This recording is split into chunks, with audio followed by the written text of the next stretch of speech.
Hey, it's Dan, and welcome to Unified Gaming.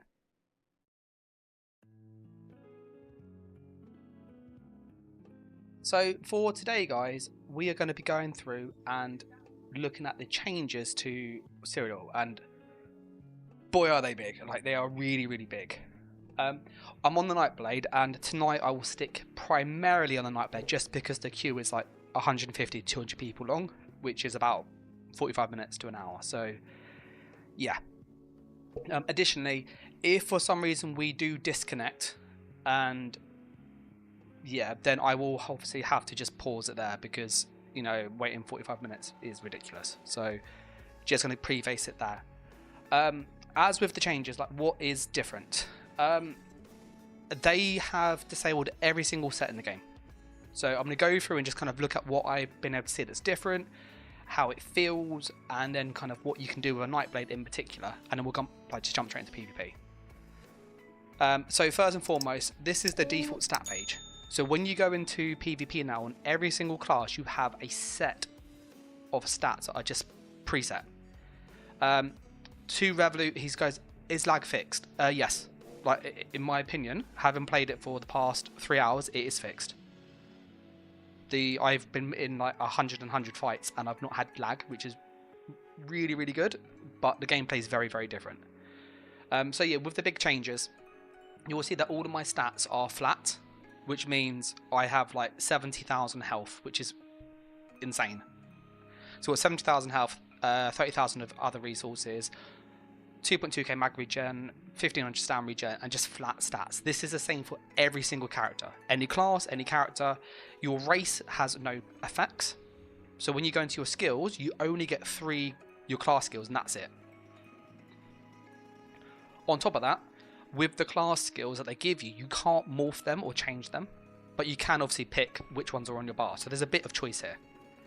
But what that means is that these skills are like just base skills. So you've got basically concealed weapon, you've got teleport strike, you've got assassin's blade. This is garbage, don't use this, absolute garbage.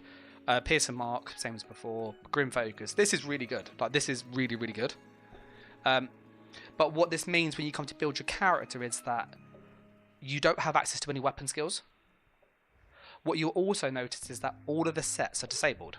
So if you imagine like Talk of the Last Aided King, it disables every single thing. So every single set is disabled. All of your items make nothing, like no difference. You can wear no armor and you have the same stats as somebody with full armor because it's a flat set of stats. The only things that actually matter at the moment is the weapons, and that only affects your light and heavy attacks. So they give you one of every single weapon type, so you can mess around with each one. And another thing to note is that also all of these skills are magicka cost. So every single skill you have is magicka. Now there's a few like exceptions where there are like some health ones and like theme bits, but for most classes it is typically this. The other thing is also your champion points are disabled too. So if you kind of imagine like the options you could tweak in PvP, like your Mundastone, your race, your sets, your morphs, you can't do any of that now. You can't even change glyphs. So this really comes down to basically how good are you as a player in PvP. Now, I don't want to just stress that with this like set of testing that they're doing, it is not focused on the gameplay. So, you know, they've just put these skills in as a baseline to go, do these cause lag? All of these skills have very little dot components, very little ticks, so they're all like direct or instant damage skills. There's only like one dot on the Nightblade, which is cripple. There's no heal over time, so all burst heals. So everything's really, really, really different. Sneak is also like garbage because you can't move at full speed. So that's kind of that. If you are on PCEU or PCENA and you are trying this yourself, just a little tip which you might find useful is previously, if you use a melee weapon, so if I put on, let's go with a sword, yeah? So I'll go with a greatsword. You'll see my stats aren't changing on my stat page. Now typically what would happen is melee weapons have slightly higher damage than ranged weapons. So that's 10,500. If I change this to a restoration staff, which in theory, on any other thing, it's normally less damage, 10,500. So what that means is that if you're doing this test, you are best running a ranged weapon because you get more damage and you got range. Like, it's just easier to do. So I've been messing around with the Inferno staff. I'm going to try ice, just see how that feels. And essentially just focus on how do you like the light attacks. Do you like the light and heavy attacks? I'm just going to check the chat quick. Sandra says they haven't done it yet, but the like guild streamed it. They thought it was pretty fun. I'm going to say as a PvP player, I'm leaning towards if that makes sense. It's okay. It feels like Guild Wars. If you've played Guild Wars, it feels like that. You've got a set of skills that you can't change massively at the moment, and so you are somewhat limited. For people who 1vx and stuff, yes, that's still an option. Yes, you can still kill people and fight outnumbered. That said, it is significantly harder than it was before because you are so much slower. This is my move speed to sprint. So I'm sprinting and this is as fast as I go. I've got access to a movement buff, which is this here. And I am like Sonic when I've got this on compared to other people. It's actually silly how quick we can move compared to other players. You'll also notice that there is quite a big imbalance with classes from what I've seen. Templars and Deacons are really oppressive. And Sandra's also said about the guards, and I would agree, the guards are ridiculously hard to kill. They are like stupidly tanky. As always with my streams and stuff, if you get any questions about, you know, what's different, the build, etc., just the game, obviously just put a message in chat and I'll do my best to reply at some point. You do need to be subscribed to the channel though to do that. And before I forget, if you do like obviously the videos and stuff, then obviously likes and comments help, and subscribe if you haven't, you know, the usual YouTube stuff. And just a big thanks to all the members and Patreons. So yeah, we're going to go over to I can't remember what this one's called now. I'm going to say Lesia. Oh, Owlswell, sorry. We're going to go to Owlswell and then show you what's happening over there. And the Zergs are freaking huge. I can't get over how big they are. Like, if you thought they were bad before, you've seen nothing. Like, I've never seen so many people in one place. Like, it's bad enough when you get chased by about 10, 15 people. But literally, earlier on, I was chased by about 40, 50 people. It was really, really, like, insane. I see a red.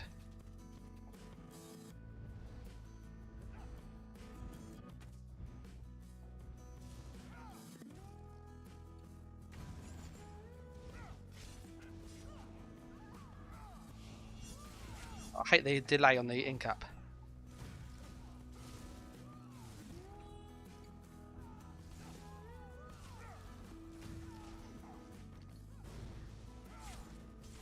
He's dead. Wah! Love it. So the combat's similar-ish, but you still obviously have just big fights to see. I've gone for more of a melee Nightblade on this one. I'm going to try range in a little bit. Right, they just died. What on earth? So look at all the little bodies. Look at how many people there are.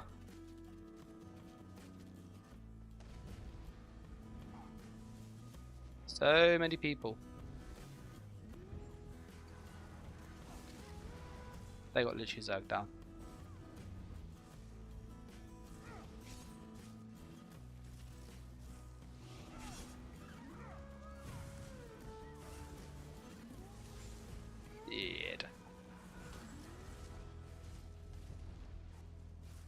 I'm going to try and get to that person at the back there.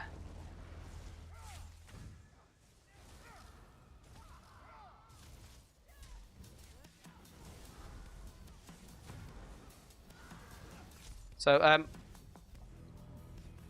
you can see how my skills are actually working, and you'll see I'm using a controller, but you can see the button presses. Come back. Don't run away. Don't run away. No, I want to kill you.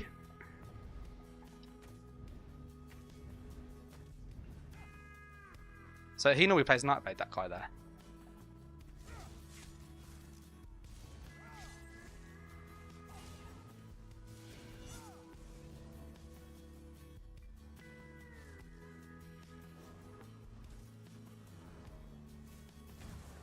There, I got him. So yeah, it's a very zergy, like very zergy. But the big thing to just stress for this is they are testing performance. So what they really want to see is, does the game work and skills respond, even though there's loads of people there.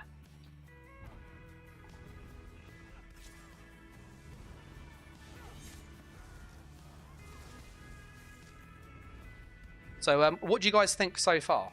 Like, you've seen obviously a big fight, not a massive one. This looks like it's going to be a pretty big fight coming up.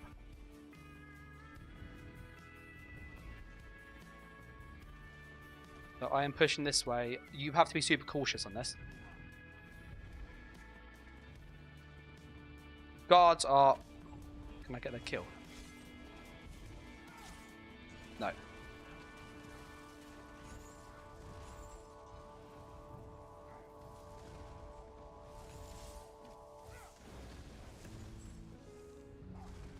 Oh, see, that's the movement because I'm used to playing PvP. He's gonna roll, spec bow. There we go. Ah, look at that, got him. Oh. Millennium says, welcome back. You experience a non-ball group simplified Cyrodiil for the first time. Combat is clunky though. Oh yeah, combat is. They're gonna be out of stamina, so they get a stun and then they get there. See, look, they rolled too much. Look at him with the siege on. Look at him with the siege up there.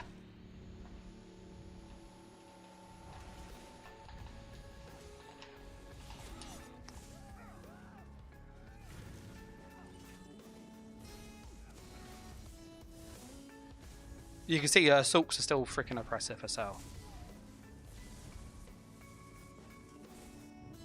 So I'm just repositioning to get some resources back. Are they going to follow me? No, they're not.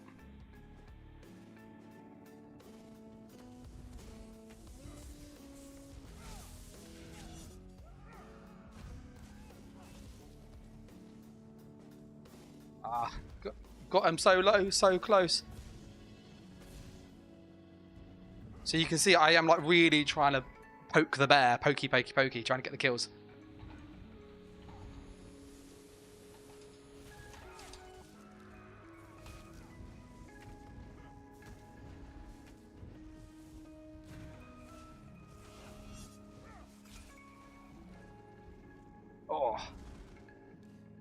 Oh, I see a red one up here.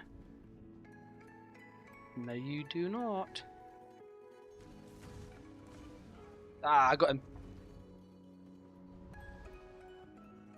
The one thing that's really weird with this is you've got no food buffs and stuff.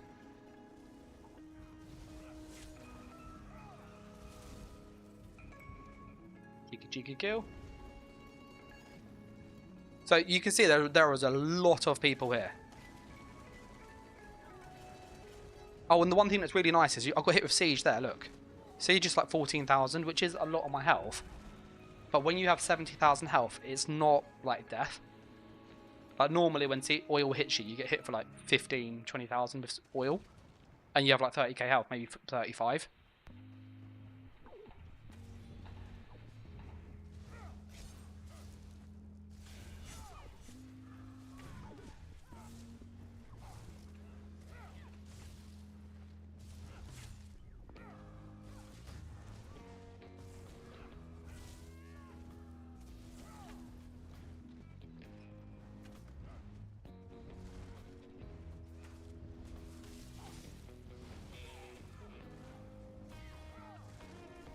The only problem is the healing doesn't target you a lot of the time. So you might have saw there, look. So I'm low health, yeah, look. Nobody's in front of me. They got full health. It heals them instead. Look, I want the healing. Look, no. I'm pushing it. I want the health. See? So just be mindful that if you're using a burst heal, like this, you actually have to look at the floor. Because now it like targets the people in front of you, which is really annoying. Like it doesn't have smart targeting.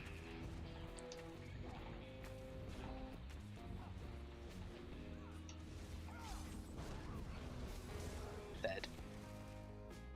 Revolut says, I played all day. It's way too slow PvP now, like way too slow.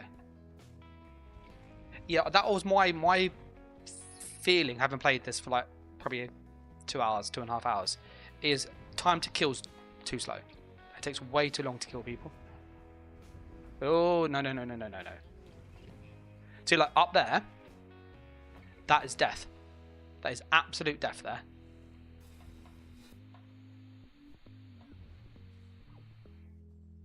I'm going to see if I can actually burn that camp with the old... Oh, that still works. That still works. That's actually silly.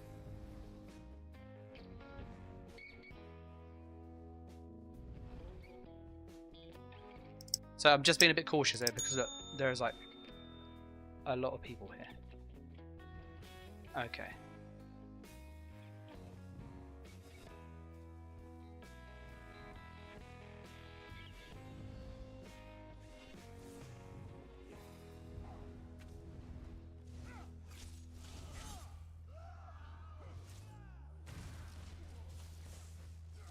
Oh. Ah, bug up. They try and get me. Sorry, I'm just playing Stay Alive. It's quite a good game. Let's roll here, heal. Put on my armor buff. Alright. I'm seeing if I can pull something to... Yeah, chains are like really, really oppressive.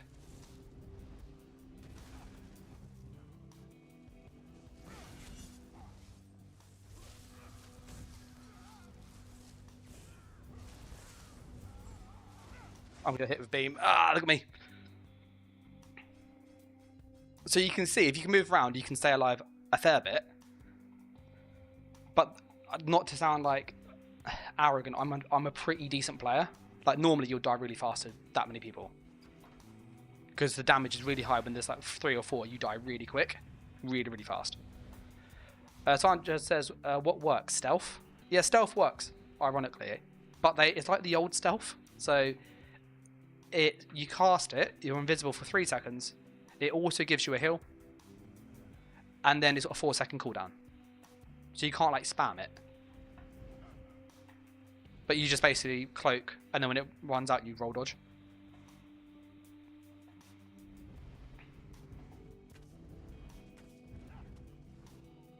Hey, got him with the spec bow. Now, I would love to try some different classes tonight, but the queue is just ridiculously big.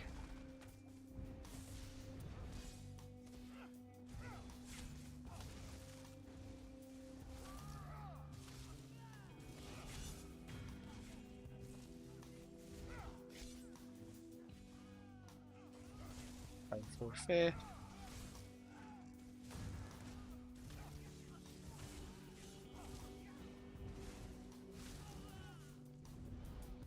So you can see, like, in that situation there, yeah? If you were in normal Cyrodiil, he probably could have moved quick enough to go over there. And then just keep, like, with his Templar, with his rune down, and just block kill that many people. Whereas the changes, you can't do that as easily.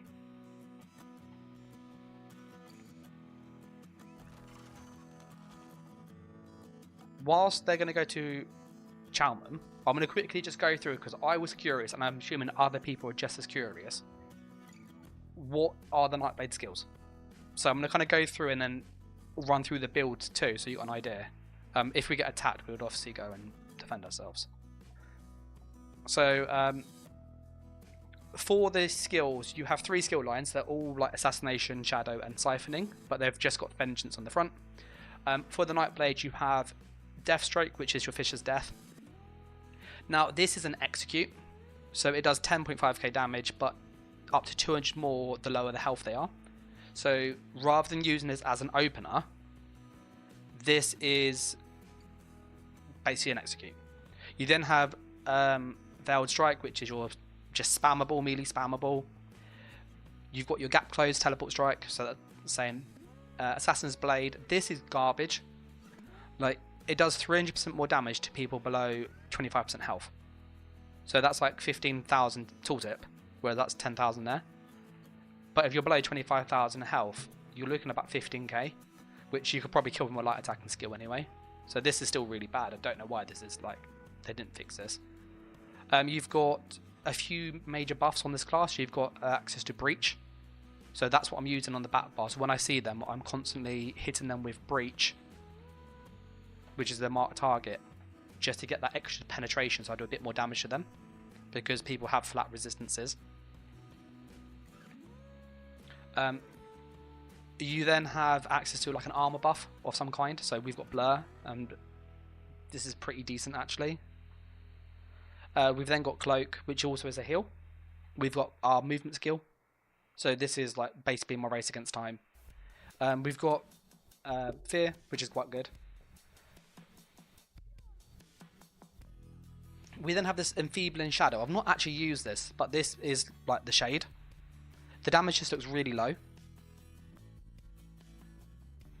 So I'm going to try this instead of Lotus Fan and see how this is. But I don't think this is any good. For the ultimate on here, you also have Bolstering Darkness. So this just gives you invisibility and allies and some major protection. For your siphoning, you've got Strife. So this is a range spammable that heals you. So you might notice this is exactly half of this. So the range spammable seems about half the melee spammable, but the benefit is that you've got the range. So there is quite a big difference, and this also heals. I don't know if it's true for other classes with range spammables, whether theirs do slightly more damage, because I know this has like this extra heal on top, so that I need to check later on. We have a Burst Heal. We then have Cripple, which is our dot and snare. That's why I'm using this for the snare. We have Siphoning Strikes, which lets us turn health to resources. I don't really use this, but this is quite good. Because you have such a limited amount of sustain, what you end up having is, and your potion is, it's okay. It doesn't give you like a regen buff. So this is something that's worth considering. And you got Drain Power, which the damage is really bad, but it does give you minor force. So I was using this and I didn't find this that useful. I found Teleport better. So that's like the Nightblade skills, and the ultimate is just Soul Shred, so Soul Tether without the heal. For the build itself, so you've seen I've killed a few people, you know, I can move quite quick. What I'm using for this build is Veiled Strike. My Y is like a bit of a flex spot, so I have been using mainly Teleport Strike in all honesty. I then have Fear, Cloak and Grim Focus. Grim Focus is changed that it just charges, so rather than having to keep light attacking, it just charges every second. So it's 1, 2, 3, 4, 5, you can shoot it. 1, 2, 3, 4, 5, you can shoot it. So this is actually really, really good now. We then have Armor Buff, a Burst Heal, a Snare, and a Dot. We've then got a Movement Skill, and we have a debuff. So that's what I'm doing for this build. The weapons are Ice Staff and Bow. They can be any weapon you want in all honesty. I'm going to try Dual Wield and see if that makes a difference with the melee attacks.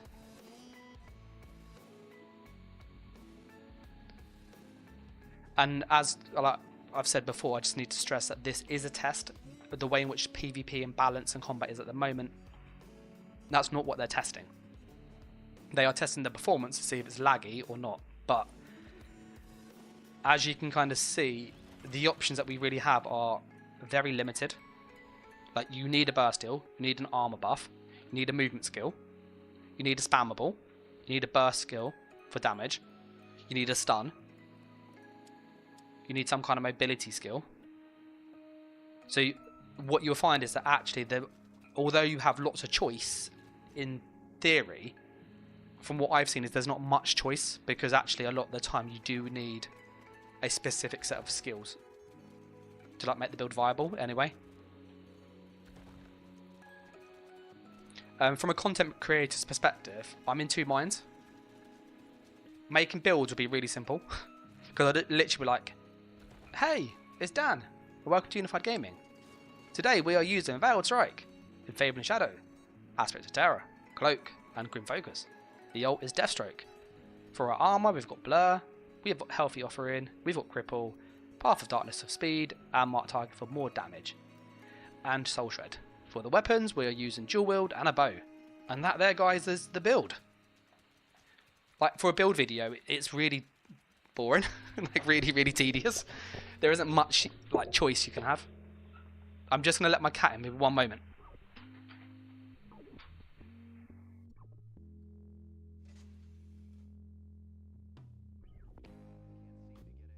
Sorry about that.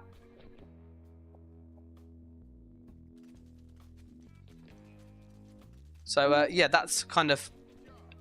like, the build videos will be very simple if that's the case.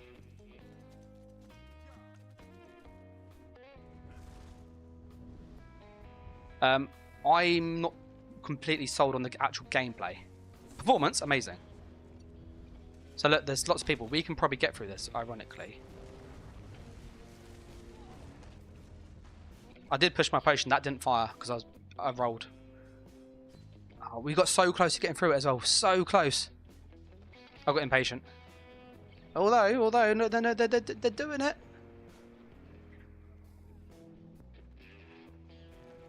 I'm probably going to get a res, I reckon. Having seen obviously the Nightblade skills only, and I know a lot of you like my snipe builds and Nightblades and stuff that I make.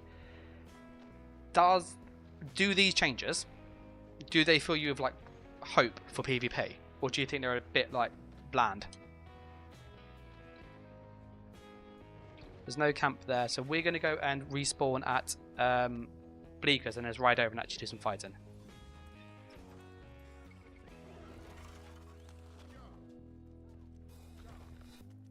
Revolt says, Revolt, sorry, because of the advert here on TV all the time. Revolt said he likes PvP even with the lag, but he doesn't like this change at all. Yeah, the combat's very different. It's very like spammy. The best way to describe it is if you imagine that you're in PvE and you're trying to kill one of the elite enemies that have like 120k health. That's what it feels like with players. Like, you can't burst them, so you're having to do like one burst combat and then a second. Whereas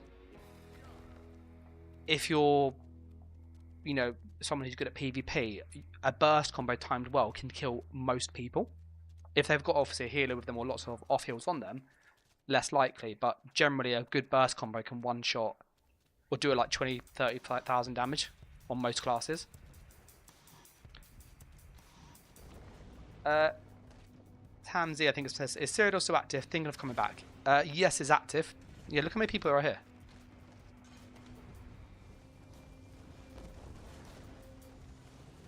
I want to use that shade skill. I don't know what it does.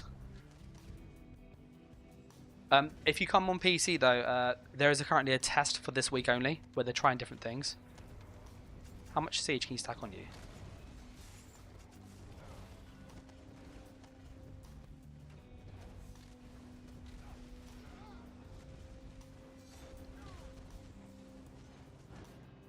I tried. I'll see how far I could get through there.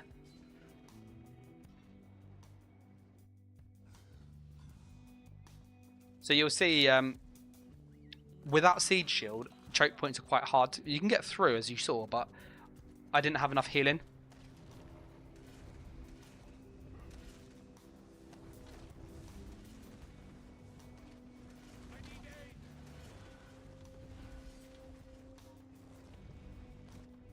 So we're just going to just push around and see if there's another way in. So like, this is a massive fight though. Look how many people are here, and like, things are working.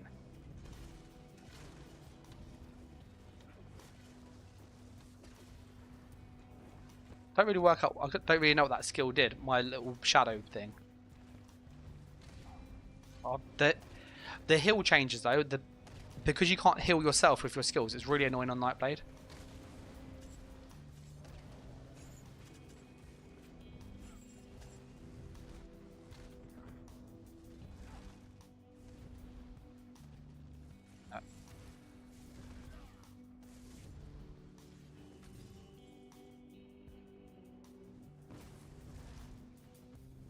I'm just trying to get some distance, I am.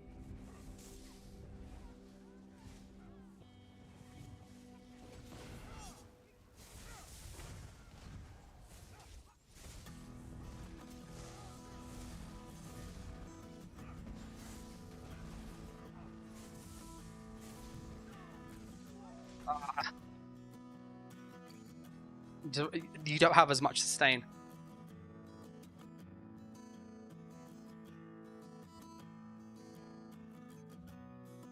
I don't have the speed that I used to have like my normal Nightblade. Because my stam regen is 1500. You can't like do much with it. I'm gonna drop this shadow thing. I don't really know what it does. Because I don't think it's worth it. I think the teleport is better for the mobility. Like, you need something to help just get you around. And I remember I'm having to, like, Path of Darkness sprints to try and, like, reposition and kite.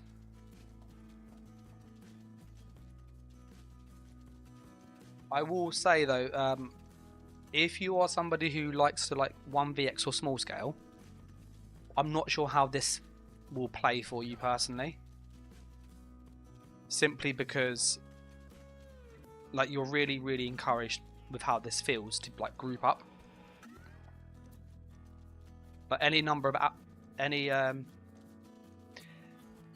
kind of outnumbered fight is really hard. Like, I'm kiting and I'm moving around and I'm still dying. So if you imagine, and not to sound harsh, but if you imagine you don't move as well as I do, you're going to die really quick. Do I have a camp that I can use? Yeah. Like, I'm just going to show you like the damages. I'm going to walk in, yeah? Without... Oh, let me see if I can get one. So I've just rolled there to... And then I would have been dead if I didn't go back. So I'm going to go back here. So you can see like you're getting hit really hard.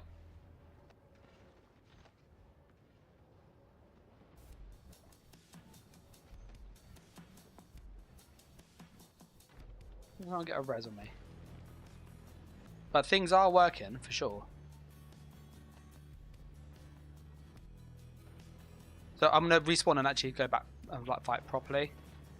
But I was wanting to kind of show you that pushing through like you... I've got a minute. Are they going to make it? I don't think so.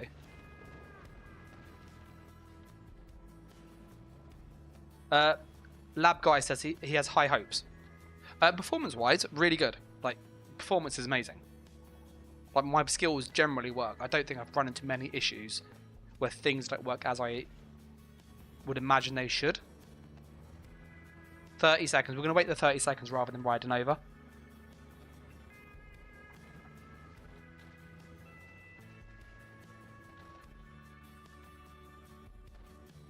But like, this gives you a really good idea like of the fact that you can see people doing stuff and it's working. Like, I've not seen PvP work this smoothly in a very long time. The one thing they also do with this template is they give you unlimited potions, which is like amazing. I really like this. And also unlimited siege.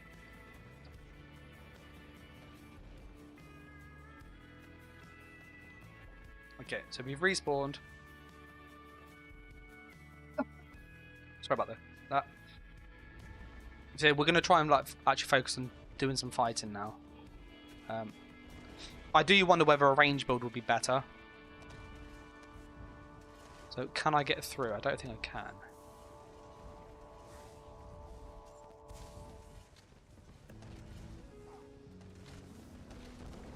can. That siege hit me really hard there. I'm going to look, see if there's another way through.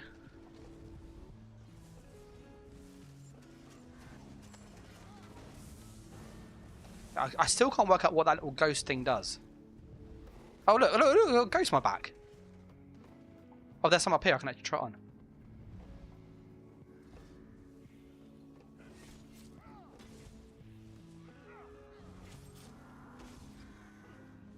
I don't know what that did.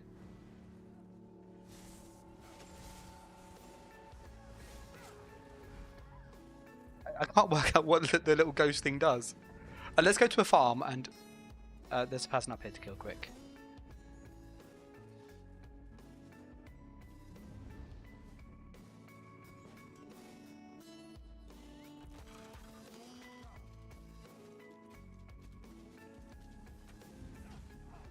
Oh, he just blew up.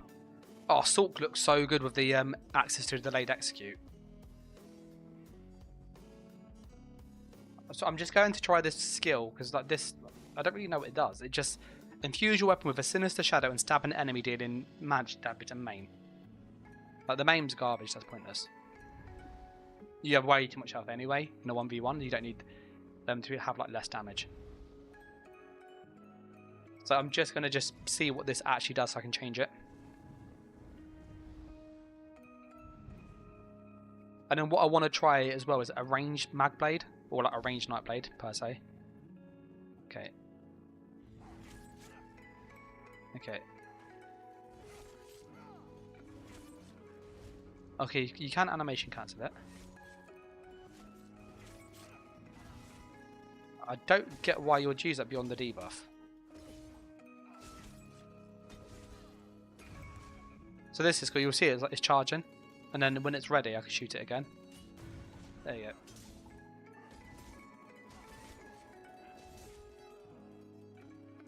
So yeah, that's a load of. Oh man, that is a load of crap. that is absolute garbage. Like teleport does more damage than it, and it's a gap close. We got. I'm seeing if there's anything else we can add to this to like make it better. I can't think of much else to use. Yeah, we've got pretty much all the best stuff we can. That's not worth it. I've tried that already. It's very expensive. Alright, we're going to go down to the fight now, okay?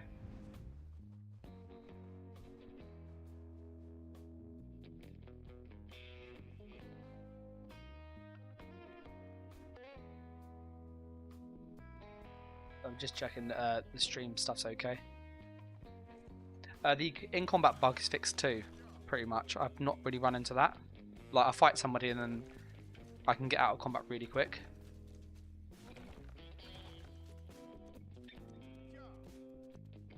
Let's see what's going on over here.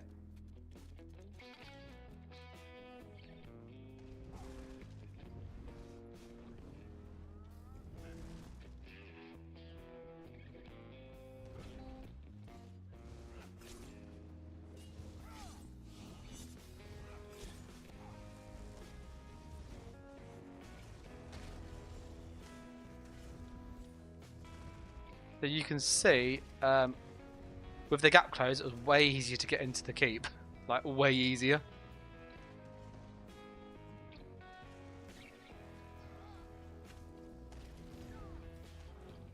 Let's see if I can pull someone down here. Come fight. Ah, chainsaw pull you through the wall.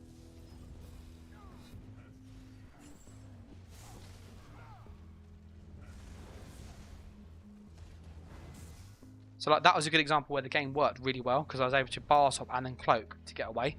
Whereas normally that would not fire and I would definitely be dead.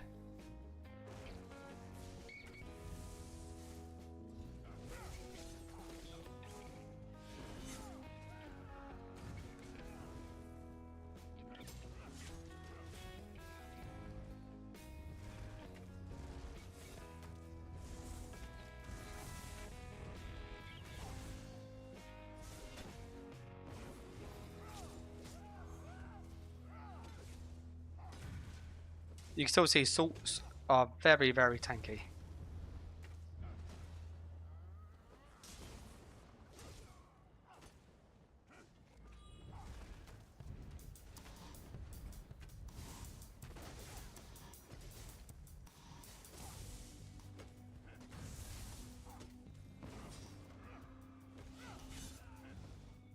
I got him with a big in-cap. Big in-cap, that 18k. So I was using that as like an execute. Oh, there's no red.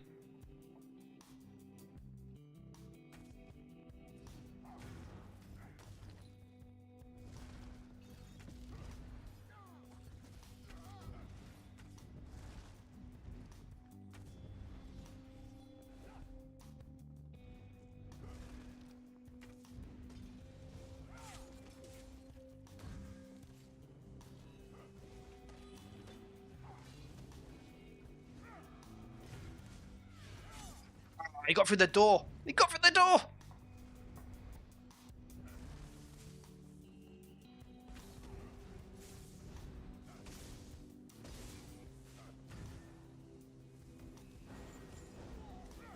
The chains are so toxic in PvP. That fiery grip just constantly gets you, and so does the beam. The beam and the grip combo are brutal. Absolutely brutal. Let me put a poll up and see what you guys think then of the changes. Like, I know the combat's different. The combat's very, very different. But what do you think?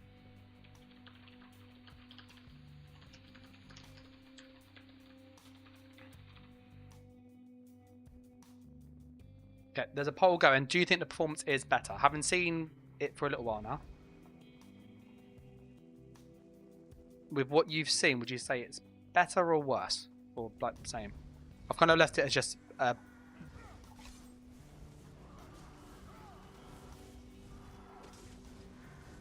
So you got through the door. You got through the door. That doesn't normally happen. The amount of times you run and it just... You push the door and you don't get through.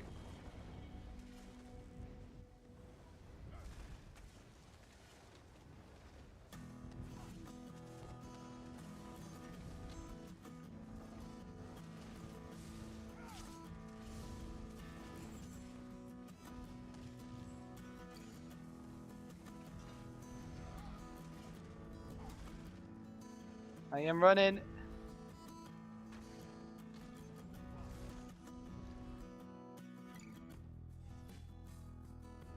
Alright, so I've got in the keep.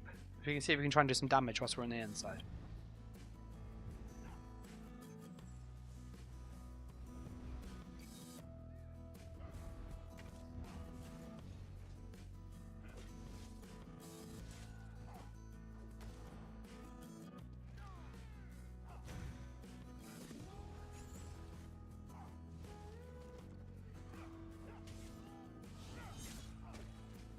Oh, his teammate saved his life.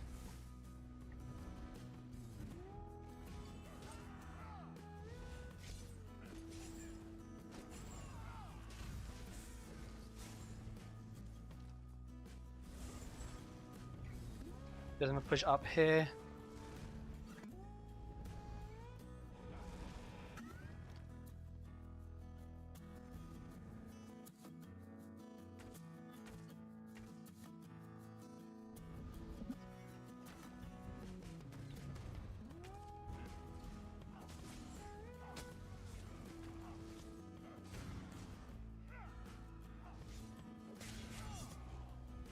That's him dead.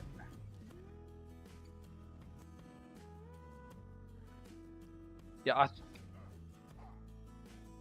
let me see. I think combat metrics is working. Yeah, it does. So my light attacks are doing 3,000 a hit. I don't think the melee weapons are worth it. Like, having access to like an ice staff or something is probably easier because I can actually attack at range, or even a like lightning staff.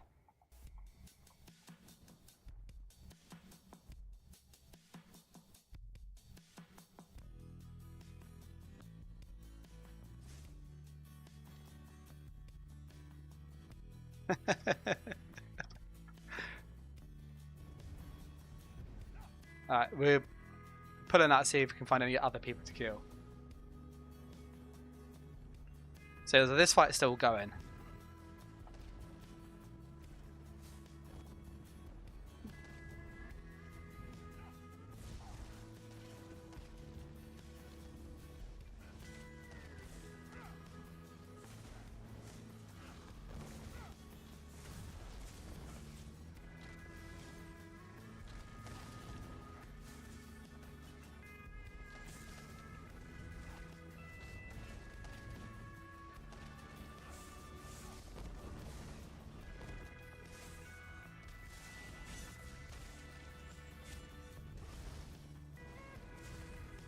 I'm just repositioning up here.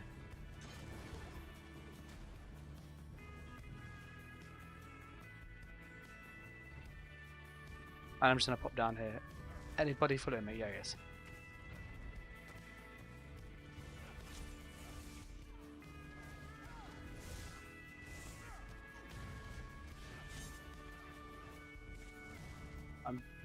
So if you can...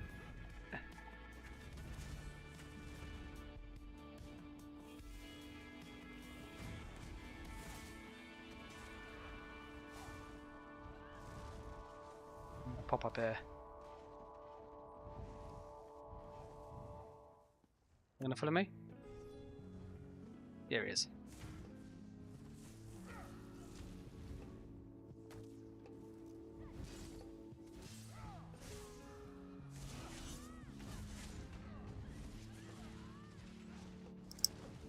Oh, full damage. Oh no. You can see though how full damage got me. Let's try a range build. So at the moment, obviously the pole's just got 2 in it, but do you think that the skills are working better? Not that the gameplay is more fun, not that the builds are more diverse. Do you think it seems more performant?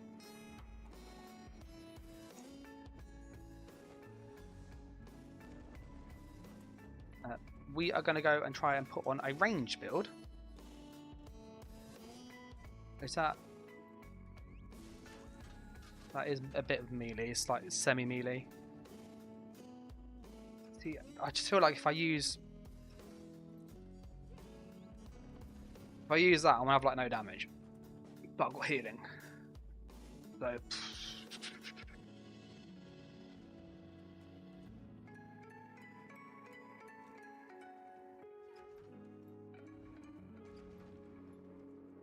at which point we could probably just put on an extra damage buff to maybe try and fix some of the lower damage.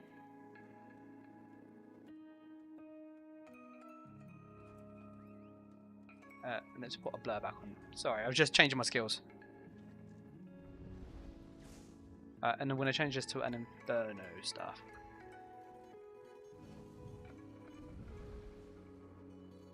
If you've got any questions about the build as such, or the test itself, obviously put in the chat and I'll do the best to obviously answer. But yeah, we're going to try a ranged Nightblade and see how that feels.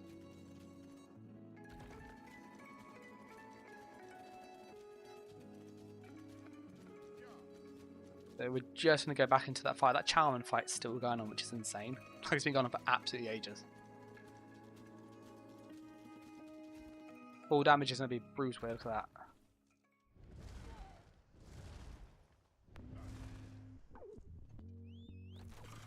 Alright. So we've got range on our side again. Not sure how this will feel. Because like, we have only got a spam ball and a burst skill. We have no range stun. We don't have a ranged ultimate at all in this class. So it does feel really weird. Right, can we get back in there without dying? That is the challenge.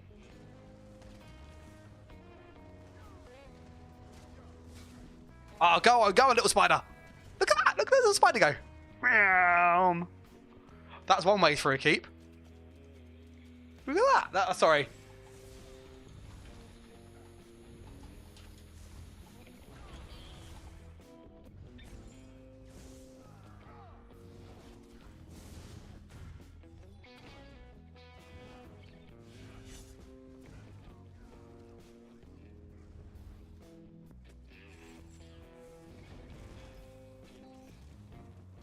You don't.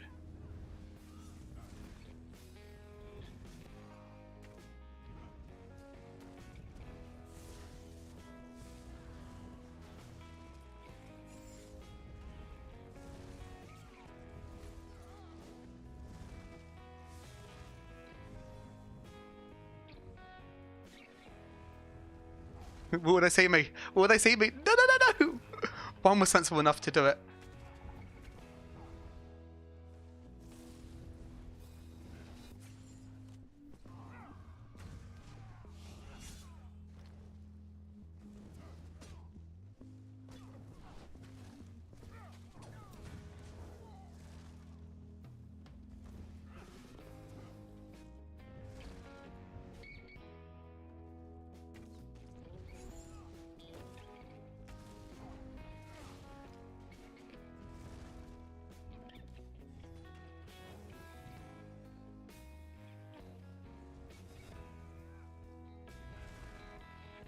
Well, we stayed alive.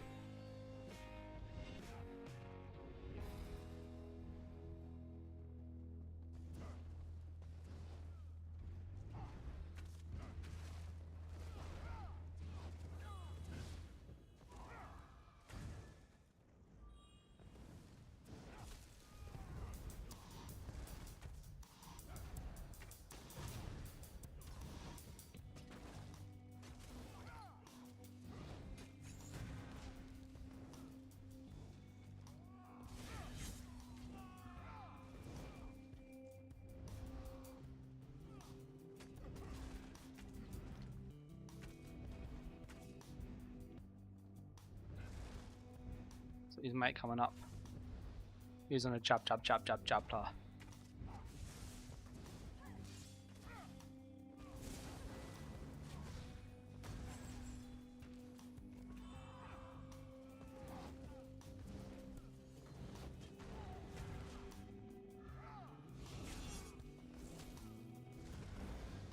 So you can see if you're like decent at a fight, you can definitely fight outnumbered.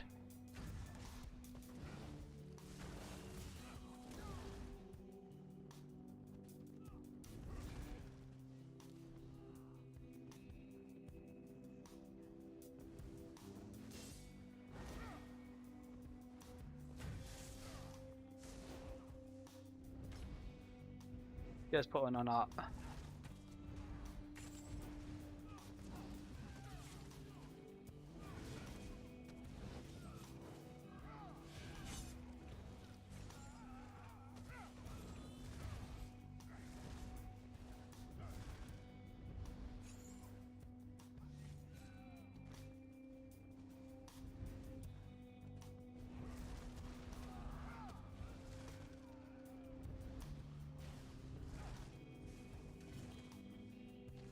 That's like the oldest trick in the book, that is. That's a Nightblade.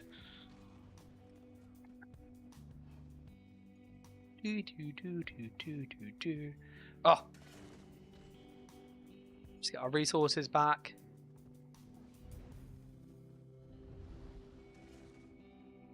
They got a camp at the top there.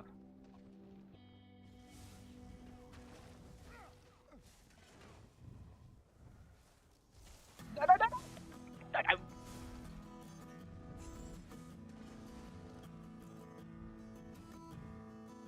I definitely need the melee skills though. The range damage is just not there.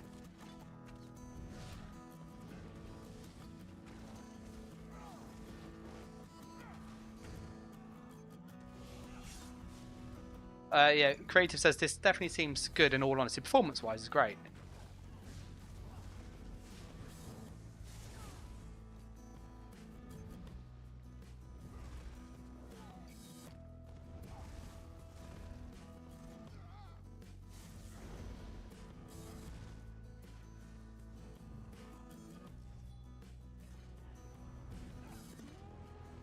The PvP is a lot slower, though.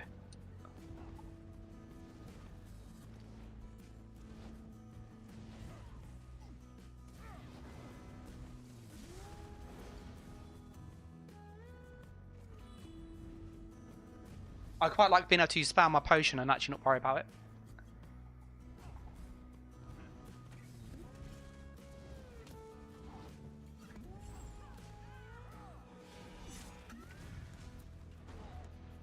They got me, they finally got me, they finally got me.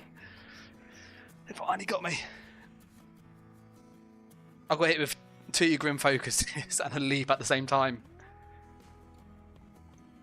I can definitely say range and Nightblade, pardon my language, is crap. It's absolute crap in this mode. Like, just don't do it. The damage is not there.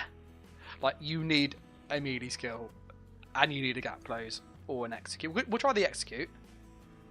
I still don't think the execute's worth it though. Deals more damage to enemies below 25% up. If you've got 17.5k, that is. I don't think it's nah.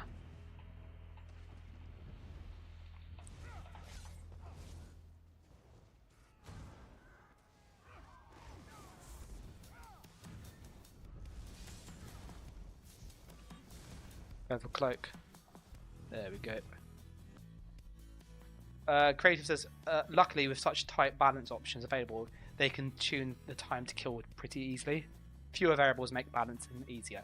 Yeah, I agree with that. I think it's not terrible, like the gameplay wise.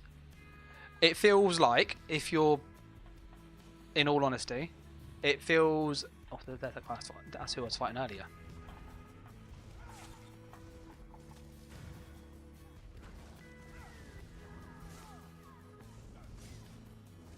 I'll try and put them around here.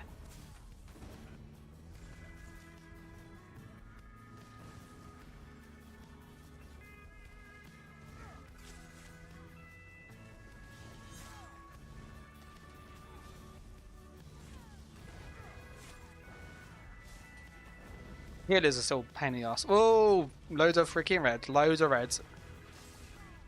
Go for a cheeky cloak. No, you don't. Get me with lightning.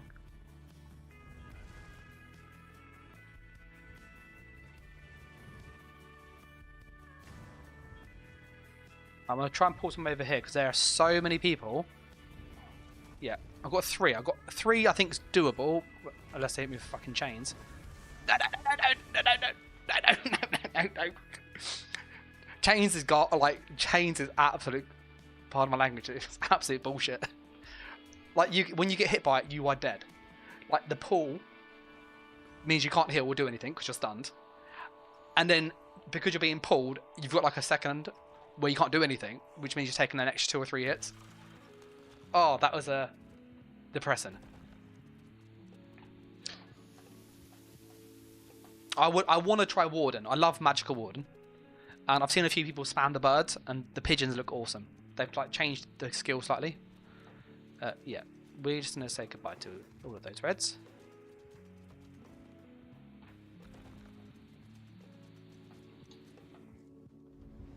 See, normally, I'll be able to pick people off to gank here.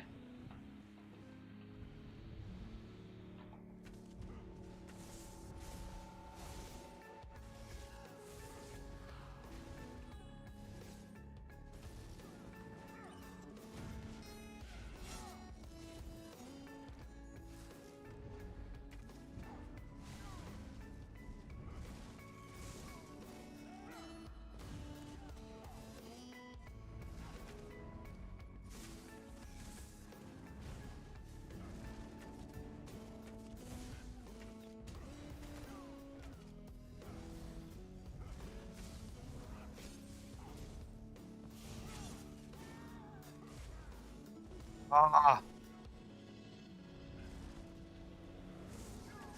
Oh, I didn't expect his bird to come out and hit me that freaking hard.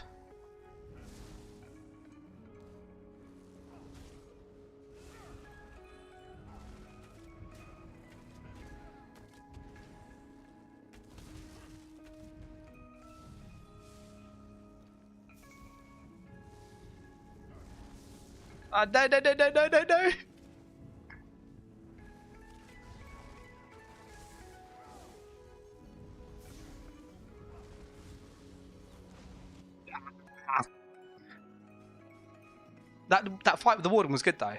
His slabs just absolutely countered my burst because I need I've got 30 seconds in the camp. We'll wait 30 seconds. His slabs countered the bow, that's my big burst skill.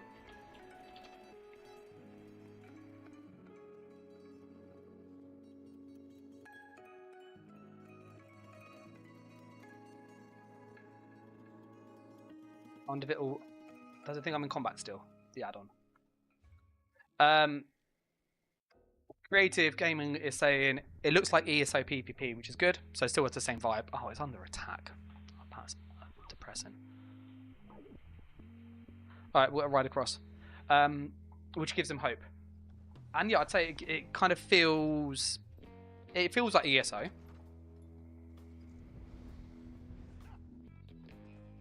But it's just obviously a little slower. The time to kills are a lot slower, which is a bit depressing. But, you know, that is what that is.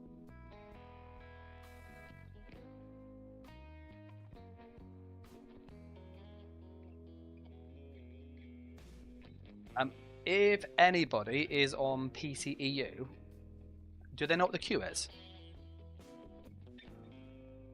Let me just put in the guild chat too.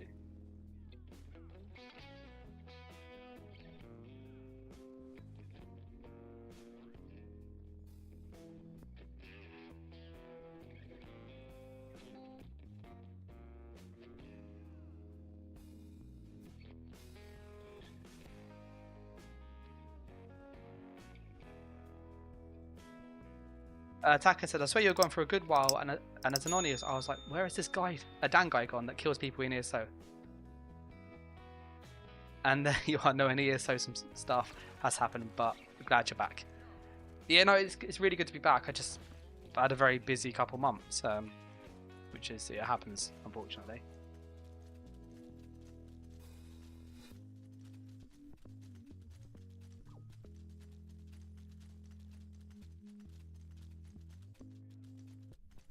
Fire, I think it's pronounced, just for the kids out there, the word gank killed is a mud term back when all were PvP by default, but it was a cheap to gang up on people instead of 1v1. I'm done being old now. Yeah, I think like nowadays, I don't know how old you are, I'm 34 for context. But yeah, for like nowadays, ganking ESO is used as like a kill people with little counterplay. That's generally how I use it as a context. So like on my sniper build, I've put some pictures of the screenshots on YouTube. I'm hitting people and like killing people with 25 to 30,000 health within like, oh, come here. Go little spider, go spider, go! Oh, fuck's sake. You know when you're like, oh, it's not, oh, there's two people on there.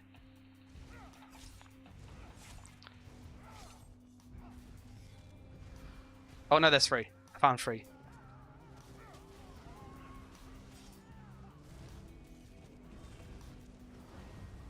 Found four. I went for the... Oh. Beam got me, beam got me. That was, look at that. Beam. Oh, beam is so strong.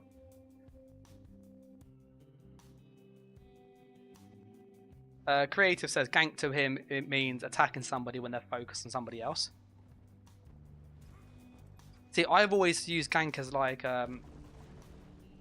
you basically attack somebody when they are unprepared, so you got like an advantage with the view that you basically kill them in as quick a time as possible. That's how I've used that term. I could be completely wrong on this. Right, we're going to pop down and see if we can pull some people. Can we pull some people over here?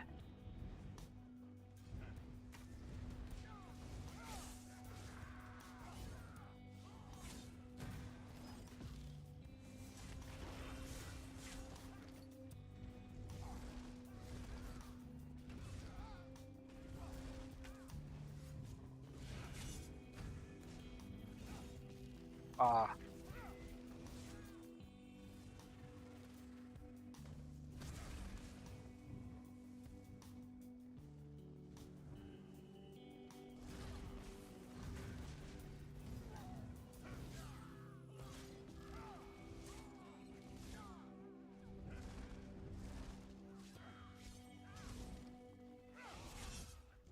Oh, I've got him as well. Come on, Mr. God. Let's get all of them. Oh, he's running off. He's running off.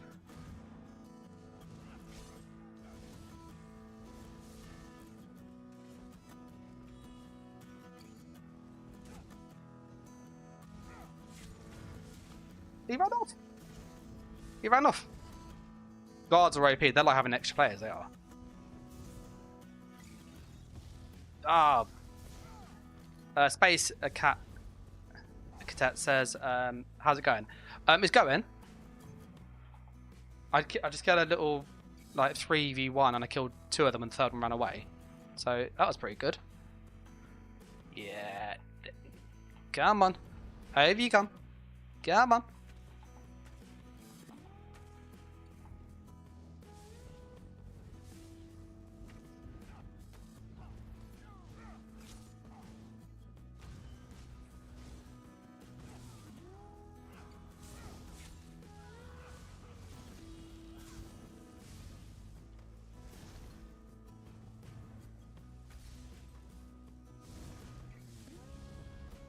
Let's roll.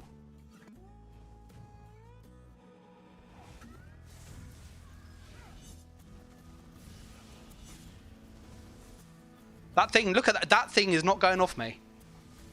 They have definitely changed that, haven't they? Do you see it? The tentacle, like, literally was on me.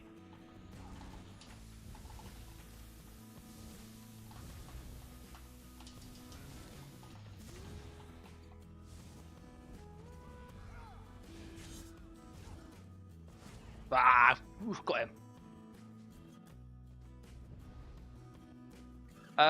Space says heard Sauce was going to change skills. Yeah, they're all different. Like, they're all different. I'll show you what the Nightblades are in a second, just for people that, because I did show it earlier, but I appreciate some people came back. Oh no.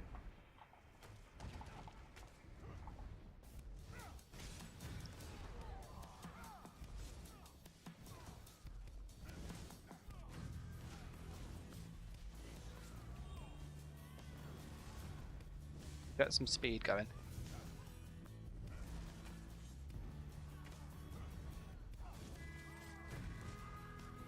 Inkette. Oh, I love it. Here, you go. Here, have one of these.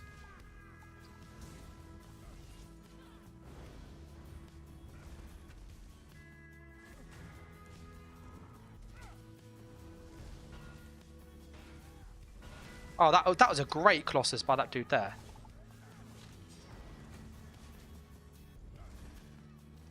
Oh. Yeah, if you're good at the game, you're still pretty good at the game. Like, not...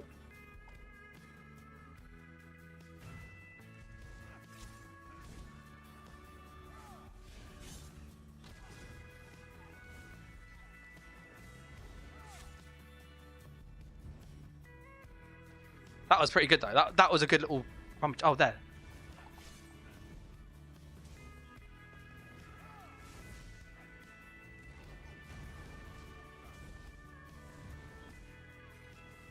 He got away. No. I'll check chat in a sec, okay? I need to get my magic back. I don't think you get resources if you heavy attack. Let me have a look. This person here would be a good way to test it. No, you don't get resources back if you heavy attack.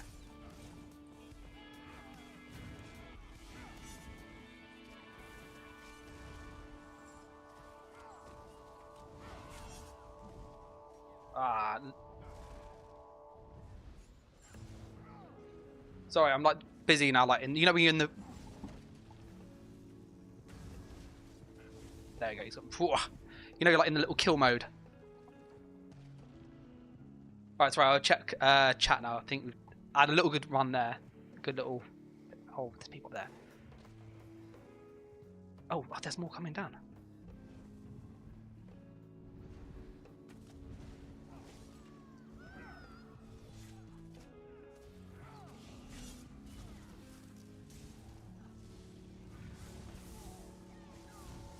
No. Run away. No. They got me. Alright, that was a good little run. We're there. Oh. We'll see how the camp comes up. I'm going to check chat quick, alright? Johto, I think it's pronounced, says, early today it felt like half the player base was standing around and complaining about PvP changing in Zone chat. The current queue is 22 minutes. Are you on PC EU, by the way? Johto. It's a trap. It's a trap.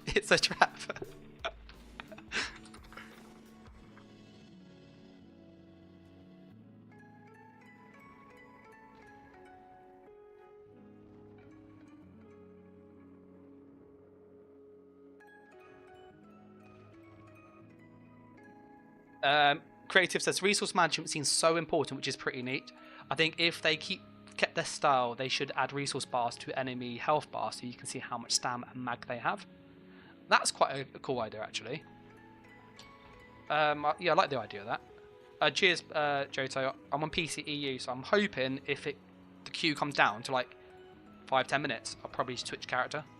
Because we've been on the Nightblade as much as we can.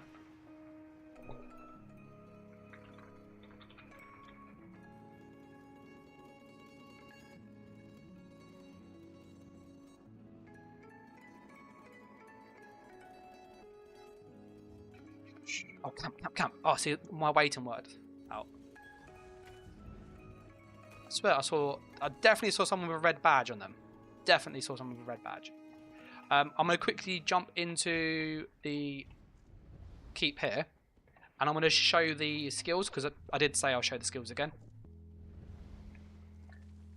But the one thing to note with the skills is they're not testing gameplay. They are testing performance. Is it lagging, yes or no? And from what I've seen so far, I have had very little lag compared to normal, like significantly less. And what's also worth noting is this has been full the entire time I've been in here. Like, it is huge queues. So, yeah. With that said, they have basically made it that every character has a flat set of stats. So regardless of class, this is just what you have. There's also no penetration, which is really interesting. So you just do flat damage. And you'll notice as well, there's no battle spirit. So again, your tooltip says 10,000. So I do my CMX, yeah. I'm doing almost 10,000, so I'm doing kind of what you'd expect.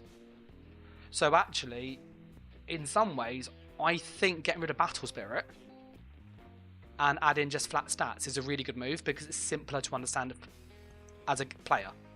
To go, this says 10,000, I should do around 10,000 damage.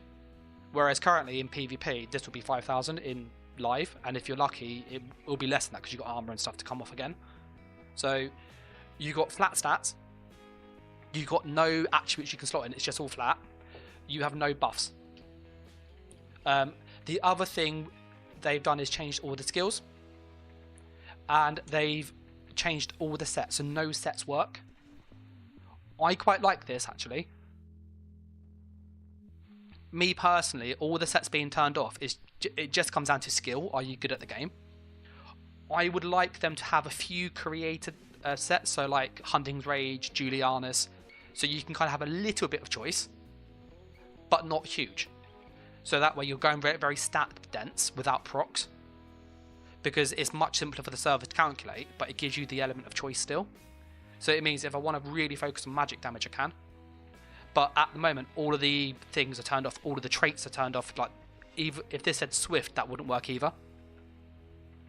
The weapons also are turned off, so they give you one of each weapon type. And the weapons have the same damage. So you're best, if you're doing this test, to just use a ranged weapon, because you've got access to ranged attacks and it hits as hard as melee pretty much. And normally if you use a melee weapon, you would expect your skills to go up. So if you look here, this is 10,500 with a sword. If I use a Inferno staff, in theory, or one hand, you know, it should go down loads. It's still 10,500. So you could actually be like a one-handed warrior now, like wah, wah, wah. So, yeah.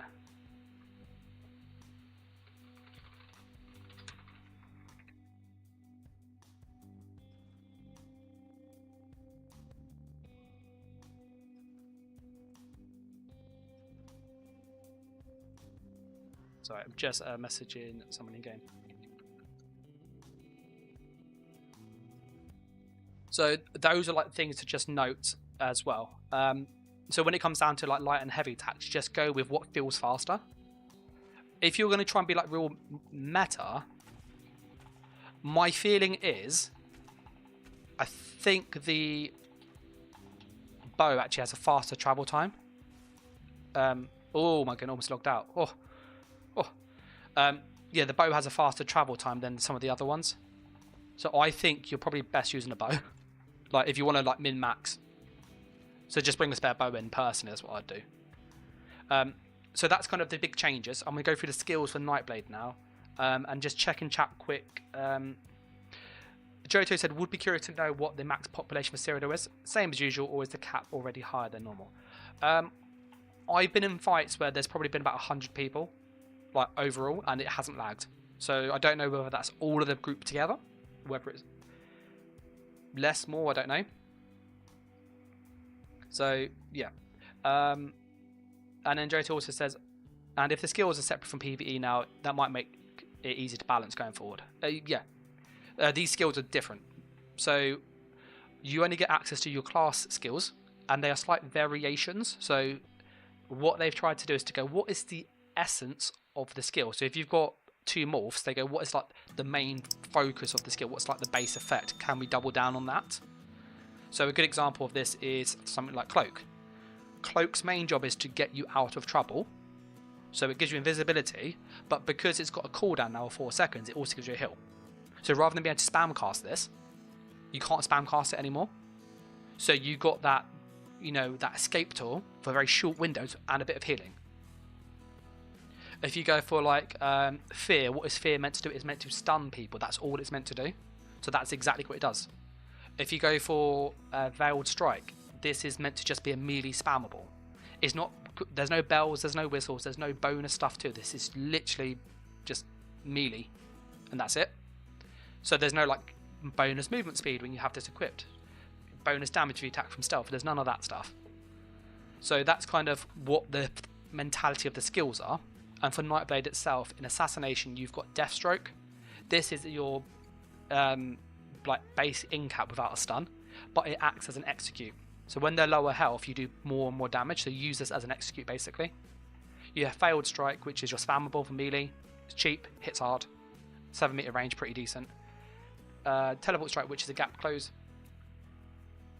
Ironically, you could probably use this and just spam this. This is pretty good. Like the damage is almost the same as this.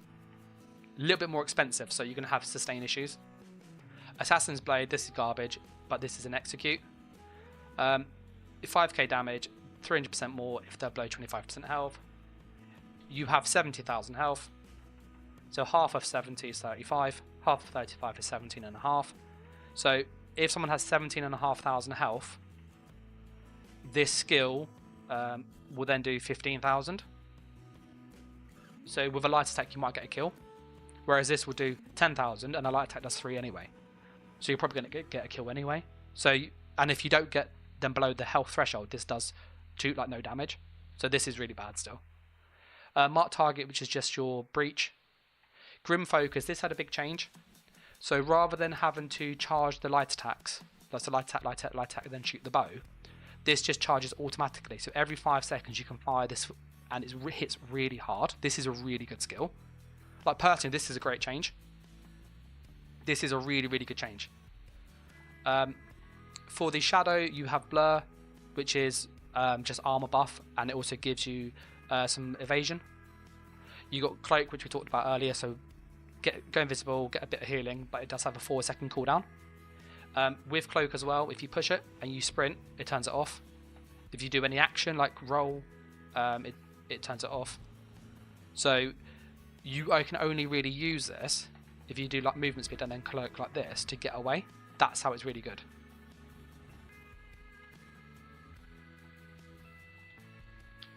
You then have Path of Darkness. Hey, the queues were 11 minutes. That's pretty good. Might change character maybe at half past, so in about 20 minutes. Path of Darkness is your movement skill. This is really good. Aspect Terror is really good. It's just a stun. It's a hard stun. It drops block, which is amazing. Enfeebling Shadow is garbage. Don't use this. It's crap. This is like the shade, but rather than it being a shade, it puts the it's a ranged spammable, but it doesn't do a lot of damage and it's got a debuff, which is not that useful for PvP. So this is really bad. For siphoning, you've got Strife. This is just a spammable heal, so it heals you and allies. It's okay, but for damage, it's really bad. You got the Offering, which heals you. Sorry. So this is like a burst heal. You can spam this. You got Cripple. Cripple is pretty good. It's just a dot, but it's the movement snare. So when you have this 30% snare plus you've got your Path of Darkness 30% speed boost, you are significantly faster than other players, which is really, really good. So I really like using this combo. You then have Siphoning Strike, which just turns health into resources. Can be useful, but it is quite a bit of health. I've not used it a lot, but I might play around with it. I would probably have to drop Piercing Mark or Cripple. And we have Drain Power, which is an AoE spammable. Hits 3 people, gives you minor force. And then the ultimates for the Shadow is basically invis for your allies. And this is just a big AoE around you. So that's kind of like the Nightblade skills. Every kind of skill has been focused on... Sage says I blame Skyrim for this return. Look at that. Oh. What's worth noting, actually, just look at this a second. This heal was 15,700, yeah? Ready? 15,700. The healing reduction is gone. So, like, Battle Spirit healing is just... Battle Spirit doesn't do any reductions, which is really good. Like, I really think this is a great change. I know people in the PvP community are going to hate me for this, but I think this is a simpler system to understand. They just need to change the base buff so people have better stats. To go, what do people need as a base set of stats to make it so that these skills are viable? And it's just simpler to understand. If you know you've got 50k health and you hit them for 10,000 each time, that's 5 hits, they're going to die. Whereas if it's 30,000 health, but they've got Battle Spirit and armor, and you've got a 10,000 tooltip, how much is that actually going to do? You don't really know unless you're really versed with the game. So this is quite simple to like understand what's happening mechanically. So yeah, that's kind of the changes there. I'm going to jump over to Chalman, it looks like. Do a bit more on this and probably change class. So I will put a poll up. Firstly asking, do we want to change class? If I change class, there is a queue. I can't get around the queue. There is a queue. We're going to have to wait. It will be what it will be. I can maybe put one of my Battleground clips that I've been working on, which I can show you in the background. The queue will be about 10-15 minutes.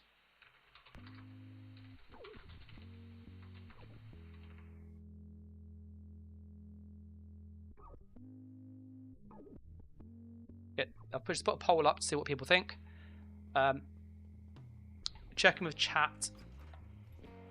Robert says no port on Shadow is a bummer. Yeah, there's no teleport on Shadow. It's a bit sad. I always found it was very like hit and miss, so it either worked or it didn't. So I'm not massively upset. Oh, one thing that they did change, which I think they should do forever for PvP. For the love of God, make this change for PvP forever. They give you infinite tri potions. It is amazing. As someone who used tri potions on every, like, if you watch one of my build videos, I swear by these because they are so good.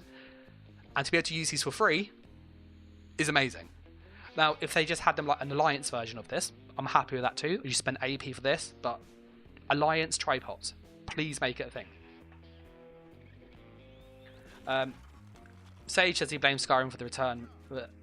So yeah, people are not well. I've been playing a bit of Skyrim recently, and I made like a mod pack, which is, I called it like Skyrim Renewed or Skyrim Reborn. It was that kind of, I think I called it Skyrim Reborn.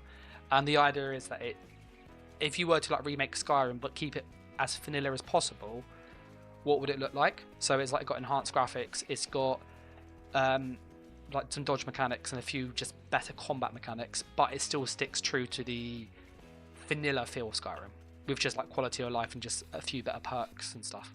So nothing crazy like Ordinator, which is, it's fun, but it gets quite wacky, as we all know. So yeah, I've been doing that, and then I've been thinking about ESO for a while. I don't think they're links though. So to Sage, like thinking Skyrim's caused me to come back here, that's not the case. I've been wanting to come back for a while. I've just been really busy with life. I've had surgery on my knee recently, so I've got a bit of time off work because of that. And now that obviously that's been like resolved and things are a bit simpler in life, that's kind of why I'm back. There's a post on YouTube if you are interested in that, as well as Patreon. Robot says, do vampires still work? No. So that this is my sneak speed. It's really, really bad. Are they actually trying to damage our wall? What on earth are they doing? Sorry, like what are you doing?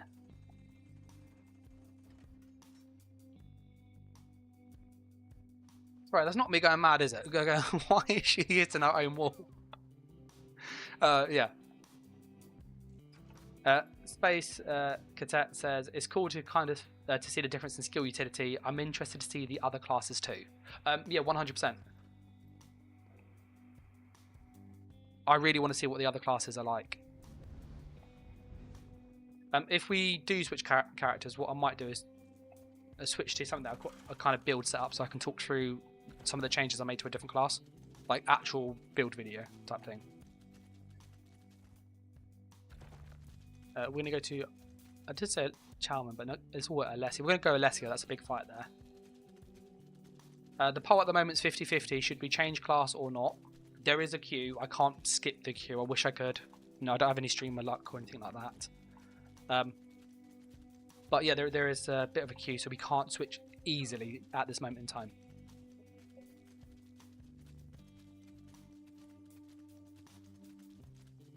You guys obviously seen a fair bit now. What do you think about what you've seen? Like, if you've been in the stream for a little while, or you've dipped in and out, you've seen like the combat, you've seen how I've played the Nightblade. I've done a few small X's. I've killed people 1v1s relatively easily. Obviously, very large fights, you just die quite quick. But what's your thoughts on it? Like, is it something you could get behind this style of PvP, or do you think it's a bit too limited, or what?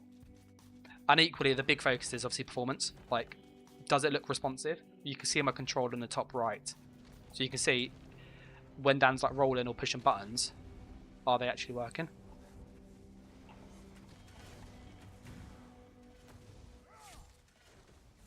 He needs to pop out over here somewhere. He is. There. Ah, he rolled away and dodged it. Dodged it. Hate dodge roll. Drake says Cyrodiil is going to be overwhelmed by PvE players. Yeah, sadly so. Like, sadly so. I would say though, and this one sounds a bit controversial, I think, from like an experienced PvP player. But these changes, hey, I'm trying to talk. These changes make PvP more accessible. Like, the difference between somebody with a build and not is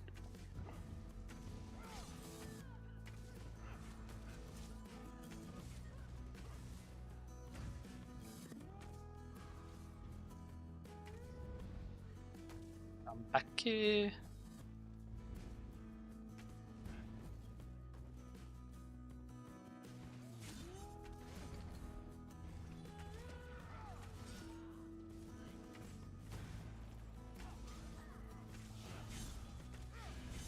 Wow, that was a huge incap. Was that about 40k? That felt massive. Oh, loads of reds.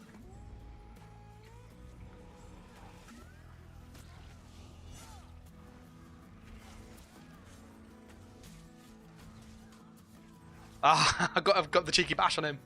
Cheeky bash on him. Hey, look at that. Yes, yeah. You keep healing me, mate. You keep healing me. Oh, that's what it feels like to have a healer.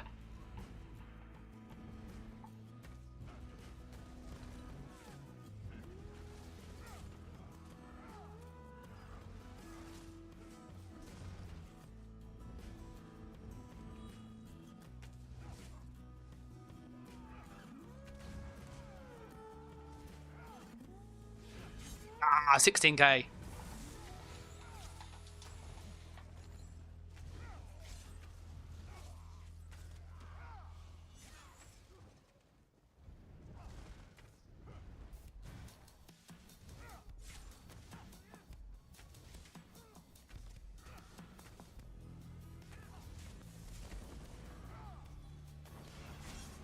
Oh, I should not have done that. No. Ah, they're gonna get me. They're gonna get me. Ah. Hey, camp. Protect the camp. Oh, look at that! It just disappeared. It disappeared. That is like heartbreaking. All right, we're gonna have to ride over again. Sorry, guys. The poll says to change class. I'll ask in guild chat.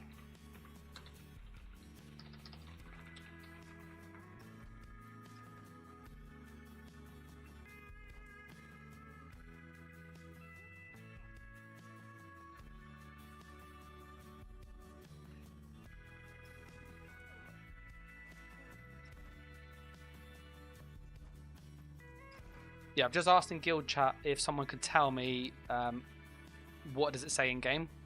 Because if it's like 5-10 minutes, that's not too bad. If it's like 30+ minutes, that's pretty tedious. And all that will happen is we'll just stream tomorrow, but just pick a different class. And we might have to do a bit of that. Like do a class a day almost.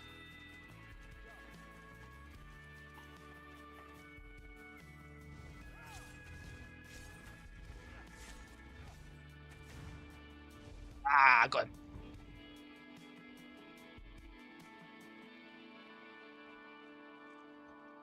Oh, look, I can get on my mount again. No, he died. 19 minutes. Cheers, Joto. Well, that is pretty long, isn't it? Oh, that is pretty long. The heal's interesting. You see when they glow blue, that's because my heal will target them when I look at them. Which is quite annoying. Like, if you're playing solo, you do not want that. You want you to heal yourself. But it prioritizes who you look at, which is a bit frustrating. So yeah, Drake was saying that PvP was hot garbage. As a player not interested in PvP, it needed to be reworked. Do you think this change is good though, Drake, from what you've seen? He's dead. He is dead.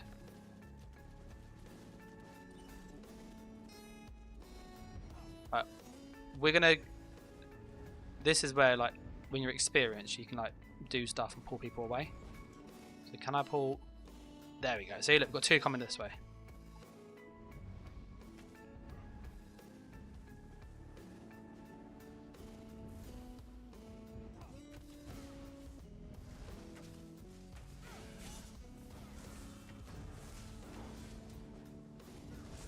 The aim is toxic, by the way.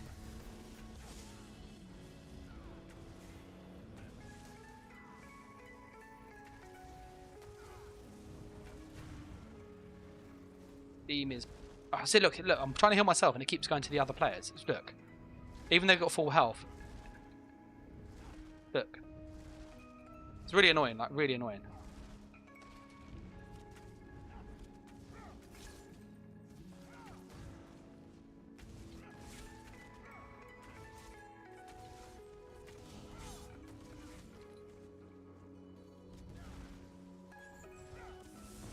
Oh, that's... that. See that... DK is really freaking annoying. The chains.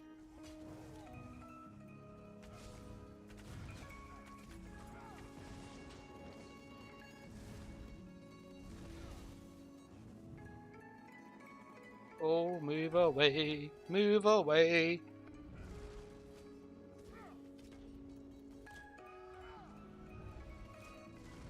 I need to get some resources back.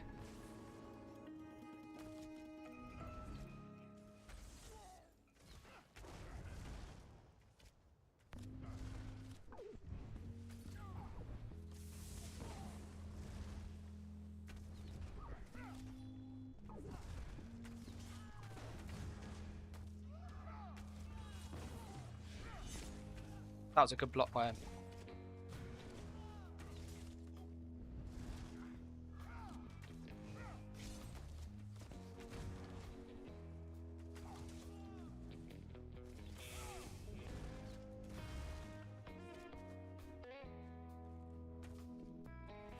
That was a good fight with him. Oh, it was good.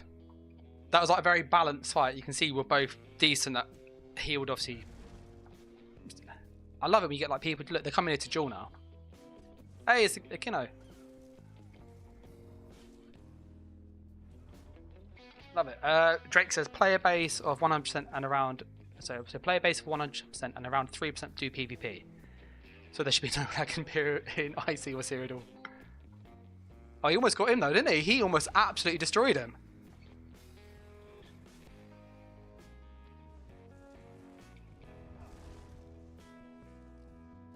Your guild has lots of PvP players and most agree it's broken and needs a rework to get interesting.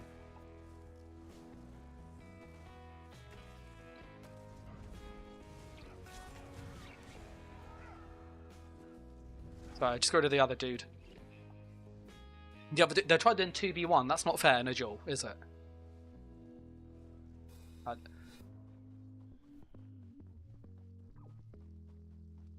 Let's see if that sort wants to fight. Come on. Over you come. Oh, no, no, no, no, no, no, no, no, no, no, no, no, no, no. We found lots of them.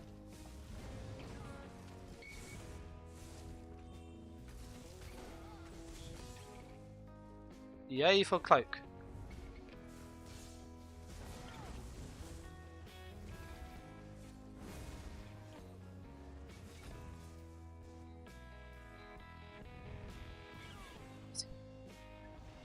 See, if you're good at Nightblade, you can do stuff like that.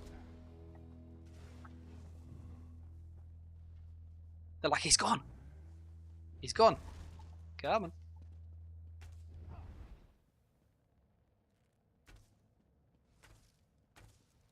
No, they're not coming, they're not coming. Ah. Oh.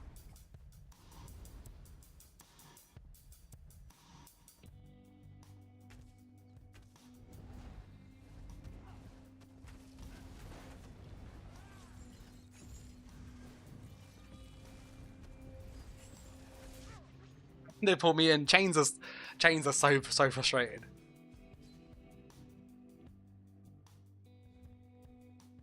Oh, we've got camp.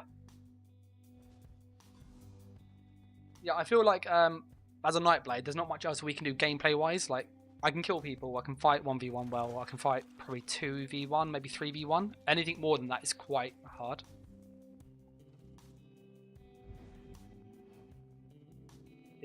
The problem is you can't even gank easily.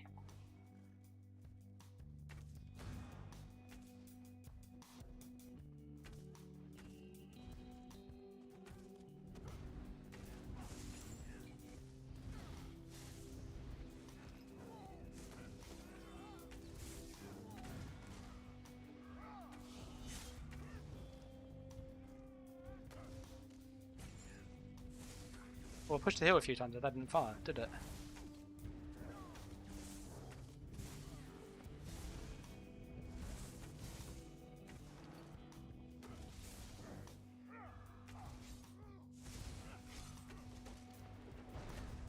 Ah, I got him. Yeah, got him.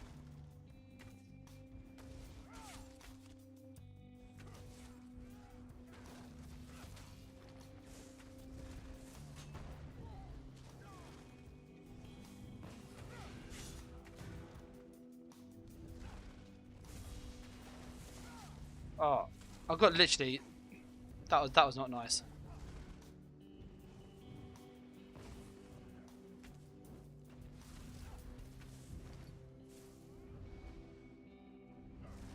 This is where having the speed difference on cripple is very, very noticed.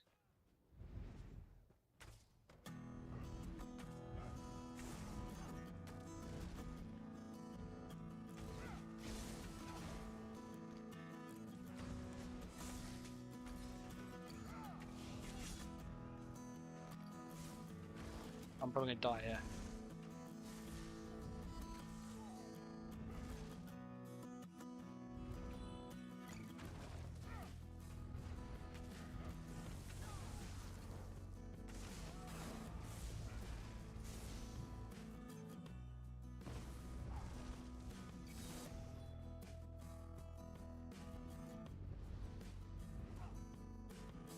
It's on that way.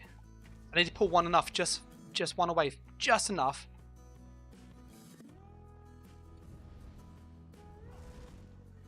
Need to let my magic go up.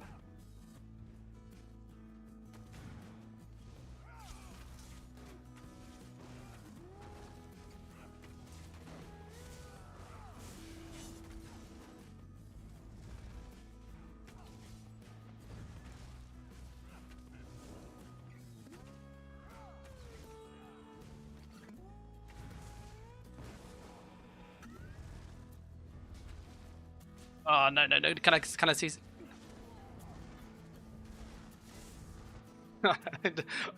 I almost got the DK. I got so close to getting him. If we had that DK, I probably would have got the Sulk as well. That was a. He got so close to dying.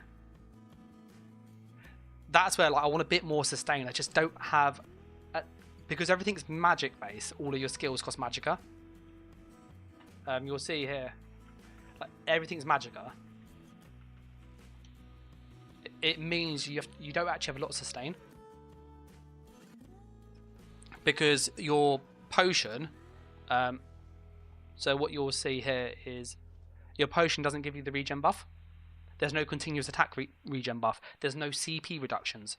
So although 2200 looks like good magicka recovery, it doesn't go that far. By the time you buff up and everything, you don't get a lot of sustain. So yeah. Johto, have you managed to get in yet or not? Into Cyrodiil? Where to next? So let's go to Chalman. Or yeah, because Chalman's nice and close there.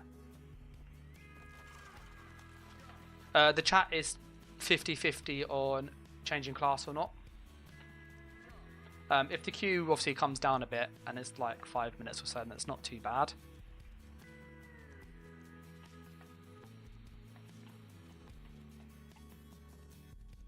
Like when people have names like Bedalaga PK.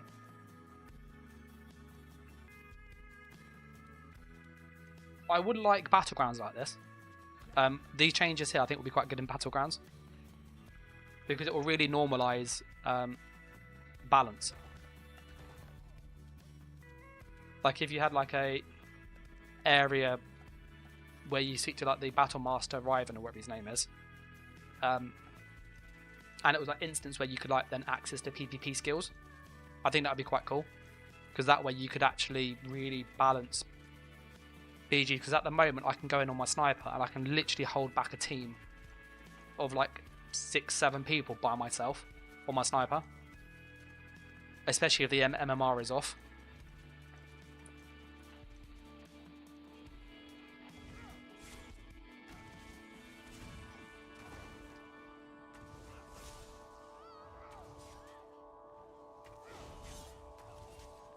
I waited for the roll dodge I did there.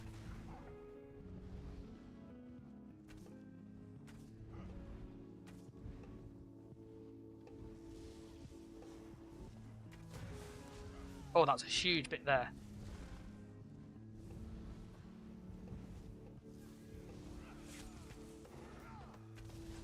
Yeah, one of these.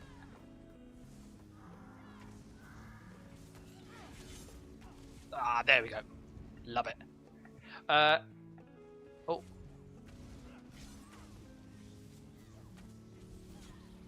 I'm so like I'm so like hungry for kills. That makes sense.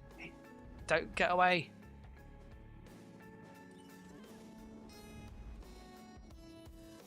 Streak's so annoying. Like, it's so annoying.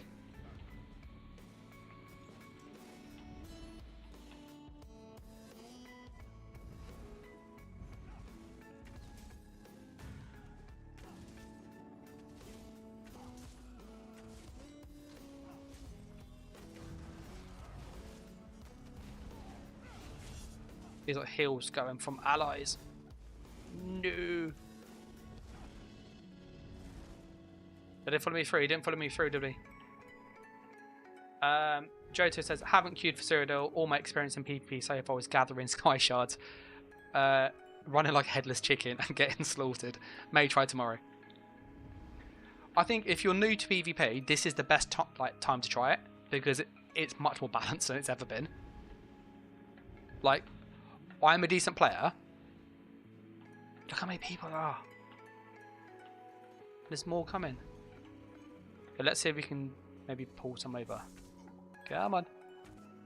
So the problem is we're not going to pull one though. And, like, yeah, see, one see me. Is he going to come?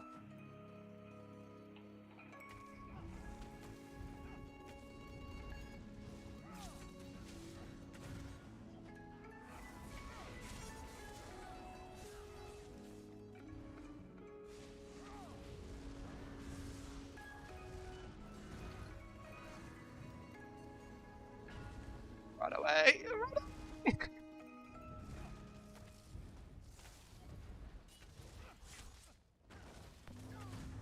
Ah, got him. See, against good players though, like if you're a good player, you still have the advantage. 100%.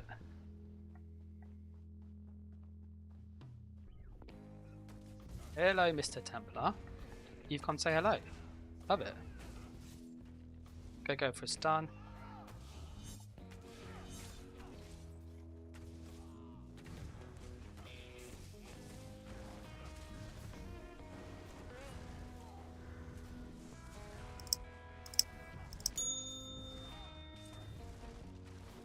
gonna die. No.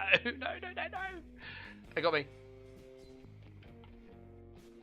It's really weird though seeing the same damage, like 9917, 9917, 9917. We don't have a camp here.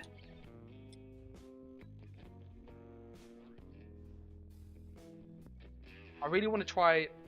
Let's change the poll, then let's see. So I know what class do you want to see next. I can't guarantee to do it tonight because of time, queues, etc. But I will obviously stream tomorrow, and then we'll be on that class. So what class do you want to see next? You can obviously put in the chat. I'll put as many options as I can, but I can't put every option sadly because of just the limited poll options.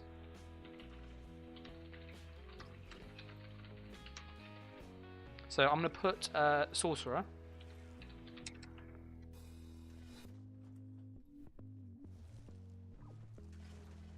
We're going to have Warden. I like a bit of Warden. Arcanist. I think I've got 2 left. I'm thinking Necromancer. Yeah, I'm going to go with those 4. So, Sorcerer, Warden, Arcanist, or Necromancer. What would you like to see next?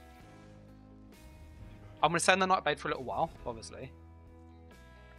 I've gone this side because it's a bit safer. Nope. That was... You know when I said it was a bit safer? I'm going to take that back.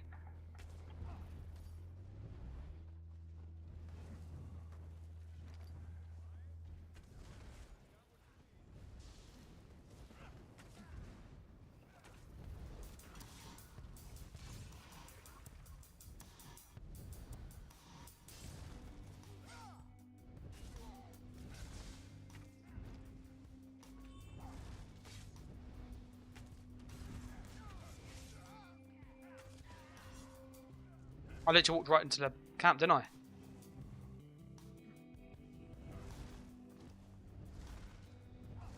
Oh, they're not going to jump down, are they? I was hoping to try and get a soul tether on them. Haito, I think it's pronounced. I could be completely wrong on this. I need to burn that camp. There you go. Managed to burn the camp.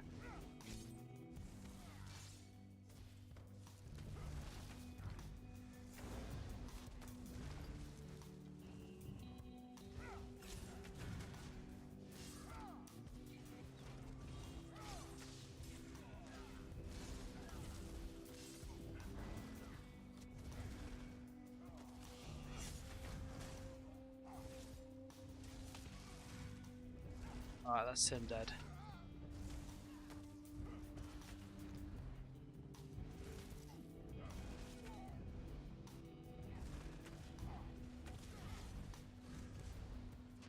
Got hit with 2 spec bows. Literally see. There it was. That was literally like 32,000. That's half my health bar. Oh, brutal. Which server? I'm on PCEU. So we got the Templar. I reckon if the other Nightblade didn't come, we would have got the Nightblade too. But as soon as there was 2 Nightblades, I just didn't have enough resources left in the tank. Sorcerer at the moment is obviously the most popular.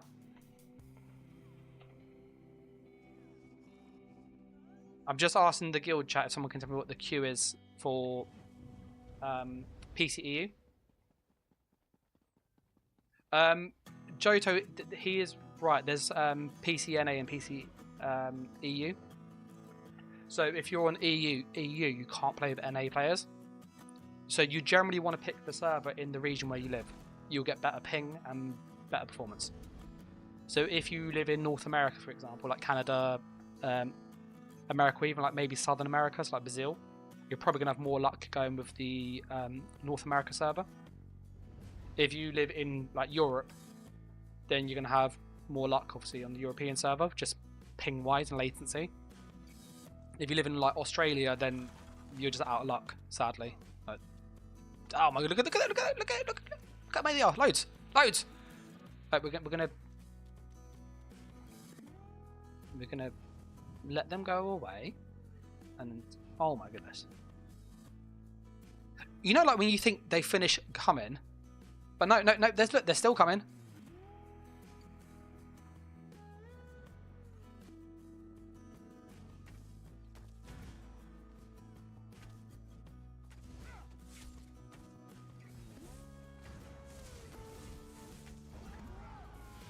I got him.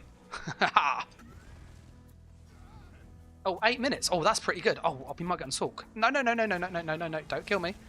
I am trying to stream and I'm trying to stay alive, guys. Hey, look how many beams there are. Literally, like beam. I'll show my combat metrics in a moment. Beam is so strong on this mode. Like, it's actually not funny. So, damage received.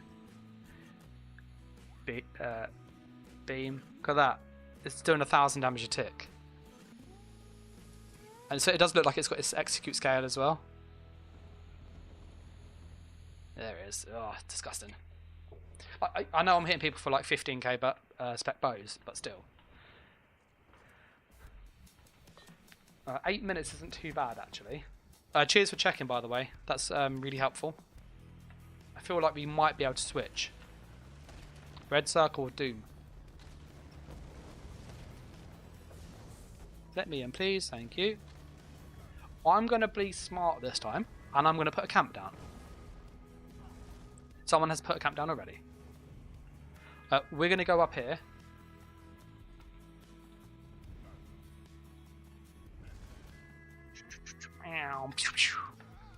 That old 360 no scope. I don't know if anybody remembers that as a kid.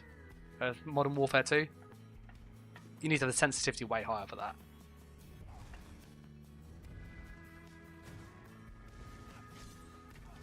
Ah, got him. So.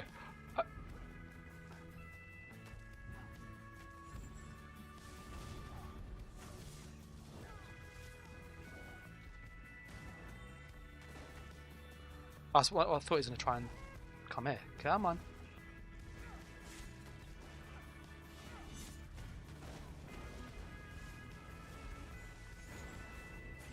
See. it's literally like you go into a group and it's just death. Absolute death. But my skills work. So, yeah.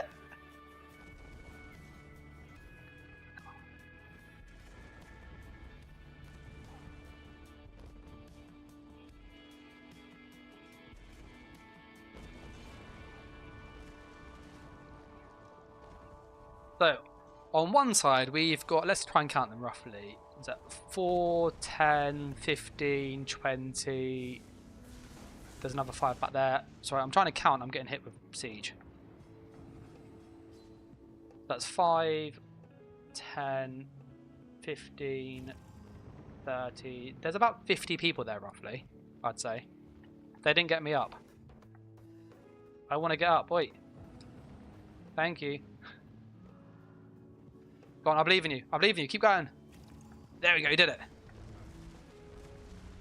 So there's probably about 50 people that side. If you disagree, check. And on this side we have probably about 30 people there. So like, yeah, literally, there's probably about 80 people there. And then on the blues we have probably 30 people. There's got to be about 150, 200 people in this fight. So that shows you like how big they are. I'm going for it. I'm going for it. Here, I have one of these. There you go.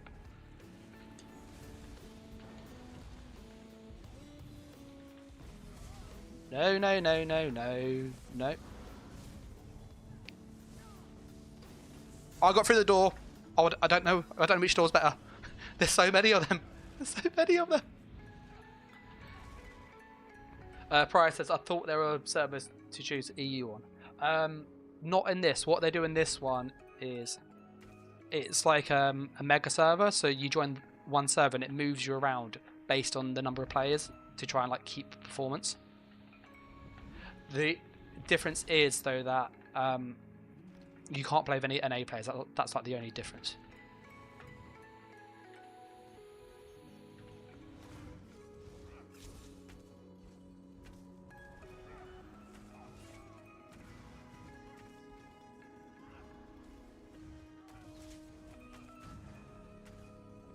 Please, I'll be able to stand.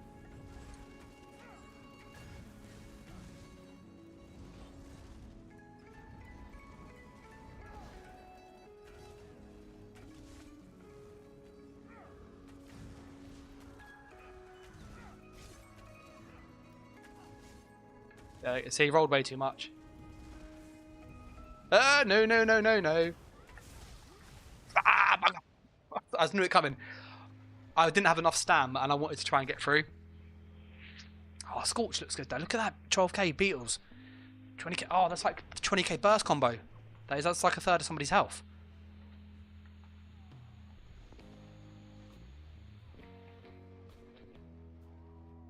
It is very refreshing though to have the skills work. Like, I know that they are very limited for the builds, I'm not going to lie, but it's really nice to have things work.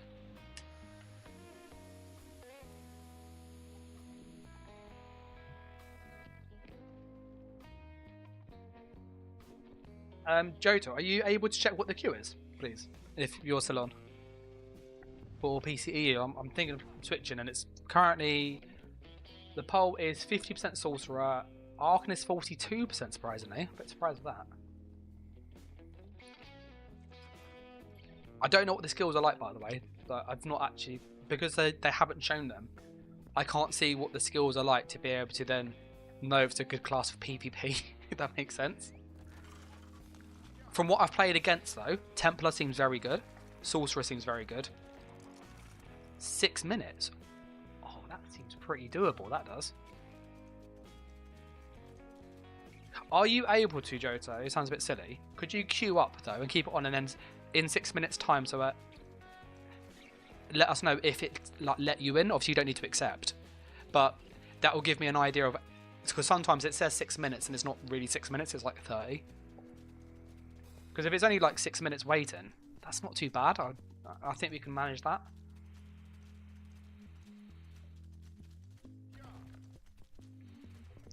We are on our way down here.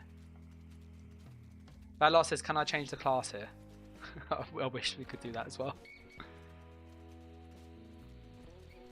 What would be really cool, Necro is still beastly too. Have you used it, Drake? I've not played with Necro in this test. Just queued and that's 35. Okay, that's not too bad. Yeah, if you keep it on though for like the next 6 minutes, and then just put like a yes, kind of it is 6 minutes type thing. Because sometimes the Q35 doesn't really jump down much because you obviously need one out to one in, and so it's like the number they give you is always like an approximation. And like it's like it with Mid-Year Mayhem, where sometimes it's like 10 minutes and you could be waiting 40 minutes to get in. Full damage is still OP as hell. That literally did half my health bar. Overwhelmed with numbers when you lack skill as a solo. Oh yeah, 100%. Like this really encourages you not to sound. If you're good, you'll beat somebody 1v1 if you're good. That should happen. You can probably beat 2 people, maybe 3 at the most. I can't see personally how you can beat much more than 4 people unless you can get them like one-on-one, like you do for 1vx. But then you don't have the burst like you would normally.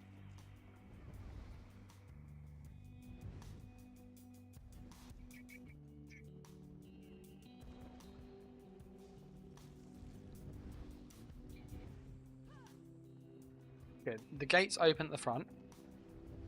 Yellow's coming now.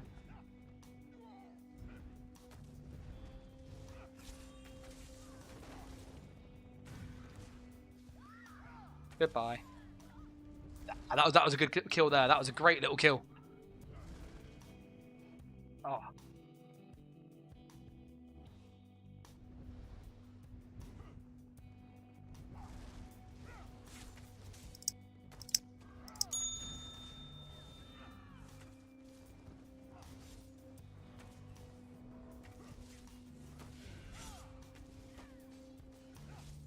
There we go. Got him.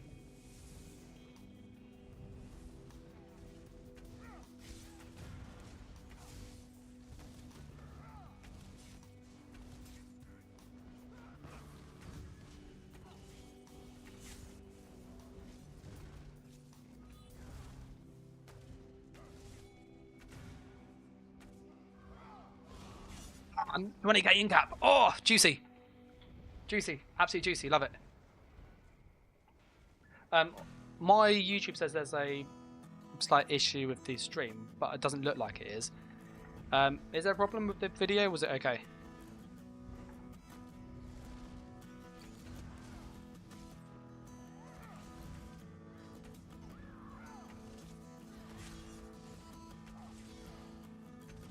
Ah, got him. Can't beat the Nightblade, mate.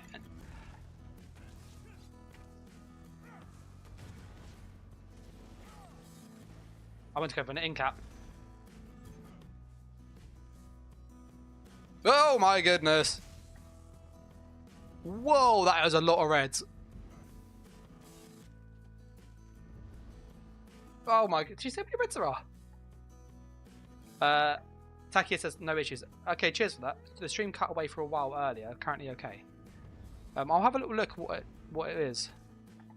Look at his little.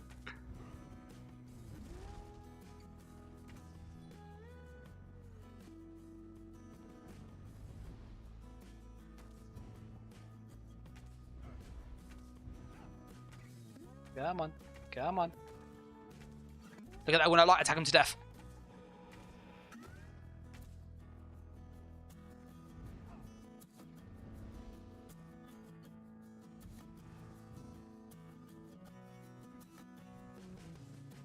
Burning the camp still annoying as hell. Still annoying as hell. Josie, when you said cut away, how long was it for roughly? Like, what did it look like? Was it like just black, or was it like a, or was it like literally like a second?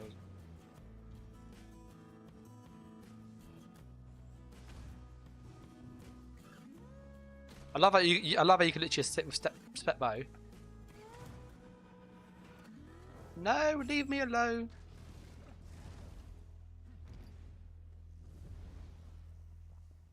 So look at that. That speed difference, snaring them, and then using the oh my goodness! Look up. They're everywhere. They're everywhere.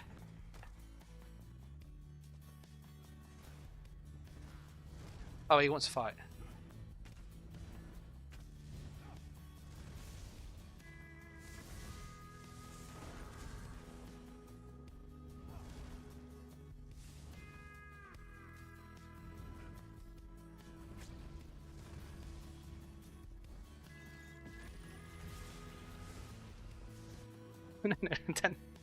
The tentacle monster got me. That tentacle is pretty good. Pretty good. Okay, it's with like 30 seconds. Okay, have a little look. So on my end, what it said was it wasn't getting enough bits, right? So I need to see what's causing that. Hey, it's Dan, and welcome to Unified Gaming. You're right, Saeem. It's been a while. Do you know the queue, Johto's gone down much? When we last said it, I think you said it like 30. Oh, you just got tapped into Cyrodiil. Oh, that's like 7 minutes. Okay, okay, we're gonna switch. We're gonna switch. I'm sorry. I know people love the Nightblade. I know people don't want to wait 7 minutes, but it is what it is. I feel we've got a good run of the Nightblade. We know what it's like. Can you kill people? Yes. Does it have that assassin-y feel? Kind of. If you play it really well, not, you know, you're snaring people with the cripple, you're using the Path of Darkness, you move much faster, you can get in and out, you can kind of do what a Nightblade should. So I'm going to say, yeah, like that kind of works. 7 minutes isn't too bad.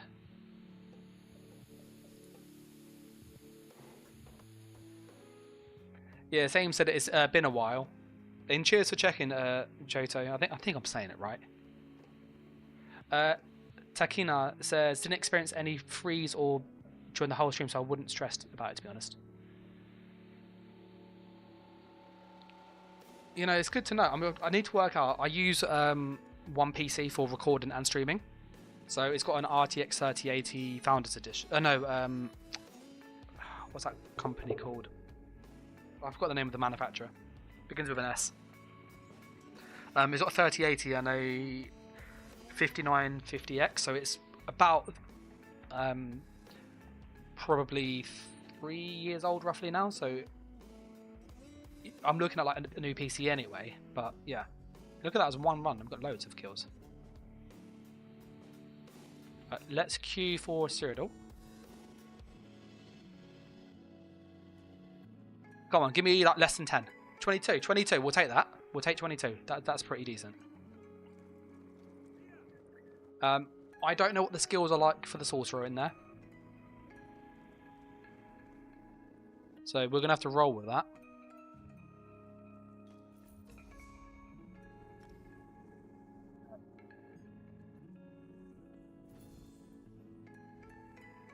This is going to sound really bad, yeah? Like, I don't need money in game. I want transmute crystals. I've got 91 million gold. I just want transmutes. I always run out of those. Transmutes or dungeon keys. That's what I want from the Golden Pursuit. I don't care about AP. I don't care about gold. I've got loads of that stuff.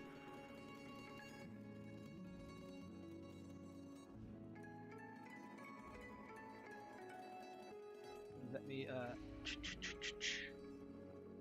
Whilst we are here, I want to show you this. This skill, absolutely amazing. I'm using it on my sniper. So, this is what I'm currently having my Sulk. Just, you know, typical Sulk. But this skill here, Banner Bearer, this thing is insane. Like, this is ridiculously OP. I don't know, I've not seen anybody else use this on a sniper. But if you build this skill right, and I'll show what it does here. I use it with physical damage. So all of my martial attacks do 6% damage done. I then use Cavalier's Charge. Increase your weapon and spell damage by 6 for every 1% bonus move speed up to 450. So that's 450 weapon and spell damage. And then you can use Courage, which is another 200 on top. This is literally 600 weapon damage on the skill itself if you build it into it. And then when you actually add in Minor Brutality, it's adding like 900 weapon damage to my class. It is stupidly strong if you build into this thing. This thing's amazing. The obviously big downside is your regen is like garbage. But I'm using this on my sniper and on my melee gank build. And the damage you get from this is just obscene. Like, this is really slept on as a skill. And what makes it even more stupid is you can use this in sneak. So on my actual sniper, I run around and sneak with this big banner on my back. And people can't see the big circle, but I get so much bonus damage. So, I don't know if I can show it easily. Let me have a little look if I can find a quick, easy way to show this. Just bear with me one moment. So, open that one.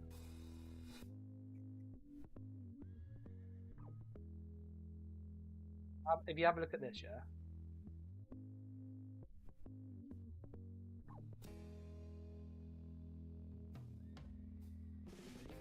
Look at that. So you see here, 31 to 7 kills. That one is, which is pretty tasty. This one here. You see if I can get there. Yeah. So that one there is 37 to 3 kills with 1 million damage. And this is on a sniper, by the way. And this one, I was quite happy with this one too. Excuse like the weird blur. Let me have a look. This is 25 to 0 with again almost 1 million damage.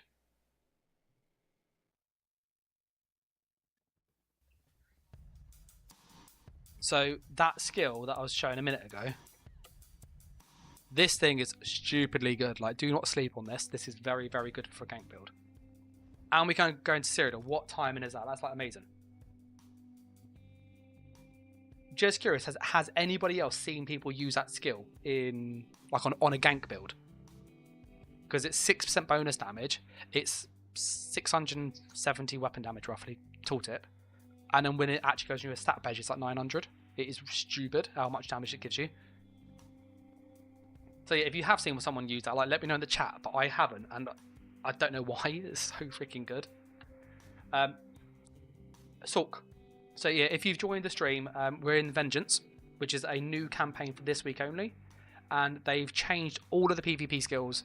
They've changed all of the rules in PvP. So essentially, sets are disabled. So if you imagine like Talk of the Last Aelid King, it's like that. So any set you have is off. Poisons don't work, as far as I'm aware. We'll check that. I don't think poisons work, but I'll double check. They give you base weapons, but the weapons don't do anything. They only impact your light and heavy attack. So if you want to have melee attacks, just use melee. If you want range, just use range. If you're actually like trying to min-max, go for a ranged weapon. It's better for this like mode. As for the stats are base. So you've got a flat 70,000 health, 30,000 of each resource, 2.2k mag, 1500 stam, 5k weapon spell damage across the board. There is no battle spirit.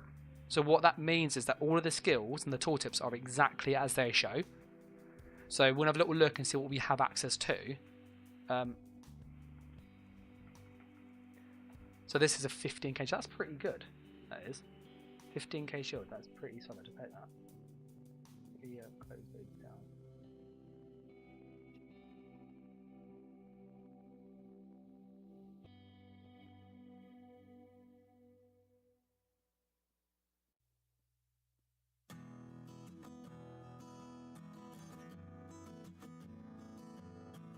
I think that's okay. Sorry, my YouTube's come up a bit funny. It has.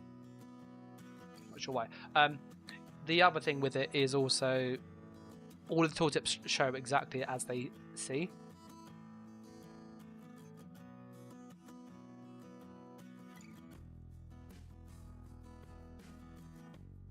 So I'm just going to give it a second just to see if the stream like fixes itself. It says it's a bit funny. I'm not sure why.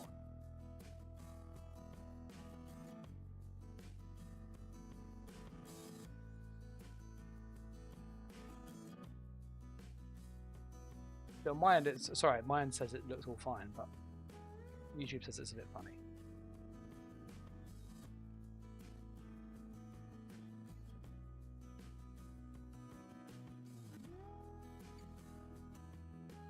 I don't know, it seems like it's okay.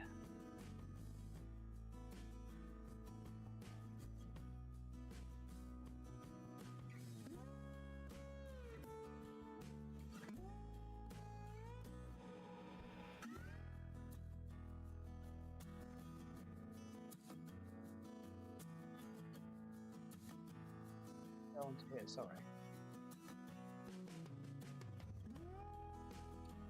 I'm not sure. Is it running okay for you? But my end shows that it looks like it's working, but YouTube just has a really big like yellow message saying it's not. Joto says it's nice to siege equipment and forge repair seems to be infinite now. Yeah, the slot balls are free to use, which is good.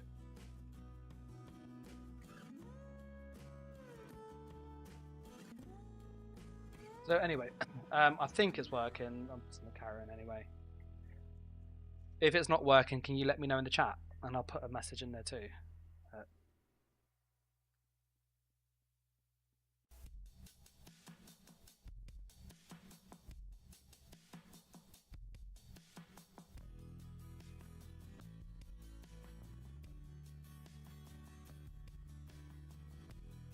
No, that's in my end.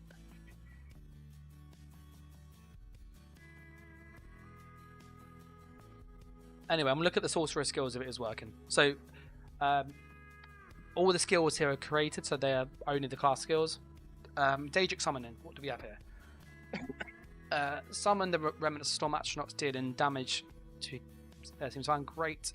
Does an AoE, stuns them, damage over time, that's pretty good. Familiar, deal 17,000 damage over 6 seconds, up to 3 enemies. Do you need to slot that forever? Oh, okay, that's cool. So this isn't a permanent pet anymore. Call Azure to send a blessing to heal a friendly ally. Okay, what about that? Is that... Oh, okay. That's weird. Look at that. I saw people doing this and I was going like, where on earth is the Twilight? What's the cost? That's really, really good. That's better than the Nightblade heal, that is. Because it hits you and it hits allies. Oh, but it hits you for less. Oh, that's really interesting. So that's like a AoE group heal, but you don't get as much self-healing. That's cool to note. And obviously, you can't counter that because you can't kill the Twilight. We have Curse, which is our 6-second delay. The summons just seem to do the action they normally do on recast or similar. You have to cast manually, it looks like. So like if I want the heal, I just push it. And then the familiar, I can't summon the familiar. So what I imagine is I need to look at the target, because it's target enemy, and I push this and then it goes next to them and does stuff. We can check this out. Let's see if we can find like some guards or something to just test. Because I think that's quite cool to change. Is there like a delve or something? Yeah, we'll go over. We'll go there. There's a delve there and it's on the way to the reds. Yeah, I'm curious to see how this works. I could be completely wrong on this, but I think it works as I think. So we're just moving this. I want to put on some other skills quick while we're here, and we'll check that. So you've got Curse, which is 6 seconds, and it can't be dodged. So this is like Spec Bow, but it's sort of an extra second. So Drake says, in PvP, look at the character, your buffs are all reduced now. Yeah, in PvP, you don't get Battle Spirit. Like, it's just not there. So everything's just flat stats, which makes it simpler to understand. I think that's a good idea. Yeah, so this is a like Grim Focus, I guess, but the advantage of this is that it can't be dodged, whereas Grim Focus can. Shield. Conjurer's Shield. So that's going to go on the back bar. That's going to go there. So that's your burst heal. That is literally your heal. What bound armor? Protect yourself, Power of Oblivion. Mage, that's insane. That's actually insane. Do you have an armor buff as well? Oh my goodness. Okay, well, that's your burst heal. Sorry, having Sulk seems loaded as hell.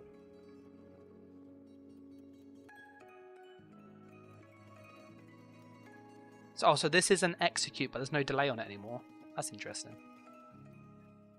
That's still pretty decent. We'll sort that. That's still good. Sorry, Sulk looks really good. Like, it almost feels as if the people who made Sulk like play Sulk, and that's why they want this to be the strongest. This seems really strong, and it stuns them as well. Oh, that's nice. Oh, you can't spam it though. That's interesting. It does work really smooth though. That's really smooth compared to before. Look at that. That's like instant. Sorry, I'm just like geeking out over the changes to the skills. Yeah, so Stormcalling looks pretty solid. So you use this as your execute.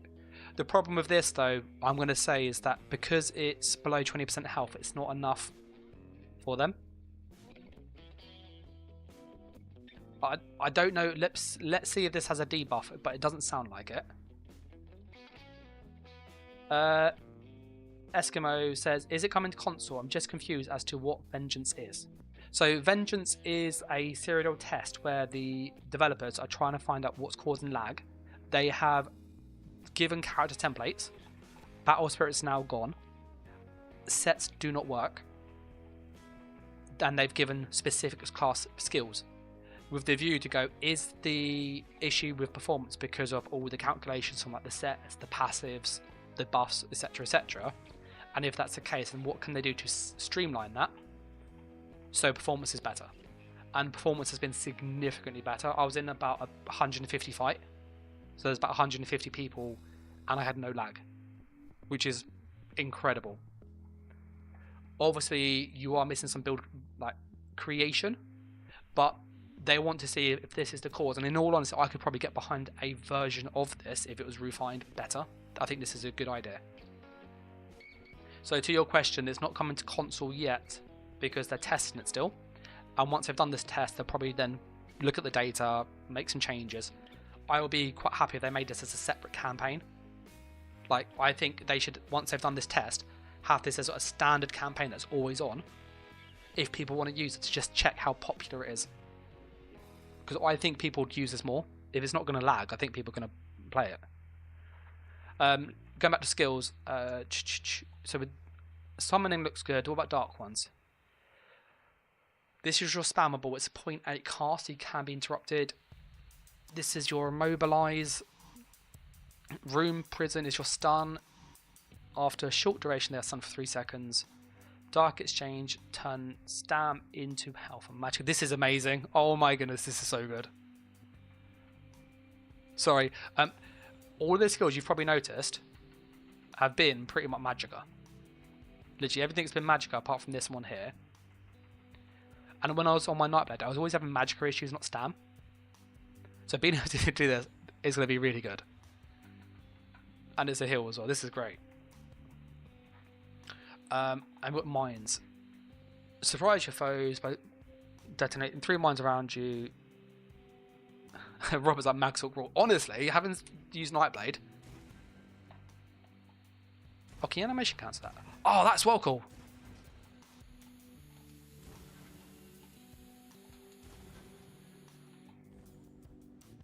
Okay, yeah, so we're going to go to some NPCs and just test like a few of the things. There's a few quirks here. I need to get a heal one in case I get attacked. Because the shield, as great as it is not going to cut like the healing side of it. Oh, this is my burst still. Yeah.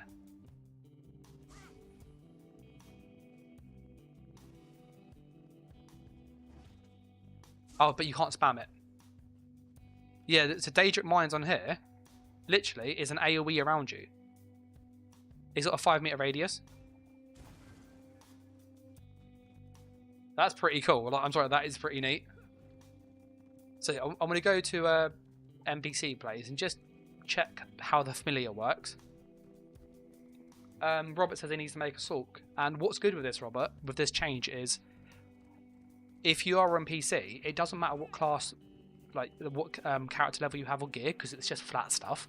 So you can literally jump in straight away and you can just make a build, just put on the skills you want and go fight, which I think is really good. Like, as someone who, I hate farming, I hate grinding PvE, like sets in PvE. It's tedious. It's not what I want to do. And so being able to, I'm going to grab the law book quickly. No, can't do that in this campaign. Can I go in here? No, you can't. Oh, that's a bit of a bummer. Good. There should be NPCs over there. The one thing I would say is I would like them to try and get a scribe in here somehow. I don't know how, but it's quite a big system. Very cool, very creative, gives you lots of choice. You know, I'd like them to have it, but you know, you can't have everything, can we? If you just joined, we're just testing the Sulk to see what are the skills like, because there's a few like there's a few big changes in my opinion. Like the familiar is really different.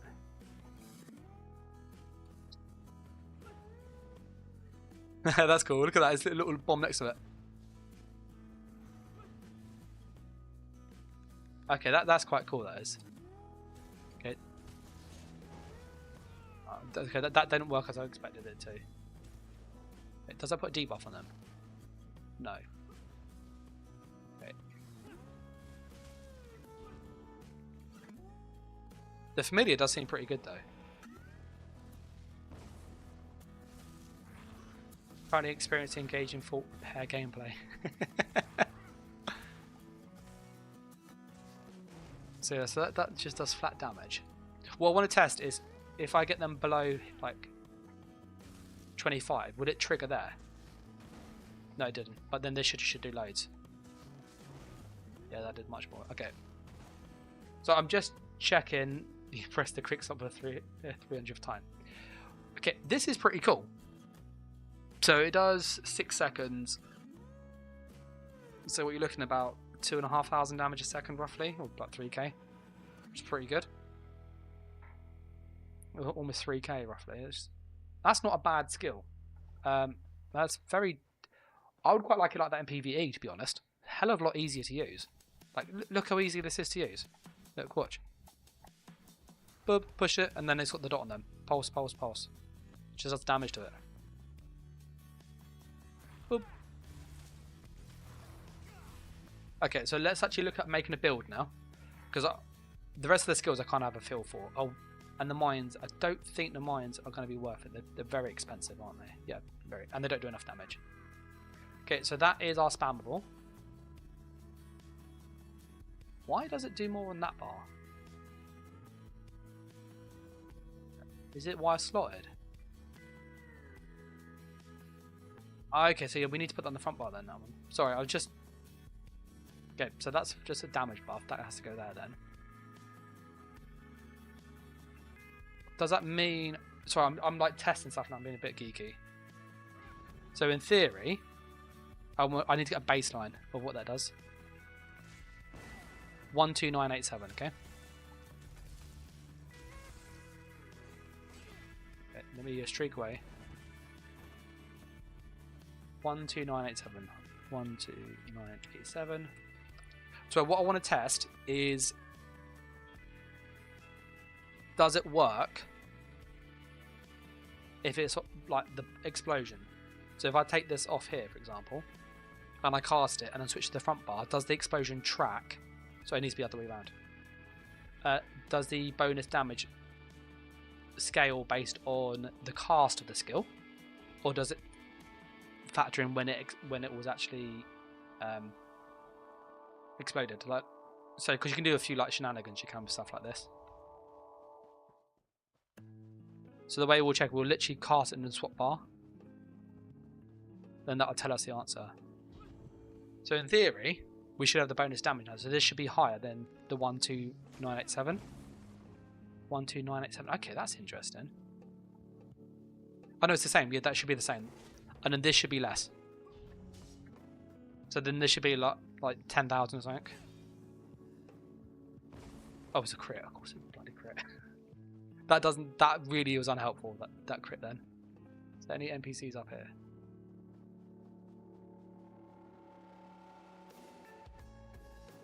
So I know this is probably not the most riveting, but this is like for science. Is there any...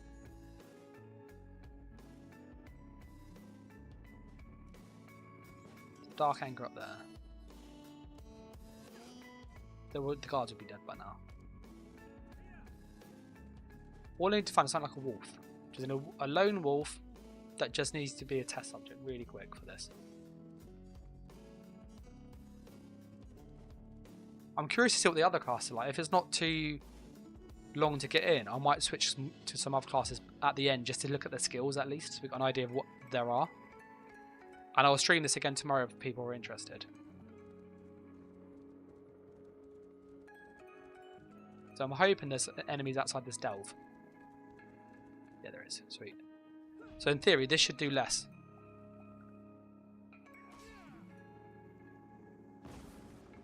What's this? Another crit. I don't want crits. I don't want crits. Okay, yeah, so it does. Okay. Alright, so what we've been able to find out, in case people are curious about what on earth was I doing, is if you cast this skill on a back bar and you switch bars, the damage is calculated based on what current buffs you have, which it should be. But I didn't know if they've changed it with the campaign rules, because it's simpler to calculate what is the damage on the point of cast than on doing a check when it goes first to player, if that makes sense. So yeah, that means that we need to put this on the bar basically.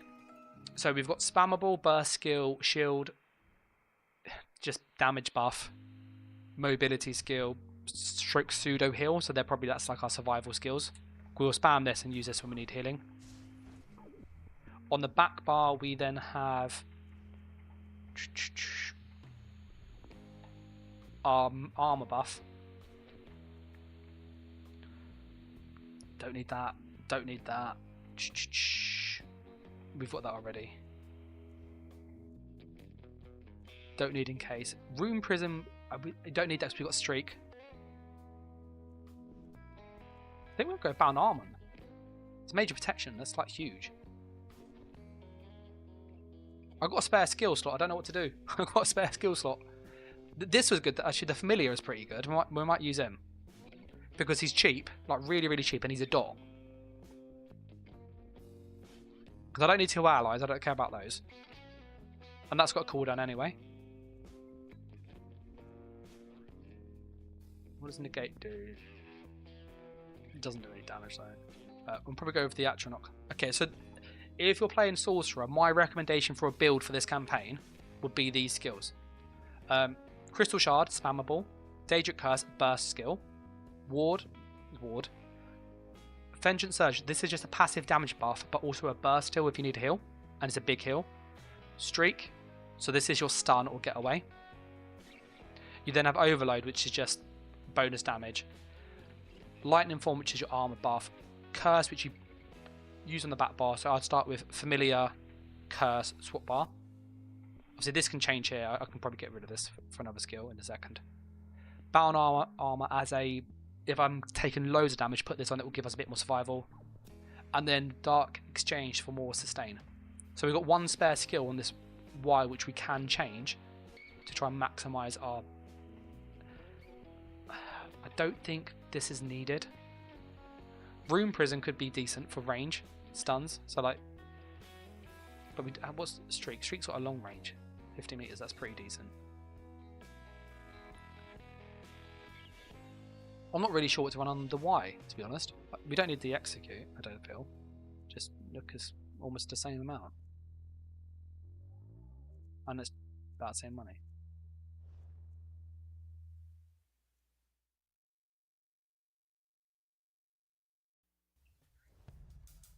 I want to put this here actually.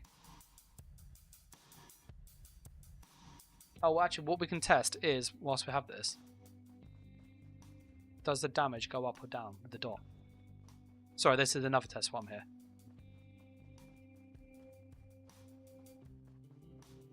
Please be an NPC down there. Yes, NPC. Sweet. So we're going to cast a Familiar. See what the dot is. So 3, 4, 7, 8. Swap bar. Now does it go higher? Yeah, it does. Okay.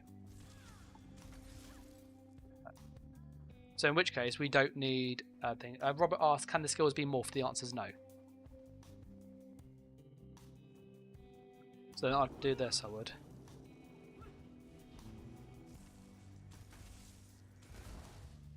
Yeah, that would be the combo. Sorry, I'm just testing like what would I use to try and kill somebody, which means this Y skill is completely free. I might as well just put on a heal. Not a big heal though. Or crowd control. I don't feel that's. I'm gonna go for a stun. Right. Sorry, that's me like just trying to work out what would I do to optimize this.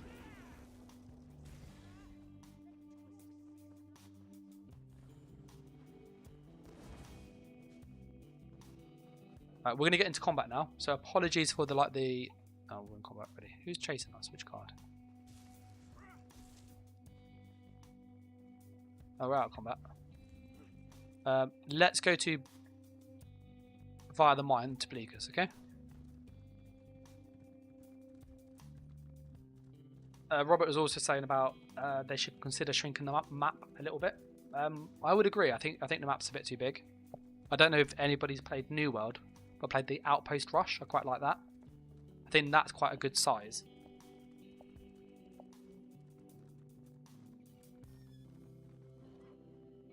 Oh, that's gonna hurt. Look at that.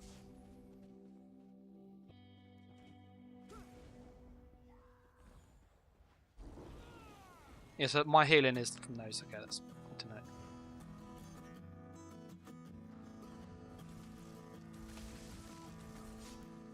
Yeah, Sulk seems really good, like, just as a kind of skill. I wonder if we still get the tick. And apologies for like checking out the skills and like how I'd make a build with this. I think what I have here is the best you're going to get for this skill set. I will make some like build videos for each class probably before I go off tonight. And then that way, if you want to like jump into here, you go, I can just run this set of skills and I've got a decent setup. Like, I know it's very limited build options, but it's something better than nothing.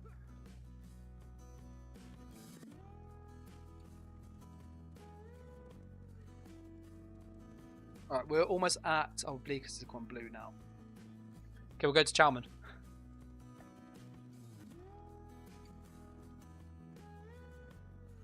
Oh, 4 damage OP. Alright, I'm just going to shut my door whilst I'm riding, so I might get ganked, but I'll do my best.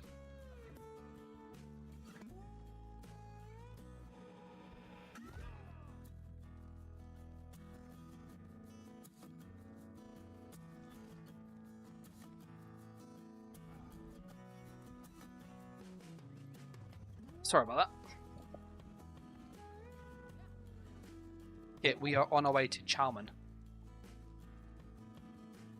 Thought I saw a red little badge up there.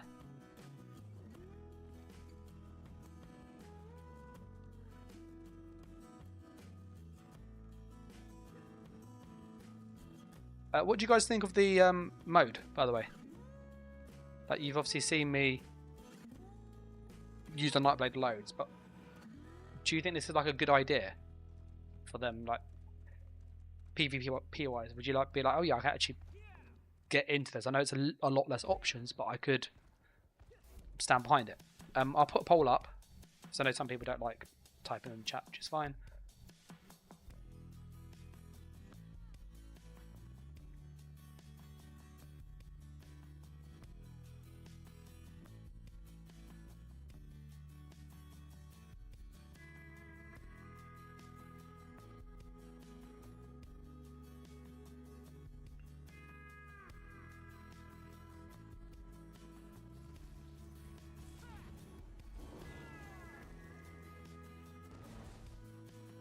I missed the streaks. I missed being able to streak loads. That's depressing. Yeah, there's a poll up to see just generally what is the like sentiment of the community on this.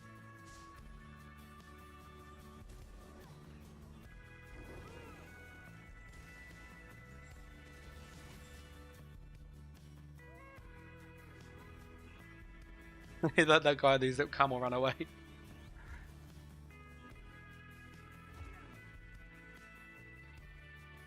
We're going to chase him.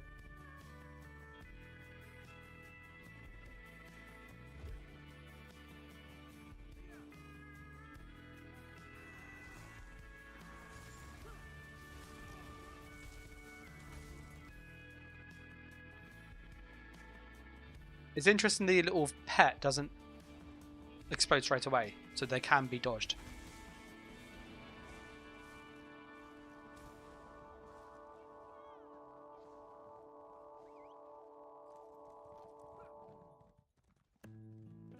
Oh, I can see some guards down there, so hopefully we'll find some players.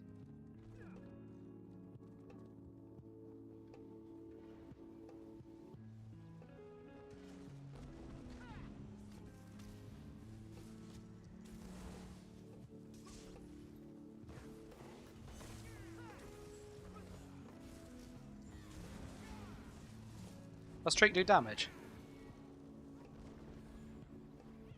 Don't think it does. No, it doesn't. It does normally, that's what just checking.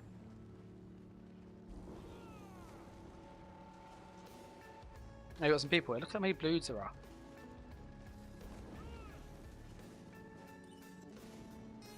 But yeah, the population's way higher than it has ever been.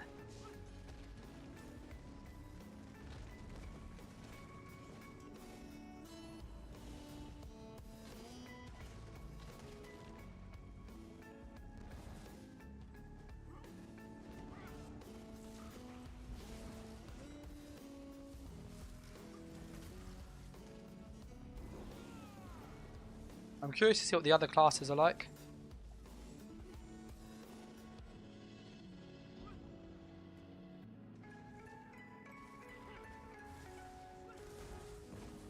Ah, that was a nice explosion there. with the curse and the frag adding together.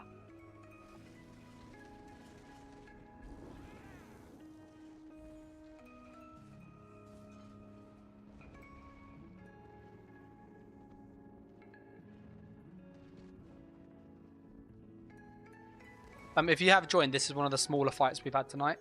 We've had like fights where there's been like over 100, maybe 200 people in a fight, which is insane. It was a good fight.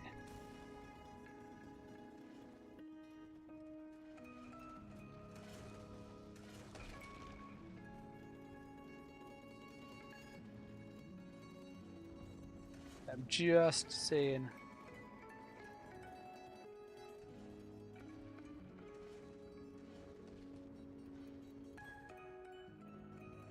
Joto's just said a 2 mediocre sources can apparently sustain an infinite mage duel.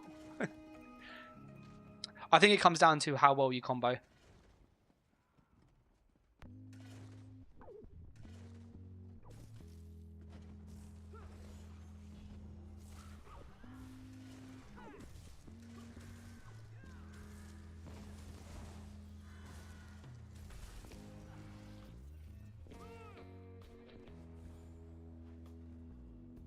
We have a room cage, but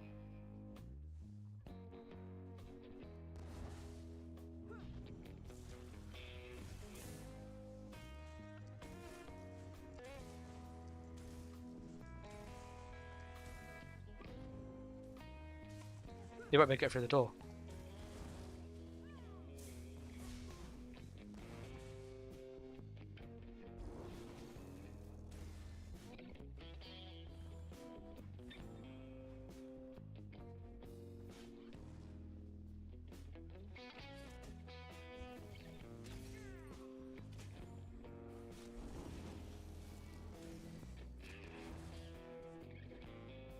I've literally walked straight into where their camp is, which means they're going to respawn.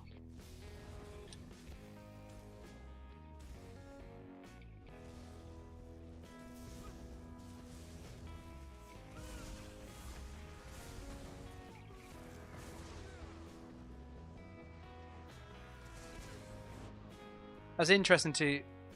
Without having the stun on the sorry, not the stun, the damage on the streak, and the curse being 6 seconds, it was a really weird combo.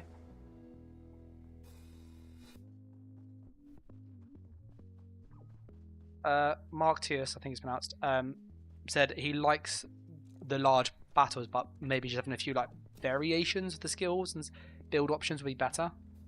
And I kind of agree. I think having like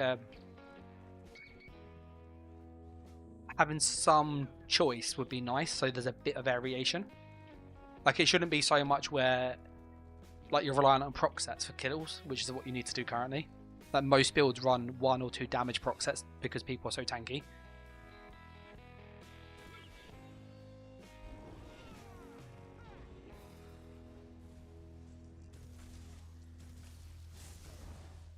I got him there, that was nice.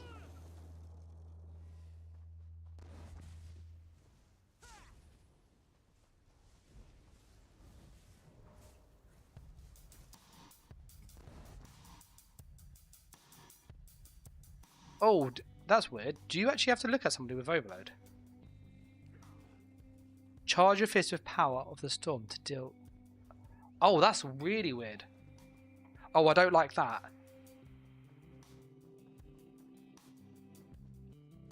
If you don't know what I mean, overload isn't a toggle. Normally you toggle it and you can just light attack with big balls of lightning. It looks like, and please be an something here that I can just hit to just show this.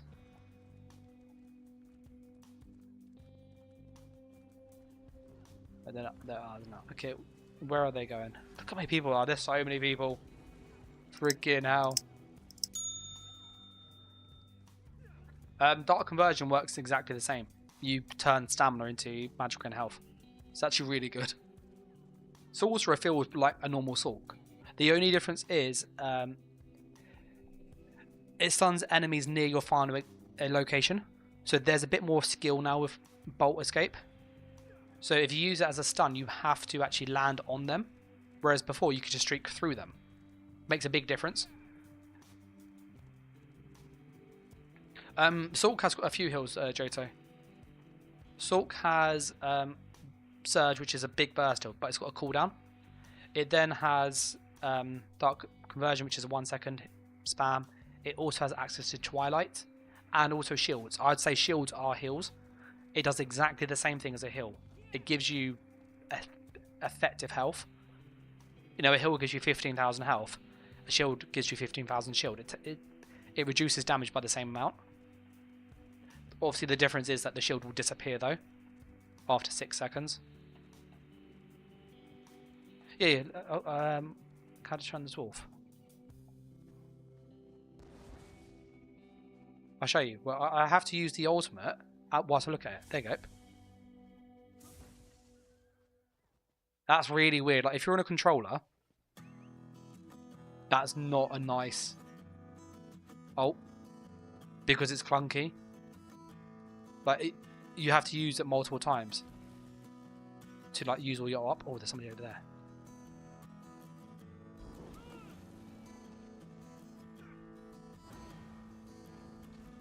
Yeah.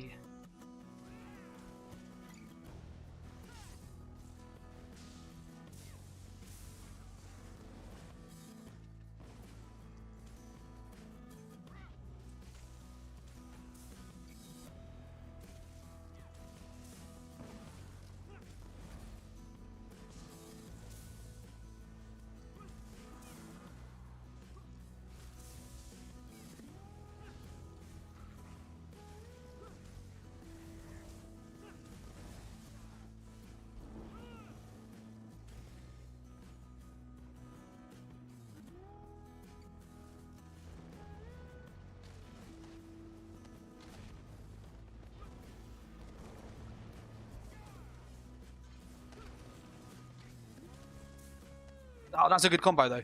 Doing the crystal frag into light attack, then ult shoots all three at once. That's really, really nasty as a damage burst. Sorry. Mark Tio says my only concern is that it seems like staffs are the advantage here due to skills costing mainly magicka. However, dark conversion and siphon strikes help martial weapons out a bit. I'll show you that if I can find a guard, I can show you this. But from what I saw, heavy attacks don't restore resources. I can't do my streak spam. I miss that so much. So if I use my magic up, yeah, there must be guards down here somewhere. There'll be some on the mine. So normally when you heavy attack, you get a massive amount of resource back.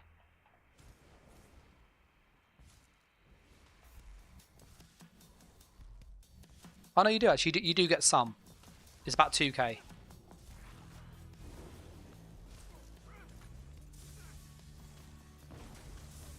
So this is the combo I'm doing that. So what I'm doing is I'm doing frag, light attack, ult. Frag, light attack, ult. That hits really hard.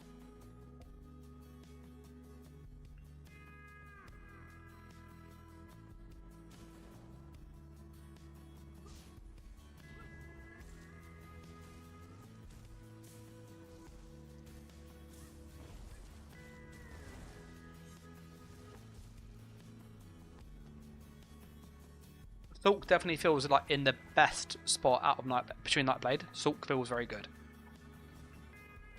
Nightblade wasn't bad.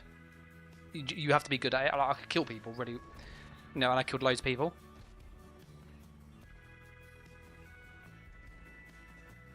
You thought it was invalidating your PTS test, and sorry. It's so little that I don't think it's worth it. Let me put on CMX. What's it? Combat log. Where's the sustain?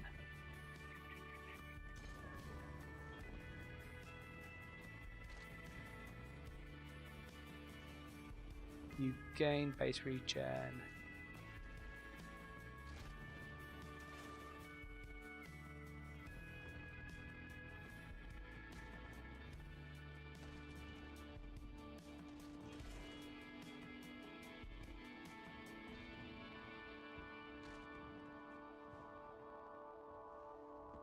I need to find where it is, but yeah, it looked like it was because the sustain number went up twice, which it shouldn't do that.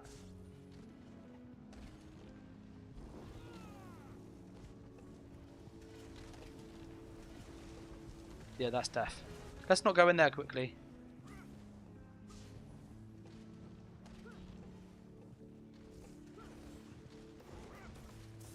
Oh, that was some good damage there, wasn't it? That was like most of his health bar. That was good.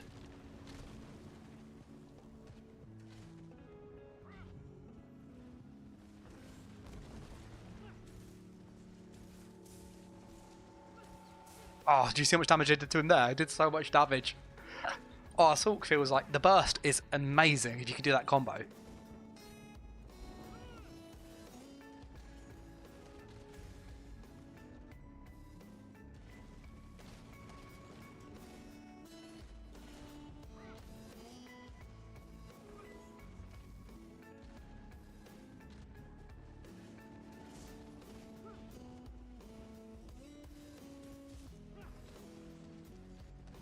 Ah, wait, well.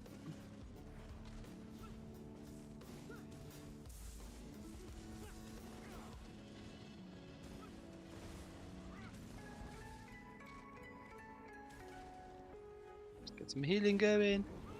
It's nice not having any range interrupts though that I've seen. 23k heal, like that, thank you.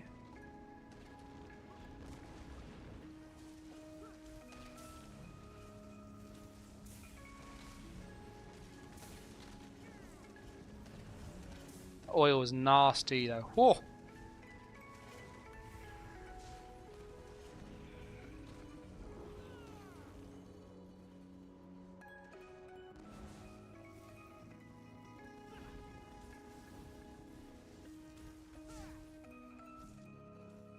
Yeah, Sulk feels really good.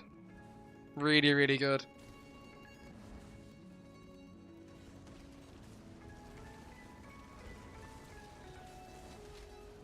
Oh, no, no, no, I should not have done that. Oh, I walked in so much siege. There it is. Do you see all the siege? So much siege. It feels really nice healing other players out here too. Yeah, on Sulk, you've got the actual Twilight heal is like a group heal now.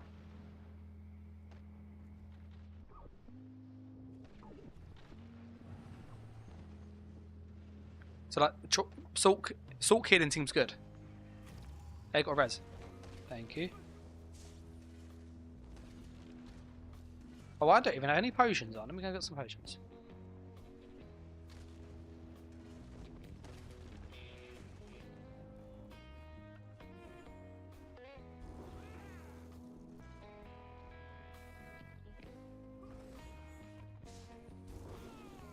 Oh, I'm on the wrong bar.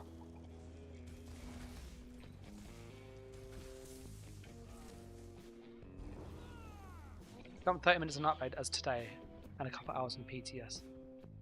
Did you see the guy under the floor? Was that me? Was that me going mad? I swear I saw a name tag under the floor.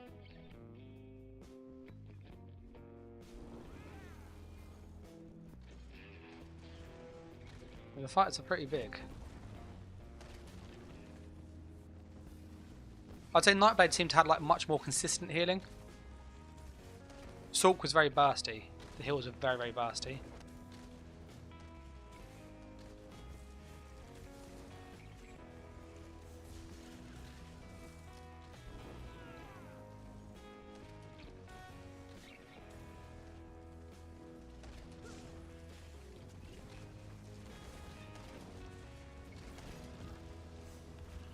Terrible time to get stunned. Oh. Oil, yeah, Siege is very, very, very effective. I'm getting a res. Go on, mate, go on. Ah! Oh, you're so close. Yeah, what I'll do is, because it looks like the queues are pretty reasonable, I could probably jump onto each class. And I will make a build video, like this is what I'd recommend for this test, just so people have an idea. It's also like a good piece of like history.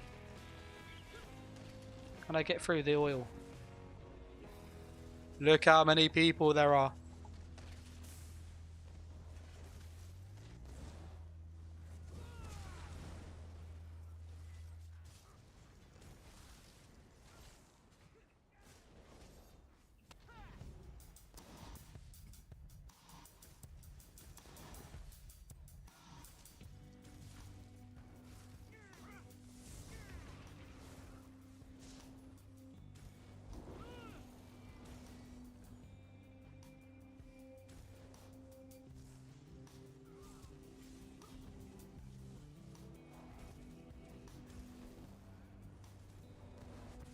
I would be really interested in battlegrounds like this.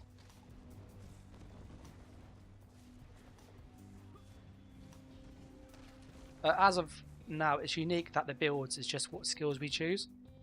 I quite like it, and I hope it expands more without impacting performance. Yeah, I'd agree. Looking at the poll with it's got 11 votes. It's 36 yes, 55 no, 9% unsure. So it's pretty split. Like obviously slightly more on the unsure, and I think it comes down to the lack of choice. But I reckon if they had like sets like Hunting's Rage, Julianus, Order's Wrath, just a few like base status tests. Hello, mate.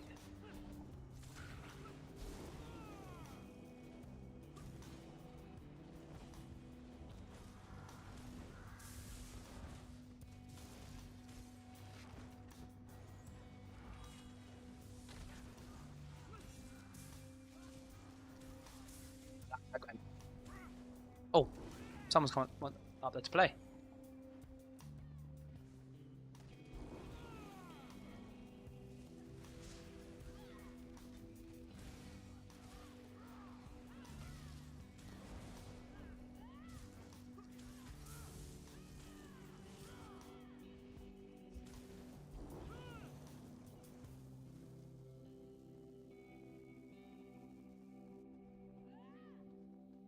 Oh, he's chasing him. Oh.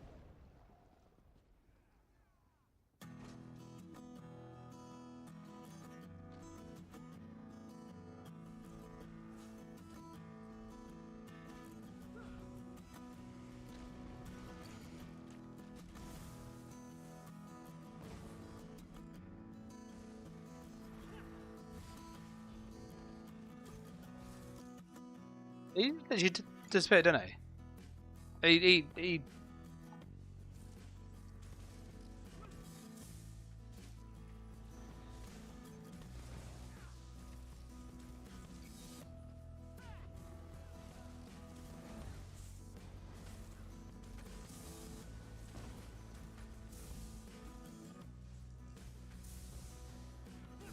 His wings seem very good. I think they have like range reduction.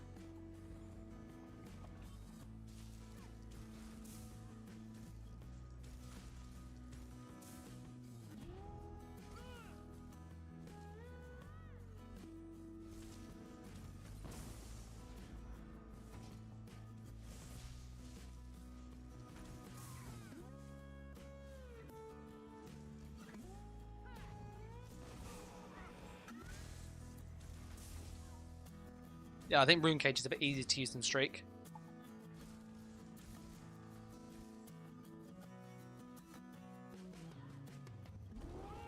Just curious, Mark, is it like a content creator or?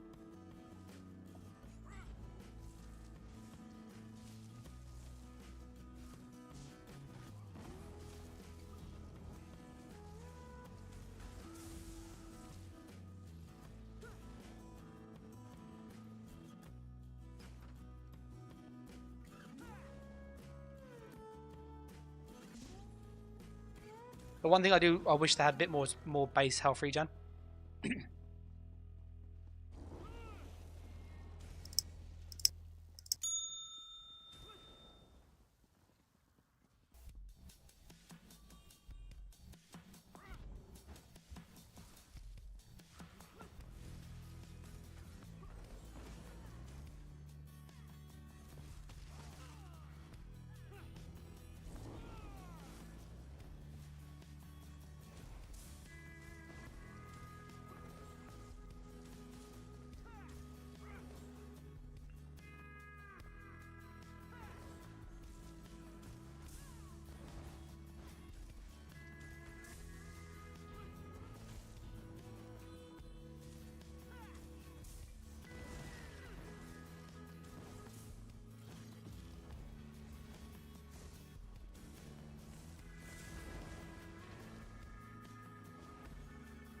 Yeah, it's getting some resources back.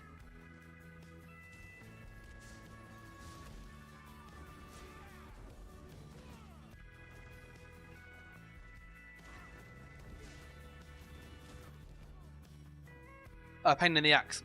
Yeah, he's pretty decent.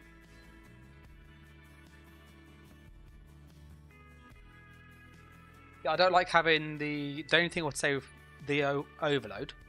Very good for some combos, but because I put streak here, I keep streaking. If I don't push it exactly at the same time, it registers the streak first. So then sometimes my overload doesn't fire. But that's more like a button placement issue from my end. I would like to do a fight at less. I do like a less.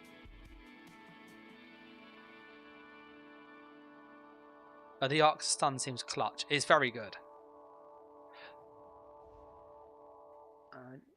Just having a little look where the fights are.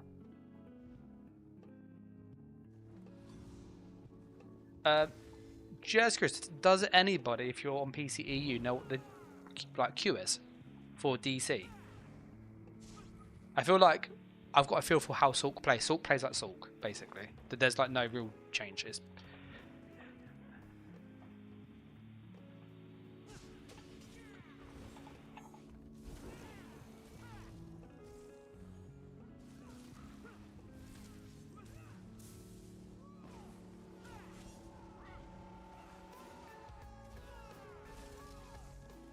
Whoa, my goodness, those are yellows. Woo. Let's go up here. Are they going to follow us up here? No, they're not. The yellows are off. Freaking hell. Seeing if I can try and bait one of them down here. It's a lonely blue all by himself.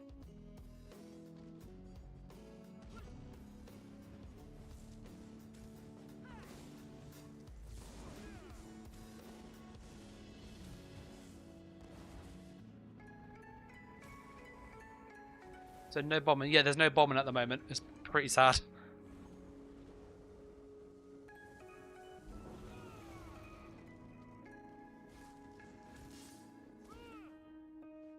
That was fucking annoying. That was. That fall damage was insane.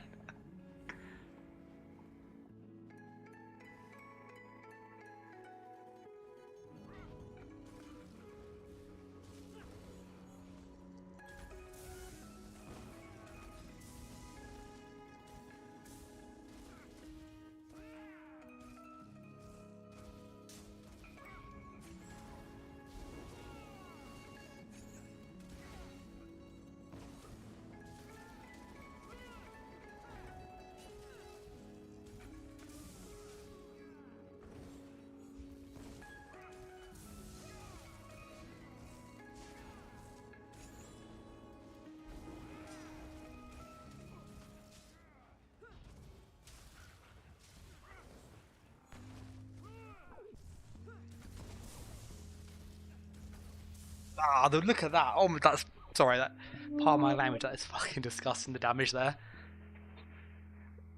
Oh, sorry. That was a good little fight with that DK, but I was able to just stand there and just tank his damage with shields and heals, and then just literally get a huge burst combo.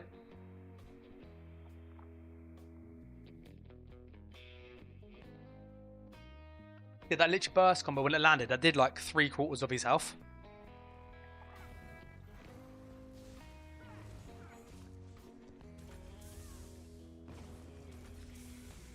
Look at that. Sorry, that combo is really, really good. Yeah, so if you're curious what I'm doing there, I'm obviously killing people, but I'm doing Curse, then I'm switching into Rune Cage, Frag, then Overload, Light Attack, and it all lands at once. It does so much damage. Yeah, there's a lot of yellows there. If you guys put in chat what class you want me to see me using next, yeah?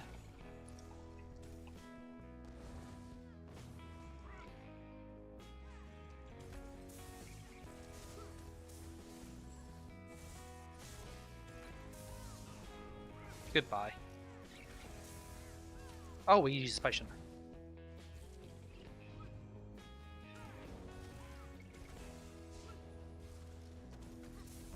Oh, that was a...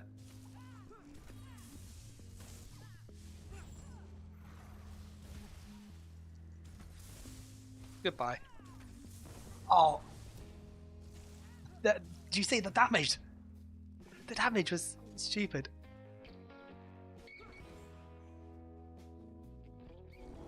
Arcanist possibly, people keep saying. Necro. I think Necro could be good, because how they changed some of the like clunky pets were pretty good. Everybody loves Arcanist.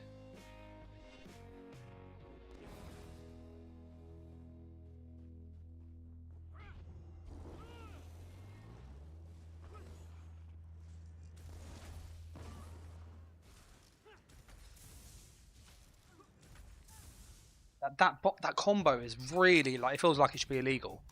I was playing Nightblade earlier and I did not have as much burst as I did doing this.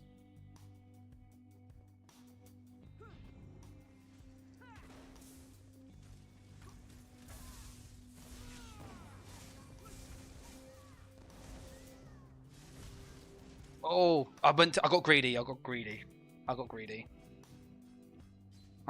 deserved to die there. I was greedy. Sorry. I was having too much fun just like dicking about. Alright, what I'm gonna do is I'm gonna switch character.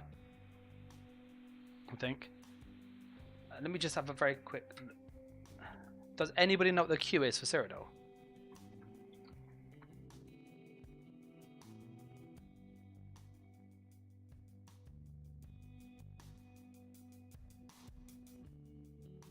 And then I will make a video, 100%, like on each class, and I will put them out. This is definitely the best Sulk setup for this like mode. I can't think of anything else you would run.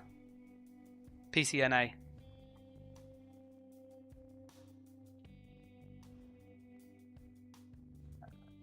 Let's go Bleakers. Like last time, it wasn't that long, so it was like 6-7 minutes. It wasn't too bad.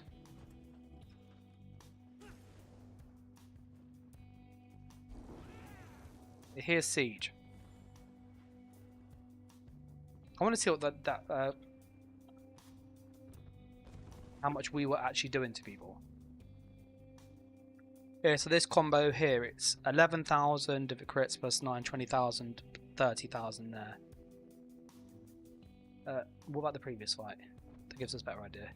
So 10,000, 25,000, 28,000. 39,000 plus that. You're looking at about 42,000 burst. That's literally half somebody's health bar. Well, it's actually more than that. It's like, yeah, it's almost 2/3. That's actually disgusting. I'm hearing Siege, but I can't see it. Oh no, I found it.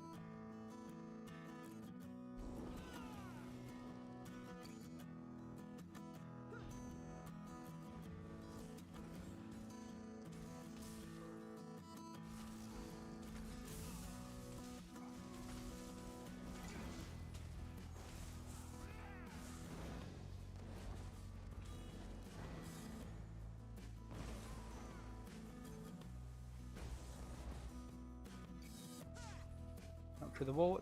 They're not following.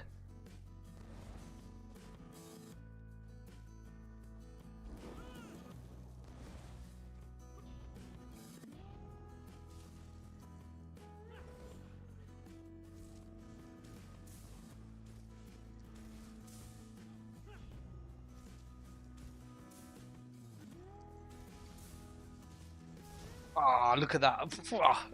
I love it. I love it. The doping hit you get when you like blow people up that combo is so satisfying.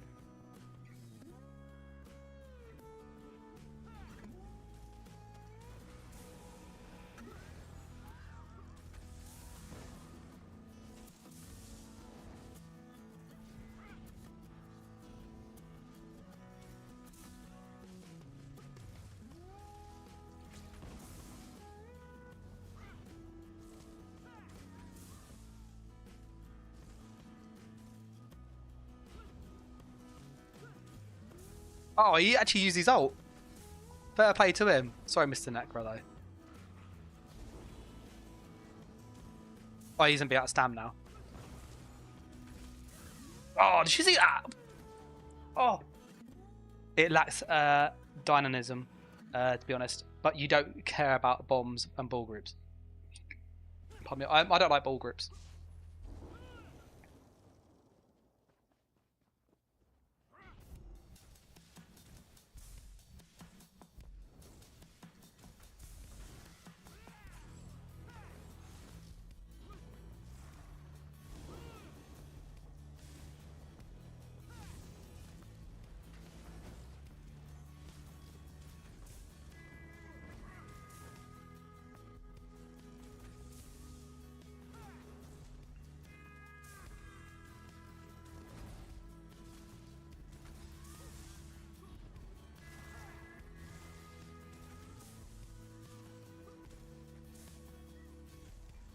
Me and this Nightblade dude are absolutely just destroying them. Look at honestly, this is like so good. He's good. He's good. Me and him, yeah, literally doing God's work. It feels like. Oh, hello, another one come.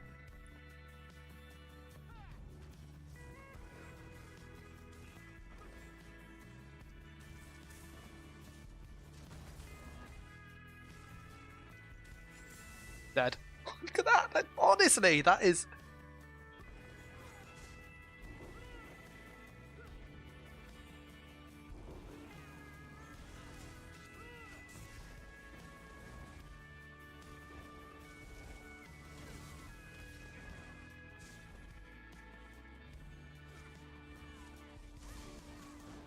That got me the yellows. Yellows. I feel like I'm being bullied. No, we did good. We did good there. That me and that other dude were just. I'm gonna switch soon. And as I switch, I will put a quick poll up. Oh, I can't do it in combat. Let me do the poll quickly.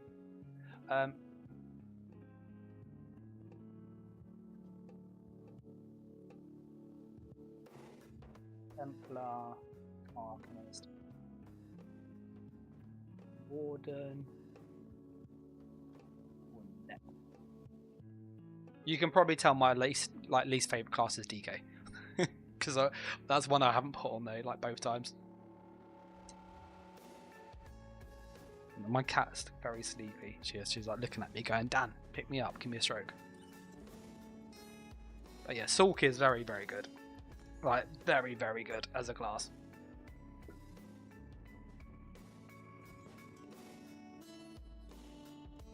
Hello, Luna. Robert says, seems like a lot of fights to be had, which is real nice in Cyrodiil. Yeah, honestly, it's so busy.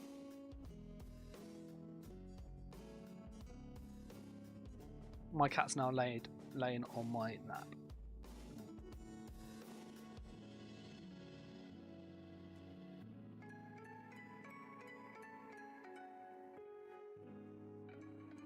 Just playing stroke the cat. So just looking at the poll quickly, Templar, Necro. Whilst people decide on the poll, I just want to see what Warden looks like because it was my favourite class. Like I absolutely love it as a class. I don't know if you can hear my cat.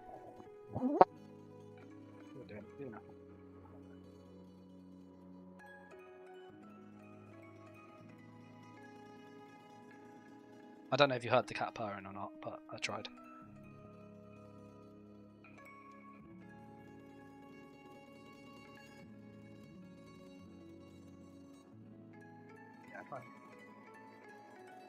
I've just put the mic back in its little cradle. Whilst the poll's going, I'll see which is the most popular. At the moment, it's like really split. It's basically Templar with 40, but the rest are on 20. So I see how bad the queue is. Oh, it's only a minute. Oh, that's awesome. Oh, we can get in. Alright. I'm going to have a look at the Warden skills just whilst we let the poll do some bits. And we'll look at the other skills. And then I'll make some, like, a rough... What would I do? Warden's the class I know really, really well. Mikhail says, just logged out of Cyrodiil here. Went in with my bash build. was so sad I didn't have sword and shield skill line. Yeah, if you use like weapon builds like snipers and bash builds and so on, it's a bit depressing. So what has the Warden got? Animal companions. The bear rows a grizzly bear to maul an enemy for deals damage. See, this is good. This, if I'm from what I was seeing, this was like Celine. So like you use it like the ultimate on the Sulk. So instead of the bear running around like being absolutely hopeless, this actually might be pretty good. The only problem is it's below 25% health. That's pretty bad. It's a cool idea though. Dive, it can't be blocked. That's going to be problematic. That is going to be so problematic. If you don't remember, dive used to be unblockable back in the day. I was on my Warden, Cyrodiil Santa. Scorch. Hey, after 3 seconds, yes, they've got normal, like a good timing. 1, 2, 3, pop. Awesome, good. I like that. Swarm, just another dot. Betty, Major Berserk. Ooh, that's quite a good one. Yeah. Oh yeah, that feels like normal Warden there. That's good. I like that. Right. Mushroom. This was always absolute crap. This was. Okay, that's good. It was undodgeable. Can I have the fine hill skill and use it to use bear as a target? I used to do that. The Nature's Grasp, that one there. That used to be really good with the bear. Healing Seed. Summons thing after 6 seconds. It grows fine for you. Okay, this is the first hot I've seen. I've not seen any heal over times. And it's pretty good.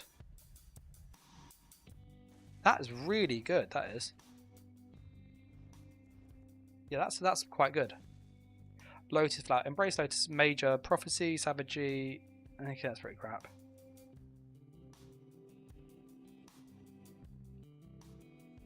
I'm assuming that just does, yeah. That looks like your armor buff. Yep. Conjure icy shards around you, frost and immobilize, so you got like chains. Hey, Arctic Wind. This is your burst hill.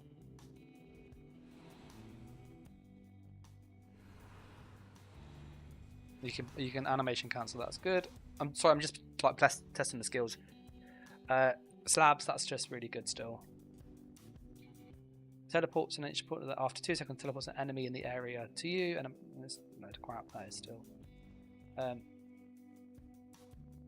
Sleet Storm, twist, reducing the movement by 40% and stuns. You can make. Okay, that's not a damage. That's pretty sad. Healing up to 3 allies for 42,000 health over 6 seconds. That's not too bad. So you're probably gonna use the bear actually as your damage ult, and then healing ticket or secluded grove. For a build, if you're gonna make a Warden, I use this a lot. At the moment, the pole's really close. By the way, we will use birds, bugs, beetles. Betty. So literally that's front bar. That is your front bar done. On your back bar, you're going to use Ice Fortress, Slabs. You will probably run the Vines. Oh, it increases your healing by 16, but you're going to run that. That's very good. Yeah, that's crit, and it also gives you increased healing. And you're probably going to run, Vines. Because you got the burst hill already. Having played Warden, this is what I would use personally. What does Betty do? Betty was just damage buff, yeah.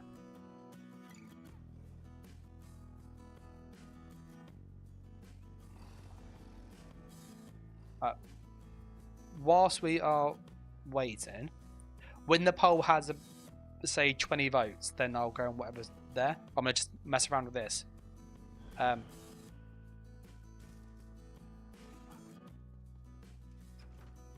So the poll at the moment has 8 votes. Once it gets to 20, it gives me like enough of an idea of what people want to see. We'll then go on to that.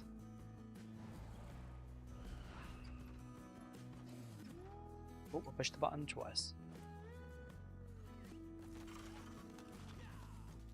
Right, we're going to go over yonder. At the moment, Templar is really split. Like, just looking at the poll, it is really, really split.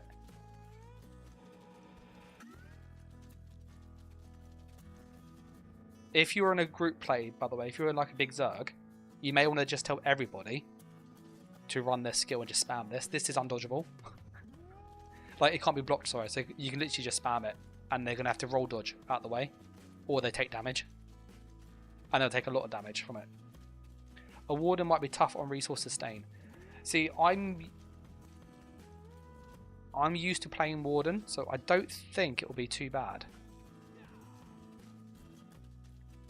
The combo on the Warden is all around landing beetles and a spammer ball together. You'd normally have like Dawnbreaker, but you're going to use Bear for this instead.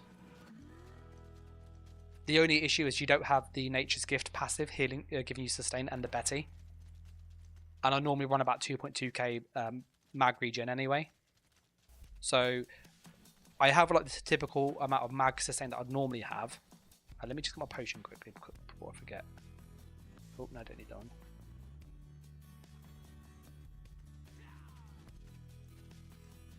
Just going up yonder.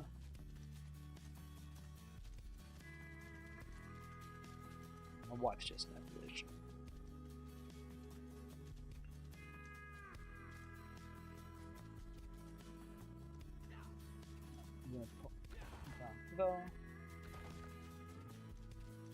The poll is really close. Literally 33 Templar, the rest is 22.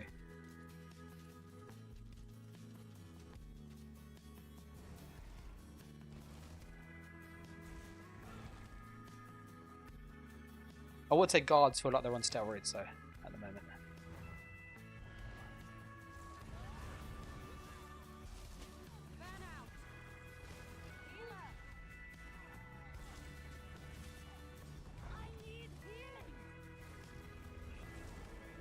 Yeah, the bear, it comes out like Celine's. It's actually really cool.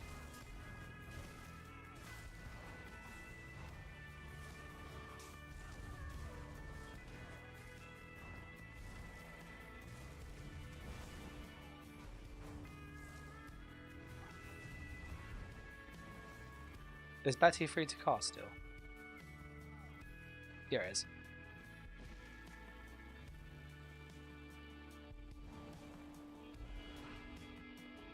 I've not seen any skill that gives you a snare immunity yet.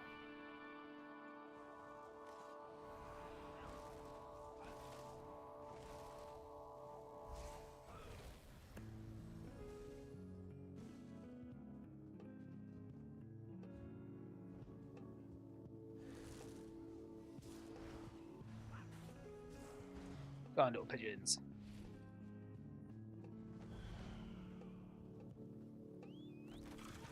Yeah, Sulk, very, very good. I've done Nightblade and Sulk so far. Sulk is the strongest class I've played in this mode. Just for damage. Like, as a damage dealer, which is what most people want to be, Sulk is the best so far. Nightblade had good damage, just not as much as Sulk, obviously. There's a big fight at Chalman, so we could go that way. Macau says it was nice not getting pulled back and forth like a pinball in Cyrodiil.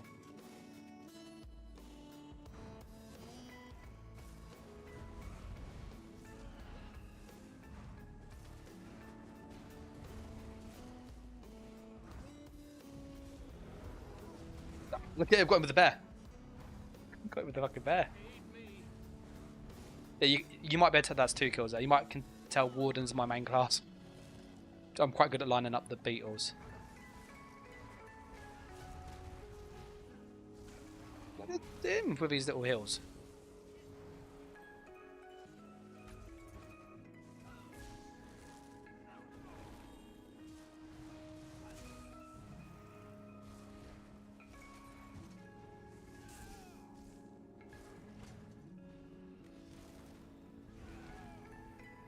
Missing the purge from Betty. So nice when you get oiled. And yeah, I love the purge. I used to literally spam this.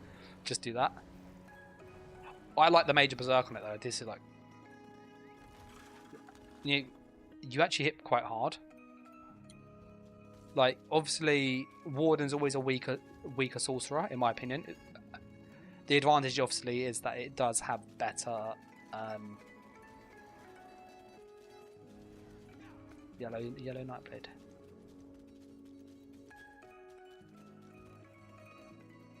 Oh, okay.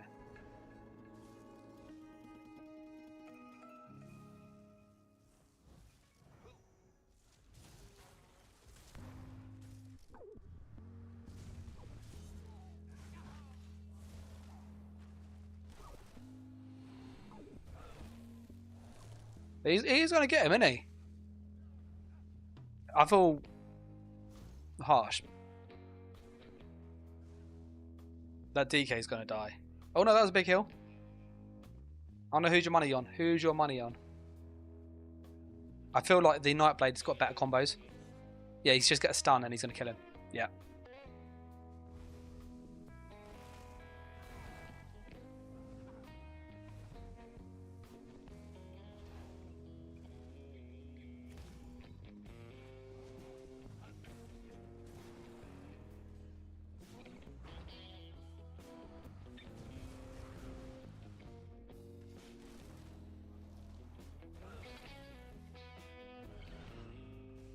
I don't know how he got the ESO kill though, because bash him.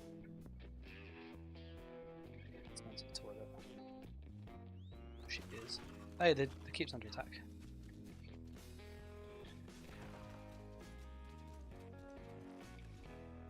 The Warden having a heal over time is actually really nice. Look at that, 6,800 crits. It's literally like... This feels like how Warden used to feel. If you ever played Warden when it came out, this is how it felt. They really got the like essence of the class back.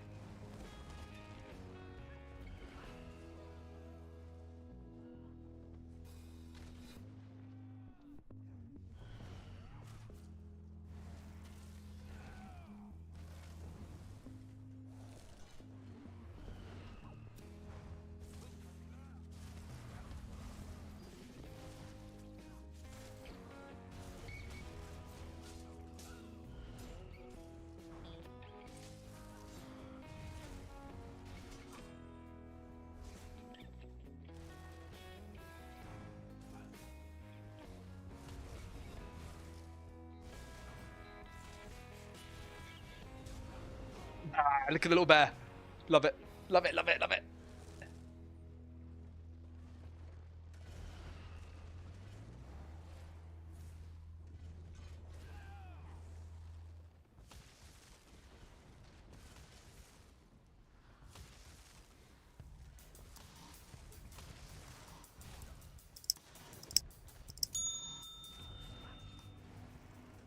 Yeah, I keep pushing the Betty, thinking I get the cleanse, and I don't. That's quite sad.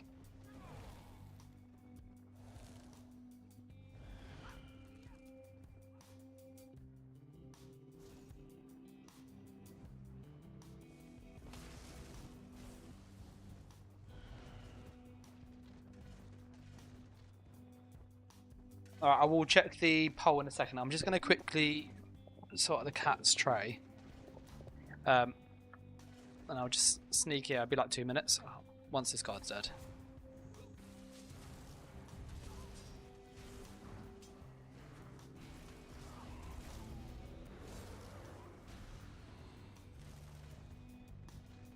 Alright, be 1 sec, correct?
No, sorry about that.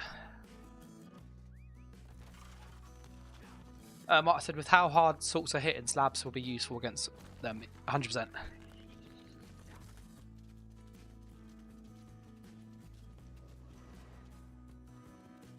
A lot of people using heavy attacks on lightning staffs.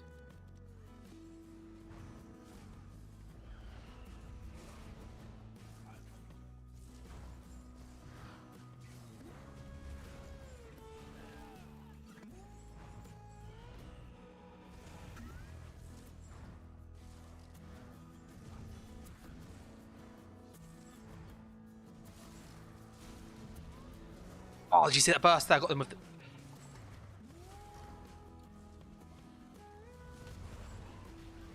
Love it. I love it you can't dodge beetles.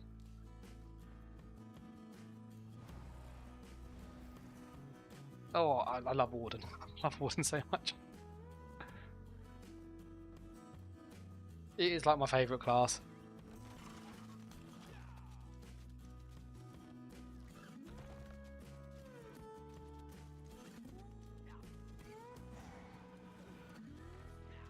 Let's follow these and we'll try and get some things. Once the poll has 6 more votes, I will then go on whatever class is most popular. Obviously, Warden's on here, so if that's popular, I just stay on it.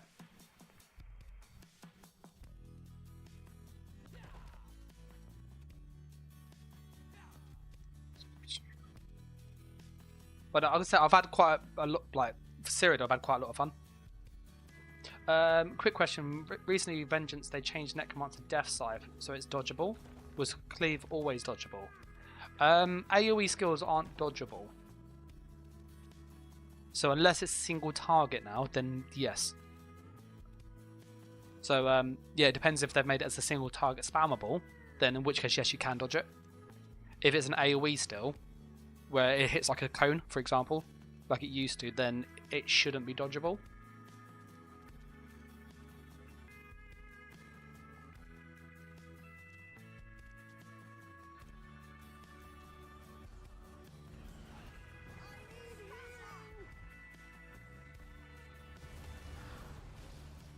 Yeah, Warden feels like its old support role. If you ever played Warden in the past, that's how Warden felt. It felt like the class that supported the fights. You know, if you're good on it, you could kill people 1v1. If you're mediocre, you would have a bit of a tricky time, not gonna lie. Currently, the 2H smash scribing skill is dodgeable as well. I'm confused about the direction of that in terms of balance. Oh, that's a... I don't really use a 2H to 200 smash. Oh. Nightblade, Nightblade.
Always hate that place going into the rocks.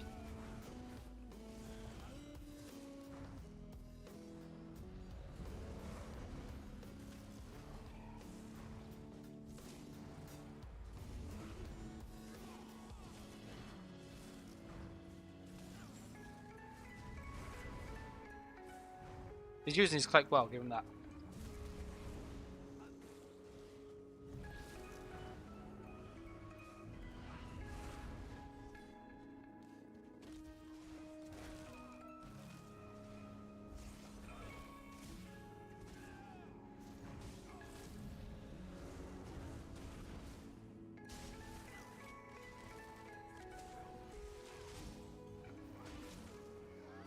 Warden healing power is actually silly. Look at that.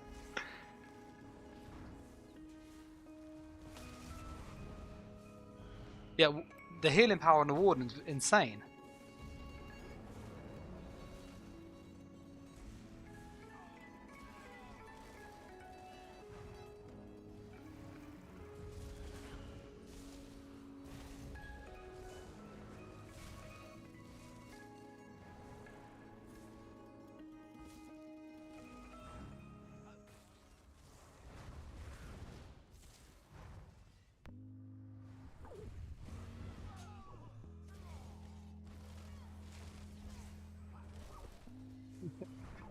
Yeah, dual Wardens is like must be really annoying to fight against.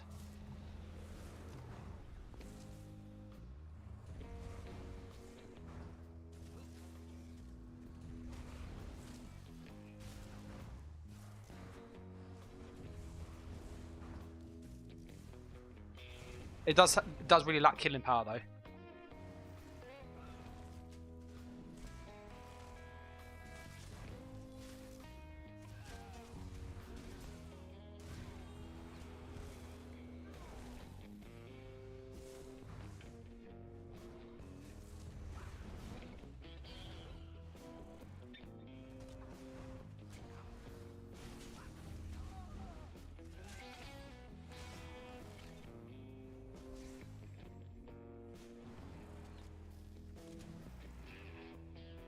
Yeah, Warden feels very tanky.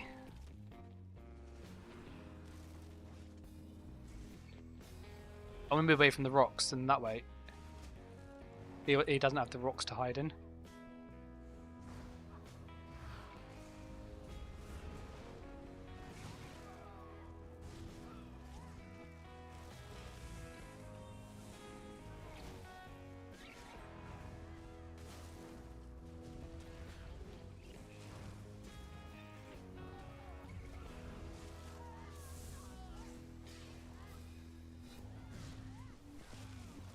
We're literally healing each other like there's no tomorrow. Ah, he did so well. The healing power on Warden is insane. Sorry, that is really insane. The killing power is not as much as I would like. It's good, like it's decent. Against roly-poly builds, you're gonna struggle because it's all like projectile. You got my bash on mouse wheel, so it doesn't need to block it. Warden, no complaints. Feels amazing as always. Yeah, honestly, really love it. Really loving Warden. I'm going to switch character in a second though, because I want to like just see them all at least. But this feels. This is the best build personally. Having played Warden for years, this is like the best setup you'll get. You know, you've got decent damage like that 12k there as an AoE, and then with Major Berserk, you know, that's pretty nice. That is. The one thing I don't get with this though is why, if they're trying to, like, it sounds silly, if they're trying to make it easier to use, why do you have to cast this? Like, I know it's 12 seconds, it's not hard to use, but like it doesn't cost anything, so it's not doing anything. It's literally just a passive buff.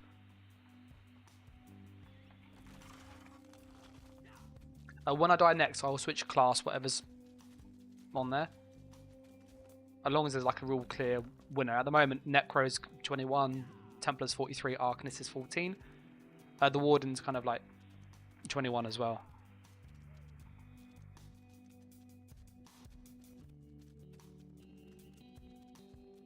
Yeah, Mikhail says he wonders whether the Necro got the pummeling Goliath, like the bash one. That would be funny if they added that back in. Like, they've added all of the old feeling skills. Like, it's quite clear they had like a very clear, we want it to feel like this. And I think they've actually hit the nail on the head quite with a lot of the classes. That looks like a very big group of reds that want to, don't want to be that friendly, do they?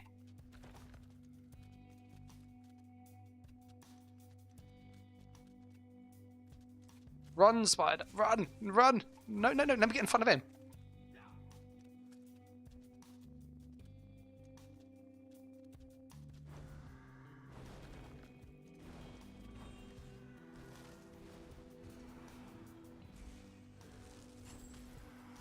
They actually chased me that far, didn't they?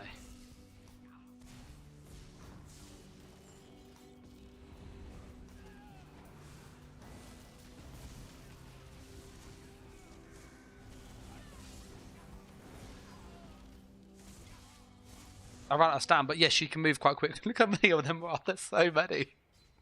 There's so freaking many. Oh, okay. Right, we'll respawn and then we will change character. Okay. Templar seems like in the middle, so we'll try Templar. It's the most. Yeah. Macau says you owe them money.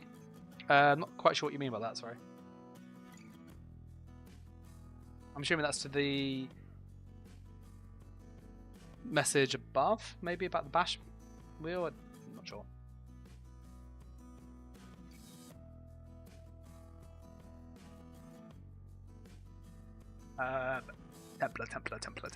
Templar.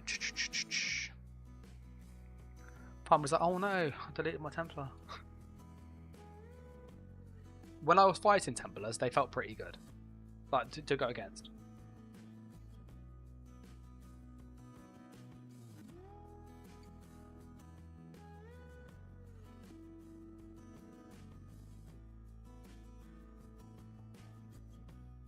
The question then will be, what's the next class after this one? And then I will make a video for before I go, just make some short videos of these are the builds and just put them on the channel tonight. So that way you've got an idea, like if you jump in, you've got this is the best set of skills. This is how you combo them on Y. And I can also give you like a brief overview of this is what this class is good at, this is what this class is good at. Yeah, no Q, that's amazing. Oh, is this my cheesy build? Yeah, this is my cheese build. This thing's well cheesy. Look at the Reliquin. Ready? 575. It sacks 10 times. 5,000 damage a second. It's stupid. Like, it is actually stupid what I was doing with that.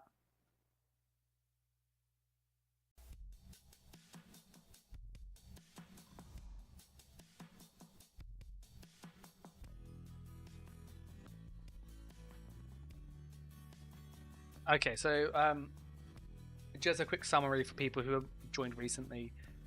This is the Vengeance test on PC EU. This is a week-long test that ZOS are doing to see can they fix the performance in Cyrodiil. In order to do that, every character has a flat set of stats. Attributes do nothing, Mundus does nothing, and Battle Spirit is disabled. So what that means is that what you see on the tooltips, for example, is what you get.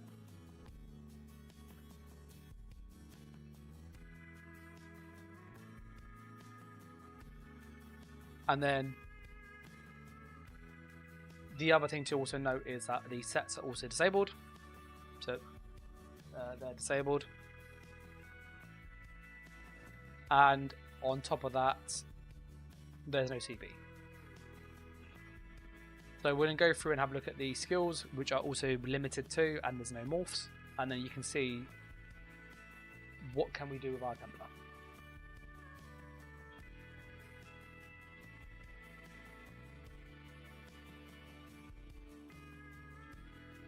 That has just been 6. We'll need to clear that up in a second. You look.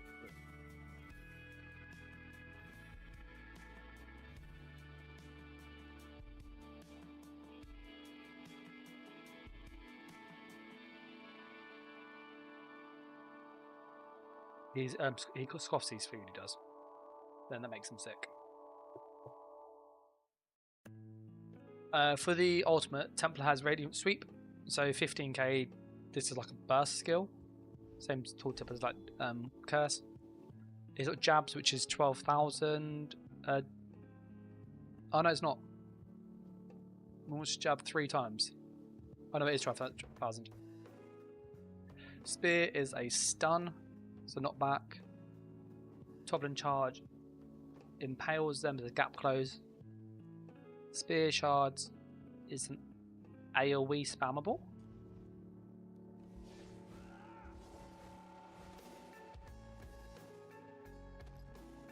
there's a cast times on it, so you can't animation cancel that. That's interesting to note. Even though it says instant, that's interesting. I don't know, it does. It's just if you're a bit too quick though, it doesn't always fire. Sun shield. Some of them grant group members a shield. That's actually really good. That's really good. That's like Silk shield for allies. That's okay. That's actually quite a decent shield. So Silk shield is 15,000. This is pretty much the same. Dawn's Wrath. We've got Nova. This is one of the biggest damage ults I've seen actually. That is the highest ult tip I've seen so far. You've got a Dot. You've got... Is it only doing 15,000? That's like a spam. That's like a... Can't you literally just spam that? I might try that. That sounds stupid. we might mess around and just... Oh, that's your Dark Flare, isn't it? A Backlash. A natural curse. So that's curse, that is. Eclipse stuns them for 3 seconds. Destruction. Yeah, this is still OP as hell. Look at that. That's still OP as hell. You should just literally spam that. That's so busted still.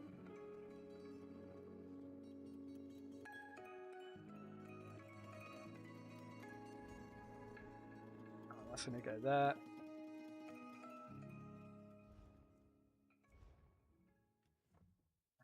That's a heal.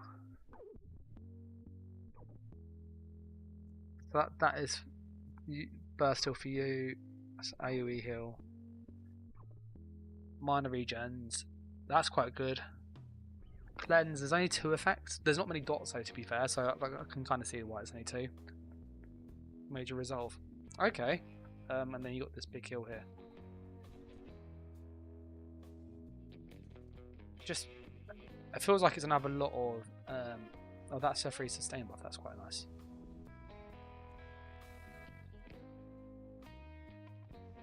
Go there. Let's go there. And you can only use that if you've got something on you. That's interesting. Normally you can spam it before.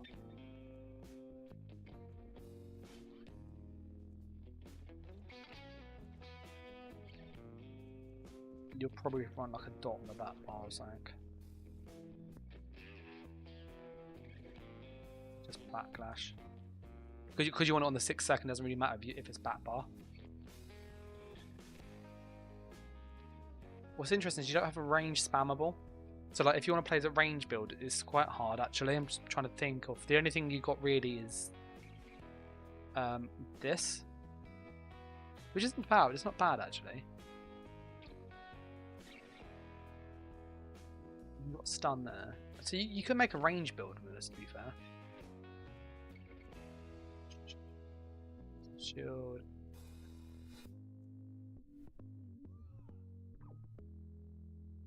Yeah, that's probably going to be better because it's cheaper to use.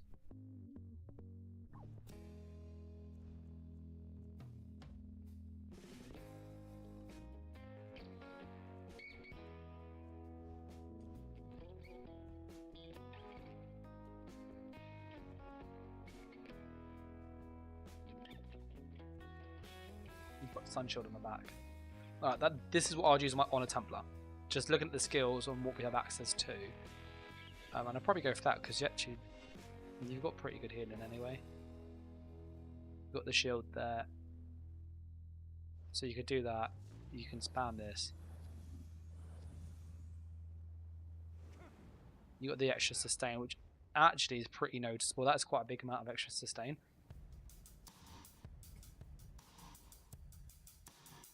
I don't know if Magplar is worth it. As in like a melee Magplar, sorry.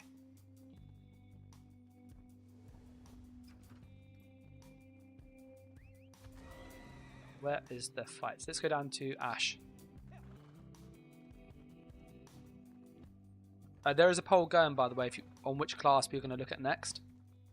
And then what I'll do is I'll try and make a video for each one tonight, maybe tomorrow, depending on the time.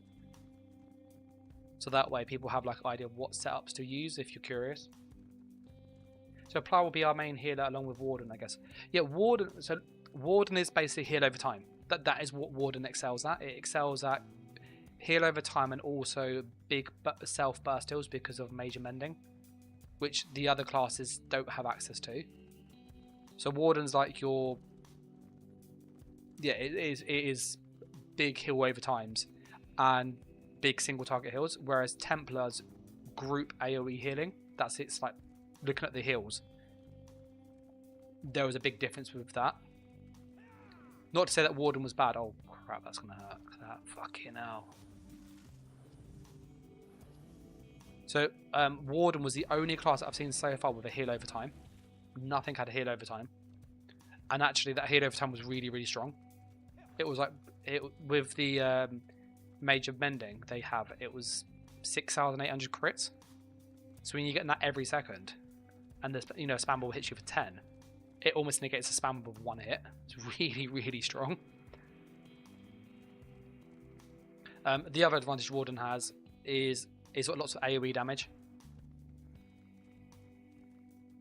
So the beetles actually hit pretty hard.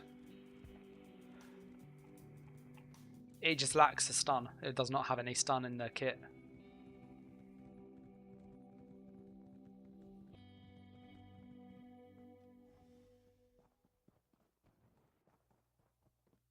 Don't have a movement skill.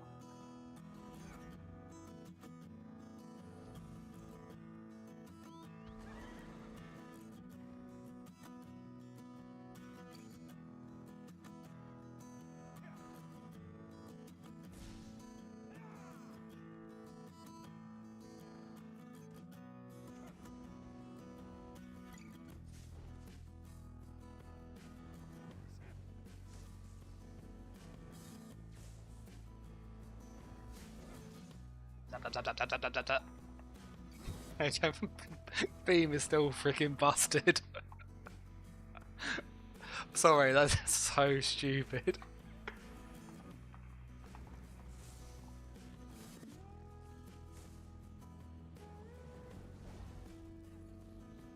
How much did that beam do? Let's have a look at my combat metrics on that poor guy. I felt like that was... Yeah, it did 18,000 with one cast.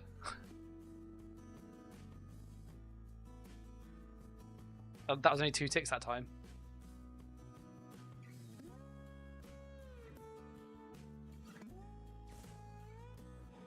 Yeah, beam seems like a really, really strong skill.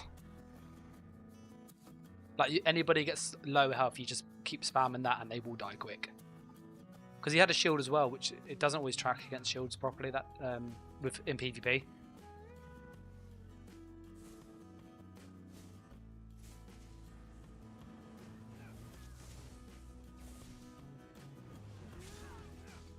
Zap, zap, zap, zap, zap, zap, zap, zap, zap.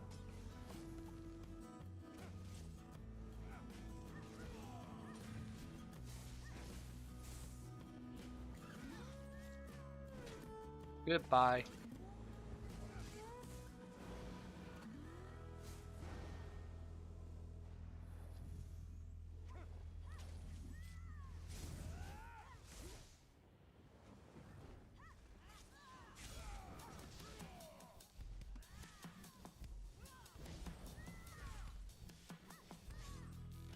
See, that's where the sustain is against 2 Nightblades. It's rough. The burst though on the beam is amazing. Where's the camp? Let me use the camp. Let me use the camp. Plar feels like it'll be hard to X on though because it's so slow. Like so slow.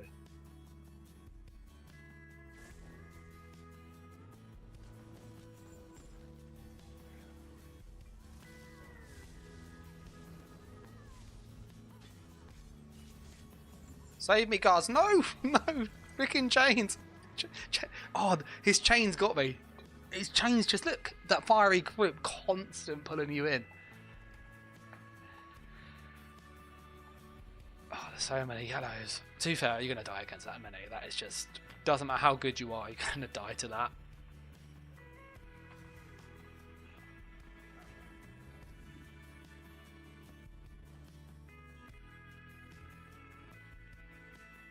Just curious, that's 14,000.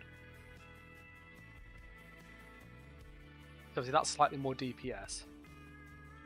And it's a bit cheaper, but you're immediately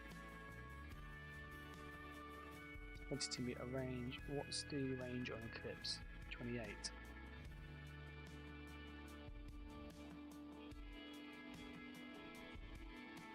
Let's go there, sorry.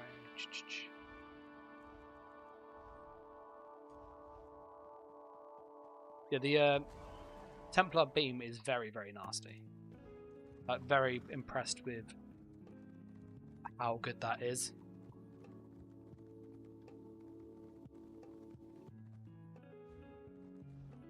It definitely feels, having played around with this, kind of going on Robert's point about, you know, Clara possibly being like the main healer, is that actually each class has a real like focus. Warden is essentially like the support build. It's what decent healing, good AoE healing, good heal over times, good AoE damage. That's it. Heals. Really good, and it's got an execute, so it's like a more offensive group build because it can kill people. Whereas the Warden struggles, really struggles. The Nightblade's really fast, so that's also quite interesting to note. And then you also have, oh, that's flipped. That's annoying. The Sorcerer, who is your real single target, high damage caster. And then you have your other two classes, which we need to check out in a moment.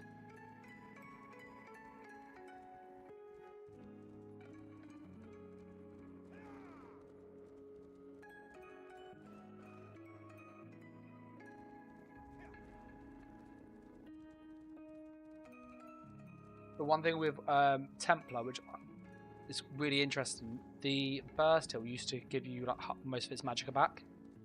It doesn't now, so you can't spam it as much as you could. So that's quite interesting to note.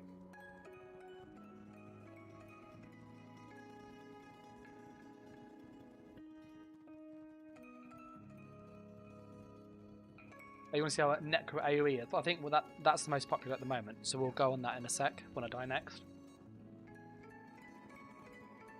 I don't think melee Necro is.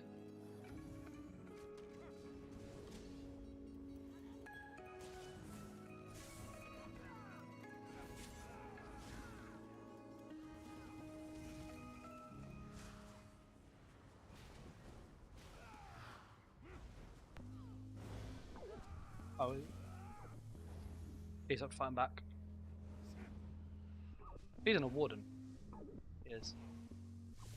Just got some resources back. We're literally both doing the same thing. There you go.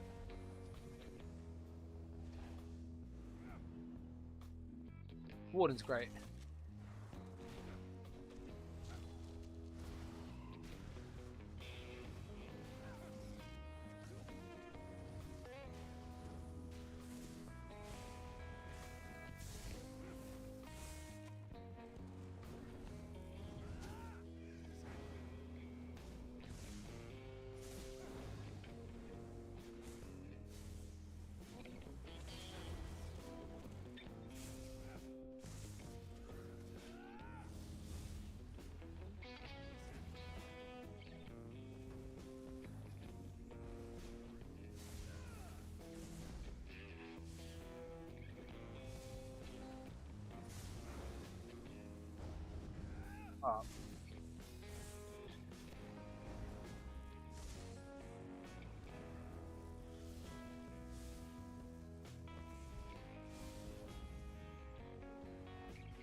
The ball doesn't feel like it does enough.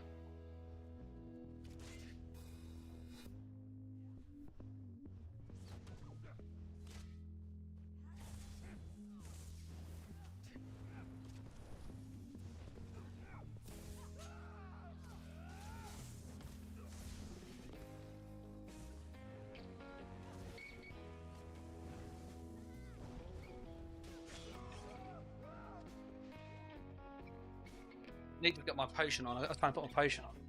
We'll come back there, we will. Wait, give me a second. Let me stop my potion.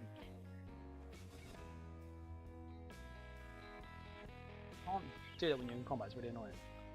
You really need the potions though for your.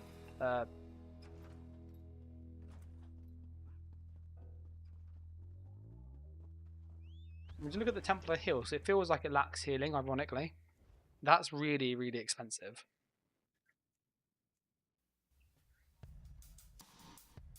Yeah, there's no like actual heal over times on the class. It feels really weird. Like if you've played Templar before, you're used to having lots of passive healing. You've got Rune that heals you. You've got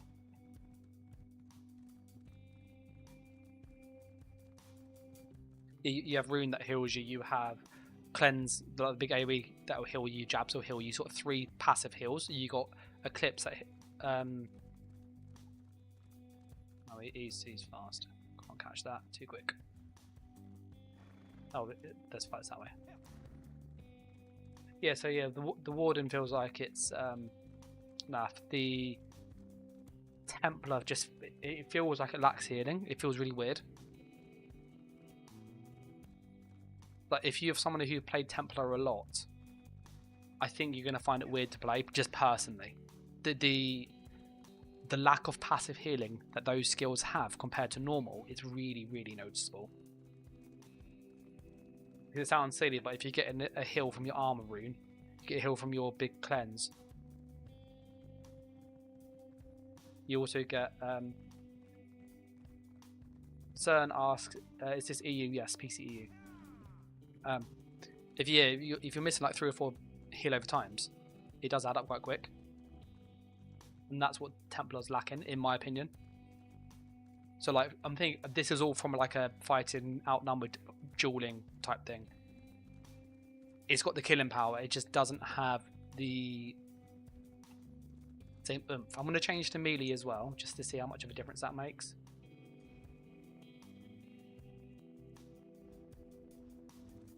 The rest of it you'll keep the same. Which jabs did they use? They used the new one, didn't they? I was hoping they used the old jabs animation.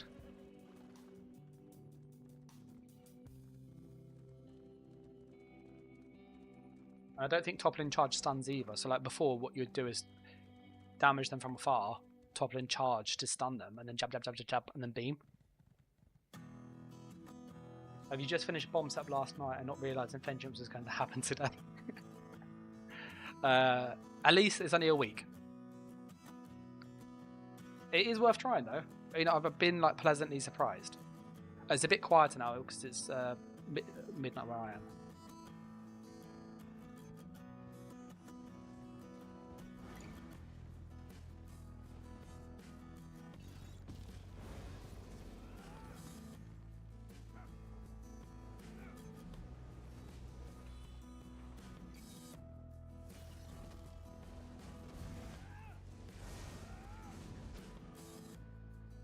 Templar just beam hits pretty freaking hard.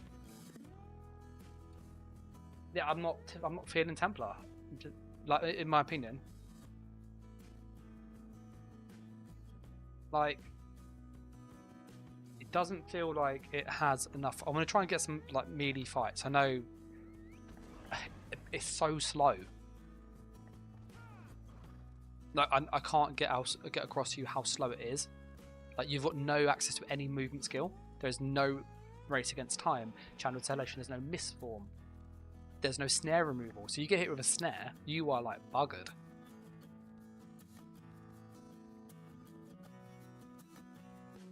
Yeah, Robert says Pla looks clunky.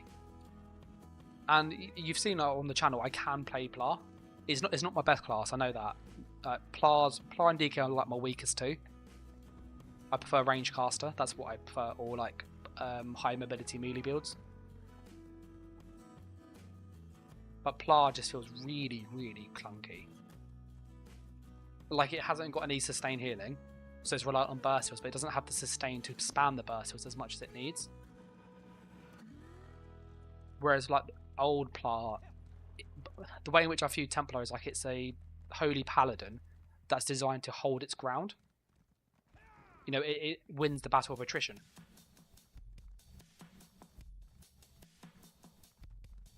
And the problem is though that, well, you can't. You've only got a burst heal, so you have nothing that actually makes you hold your ground. There's no healing over time to go, this is where I am, you come to me. It doesn't have that effect.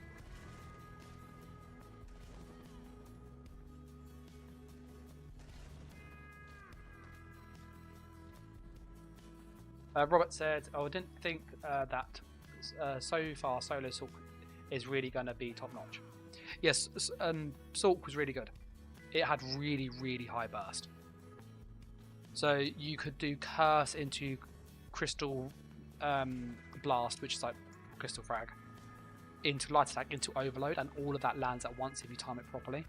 And that was doing about 40,000 to 50,000 damage to a person. So it was doing almost the entire health bar, from full health to no health. It was stupidly good. And you can chuck in Rune Cage into the combo to guarantee a stun. So you're like, yeah, this is not fair.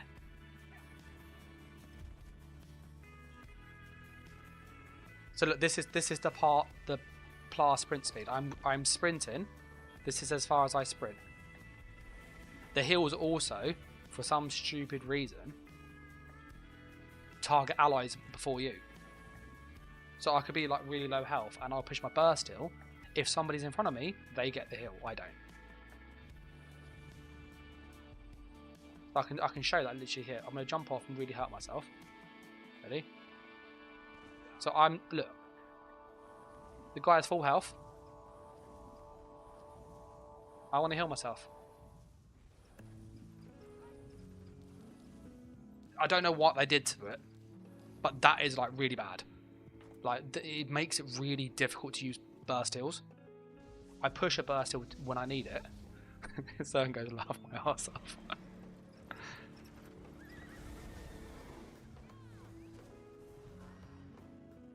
These raids.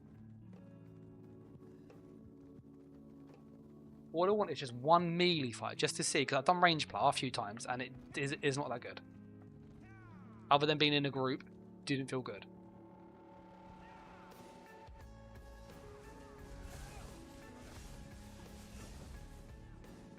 That weaves nicely though, the jabs weave nice.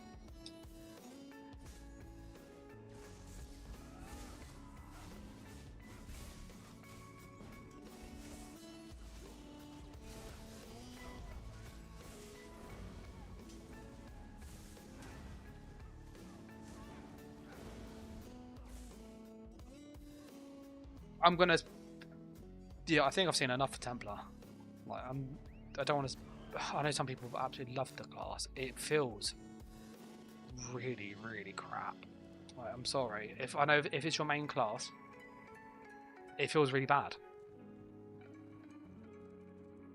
Like they took away the one mechanic that it had, which was hold its ground. It doesn't have that.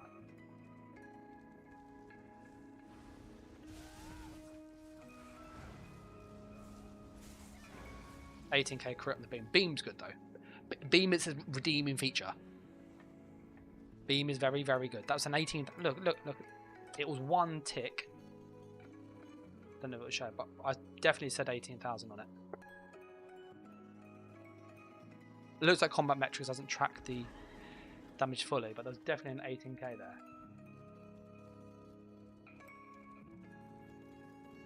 But beam is its only redeeming feature, in my opinion, and it feels much more of like a group thing. It doesn't have enough damage to get someone low enough to utilize beam effectively.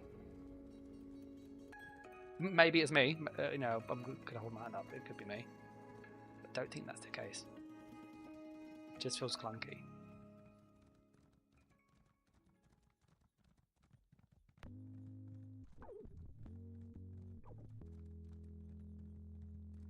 So many people here. Well, beam's always been the only good thing on Pla. I think, you know, this can be probably controversial to people. This feels weird, sorry. Being able to stand here without worrying about a bomb is weird to me. This feels really weird. Yeah, this is going to sound a bit odd, but if you look at like Pla skills in isolation on like normal, they're really, really stacked. Like every skill on Pla has loads of bonus effects. Like, you do your spam ball, it heals you. You put down your armor buff, you get healing. You put down your burst deal, it gives you most of the resource back. Your execute is an undodgeable beam that scales ridiculously high. Your power of the light hits really hard.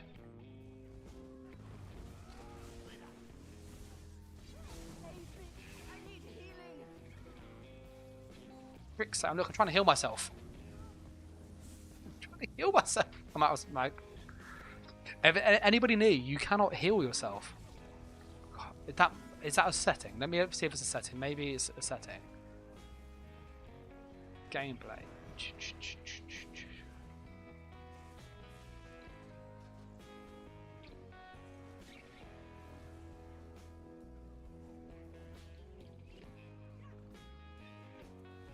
Nope. Combat. Next. No.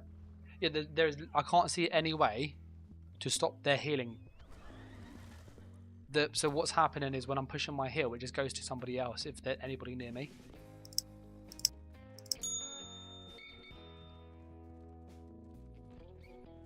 But look, anybody that glows blue will get the heal instead of me. But I don't even need to look at them, just anywhere near them and they get the heal. So like, in big fights, you just can't heal yourself.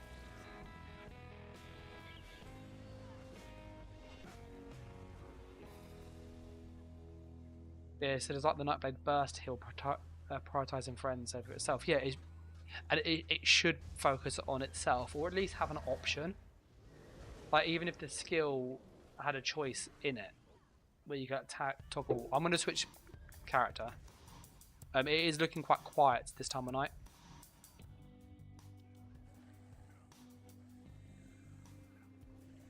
Because I think I've seen enough of the Templar. Yeah, it's a load of crap. I'm sorry. I know some people love it. It's not for me. We're going to go on Necromancer and have a look at what Necro has going for it. Is it good? Is it not?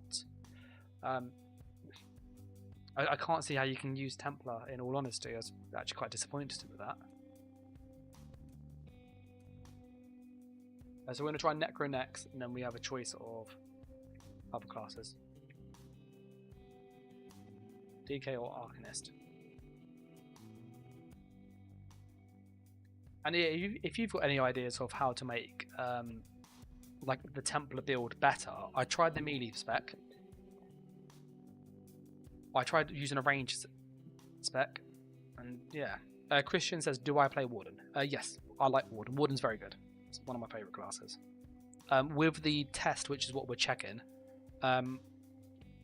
Warden feels like it used to when it first came out. That very group play, AoE damage. You could kill people if you were good with it, but anybody who rolls and moves well, you're going to struggle. And so that's how Warden currently feels in this Cyrodiil test.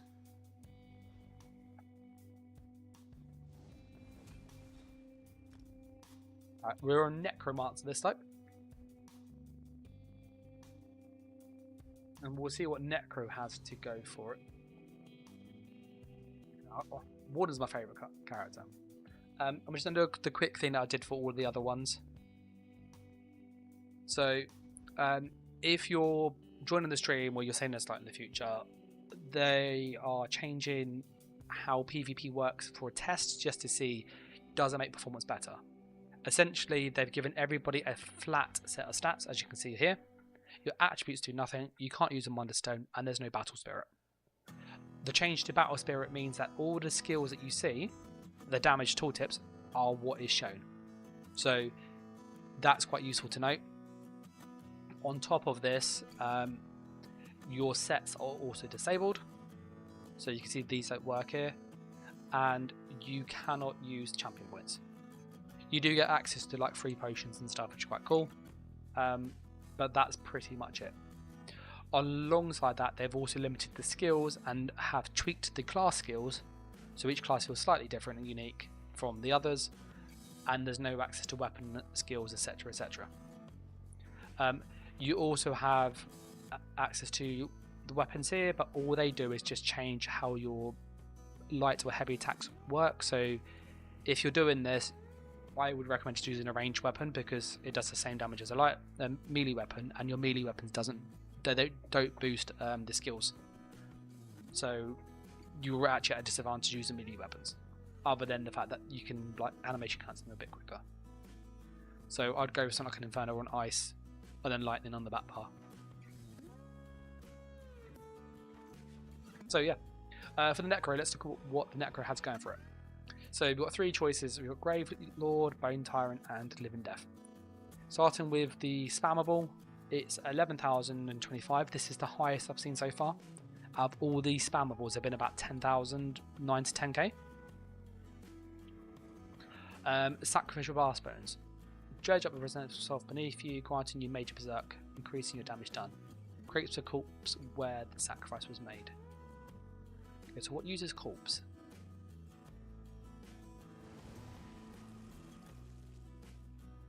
Okay, that's quite interesting. So this is a better Blast Bones. The Sacrificial Blast Bones currently on not this mode is when you use it, it has to hit you, whereas you can just push it to get the buff. That's quite a good change. So that's just a damage boost, which means that would hit really hard, yeah, 12k. Boneyard. Desecrate ground, dealing frost damage up to 3 enemies inside and applies vulnerability. I'm assuming then this is just an AoE. Yeah. So it's an AoE spammable. You then have Skeletal Mage. Unearth Skeletal Mage from the dirt at your location, enemy location, causing to cast 1 final spell after 1 second before returning, and leaving the cost one. The spell deals 14 over 4 seconds. Okay, that's quite cool. So that's basically like a really big dot.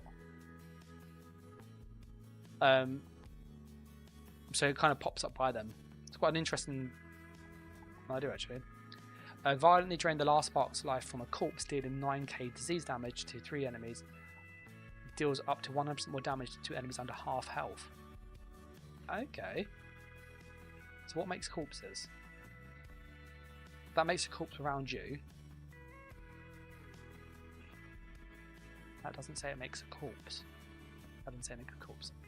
I'm trying to think about how you can get the corpse burst in, because clearly this is your burst skill, yeah? So I think what they're expecting you to do is to do this, and then that. Seems really clunky. I'm not going to lie, that seems a bit of a clunky combo. Let's see what else we have. We've got Bone Tyrant.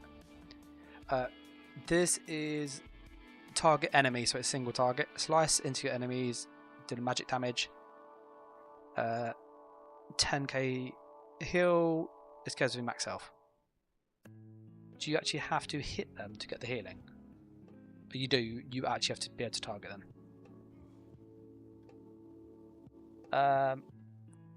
Armor. Crepes course when the effect ends. If you're in combat, up to once every 10 seconds. Bitter Harvest.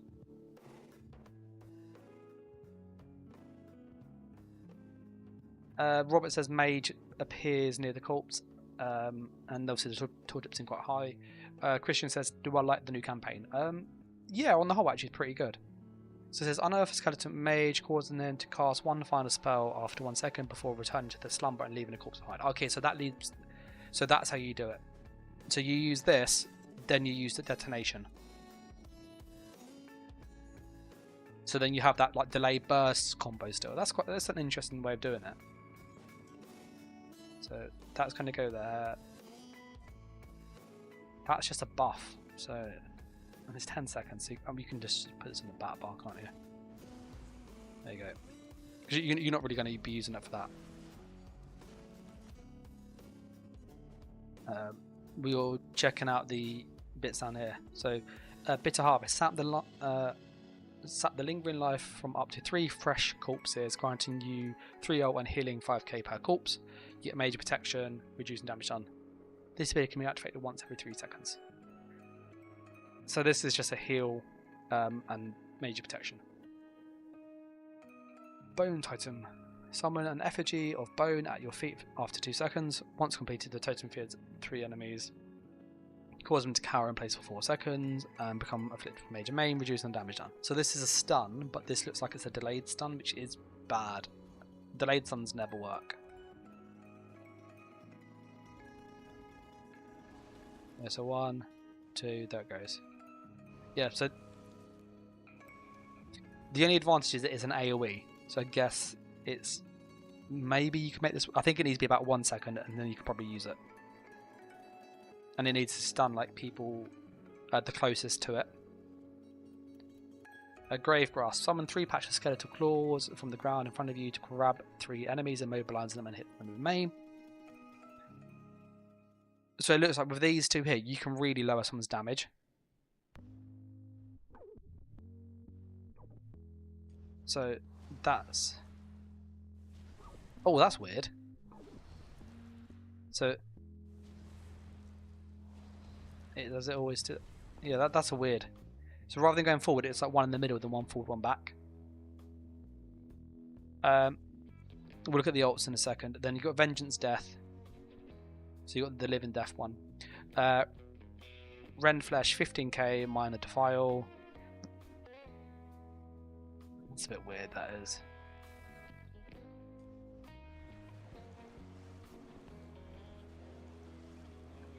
You don't lose much healing though. Expunge removes negative effects, and while slotted nearby you get... Okay, that's just freeze mag. You've won that. Release residual fragments of fallen souls at the target location, hitting you or allies for 10k. This is good. This is really good. Robert says a third commander calling for skills could be a Necro squad that spams those 2 skills to reduce the enemy army. Yeah, this is the best burst tool I've seen for group play. Having of all the classes so far, this is the most consistent to use. It's cheap. It's got a massive area. It casts instantly, and it hits everybody inside it. Ghost. Oh, was it a heal over time? Oh, that's what that is. I wondered what that was when somebody had that on them. That's a pretty good heal over time. That's 6k crits. And then tether. The healing heals on if the target's under half health.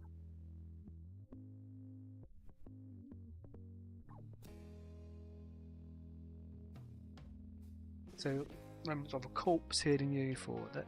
Okay, that looks like let me put down a corpse here quickly. That looks like you have to be near it though, which is different to how it is on live, like per se. So that's going to give us a corpse here quickly. We can then use that there.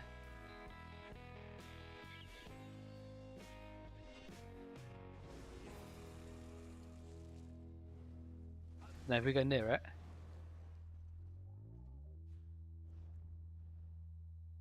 and that's just a big heal. Okay, this is pretty good. The only obviously issue is the corpse requirement, but in group play, if there's loads of people down, you can just literally spam this. I'm gonna say this now. I think Necro has some of the best skills. I'm actually like, it is way better than Templar. Like way better than Templar. I'm actually like generally, this is actually pretty decent compared to like how it is on live. This is actually pretty good. Like all of these are useful. Alt wise, we've got Colossus. Pulverized area smashes the ground 3 times, dealing 12k frost damage with each smash. That's massive.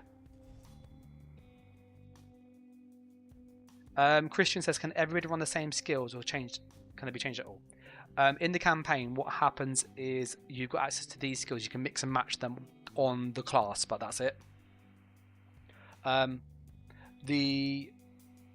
Obviously, this isn't really focused on the balance or the skills themselves. It's just to give you an idea of what it might feel like.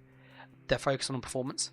So what we're seeing here, just it might not be like this going forward. But I think, from what I've seen, it's pretty decent actually on the whole. It needs refining, don't get me wrong, but for a first iteration, they've got something pretty good here.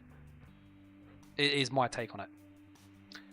Let's actually look at the other ults. We've got Become Goliath. Increase your max health by 70 for 15 seconds and immediately restore 70,000 up. So this literally is basically don't die. That's quite cool. And then live in death, reanimate, bring back your allies from death And that's 3 allies at the target. Yeah, so you're going to run this on your back bar. That's going to go back bar as like an...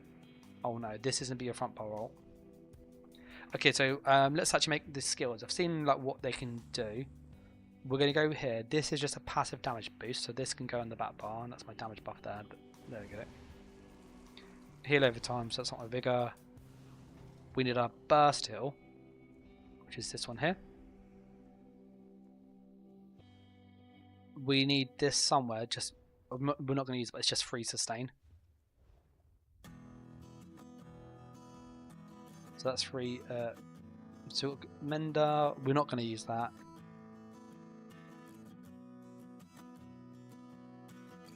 It's great, but we're not going to use that. We're not really going to use that. That's pretty decent. We won't use Scythe. We need an armor buff. Brighton, not going to use that. Bone Titan. It's a stun, but it's a really weird stun, so we're not going to use that. Okay, so in the front bar then, we're going to have for our damage, Skull, Detonation, Skeletal Mage. I don't think I'm going to use Boneyard. Gravegrass we'll use for like crowd control. I'm going to put the stun on as a... because we've got a spare skill slot.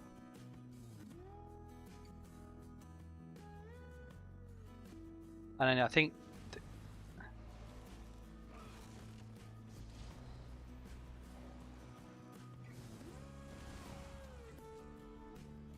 I think actually Necro looks pretty good. I quite like looking Necro. Quite excited to try it.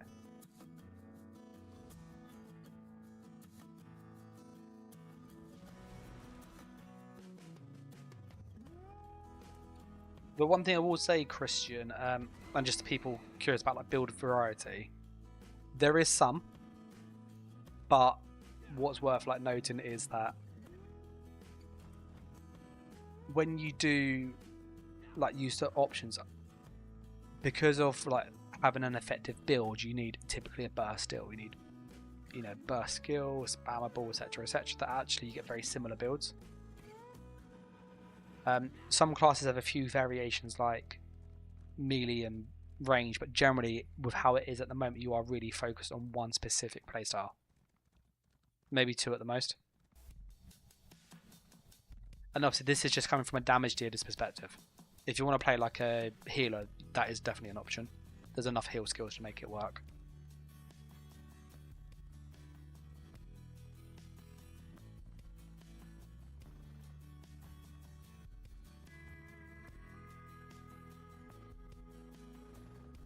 Hopefully we can find somebody go into the lumber.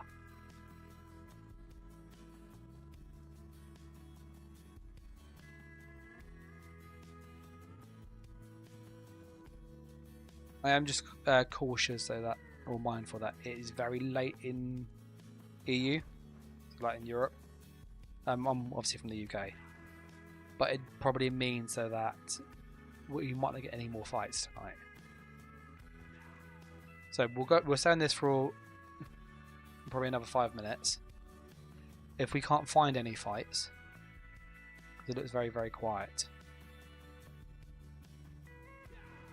then what we will then do is just switch to the other characters and look at the skills. Christian says, what's the time? It's 34 past midnight where I am, so it is quite late.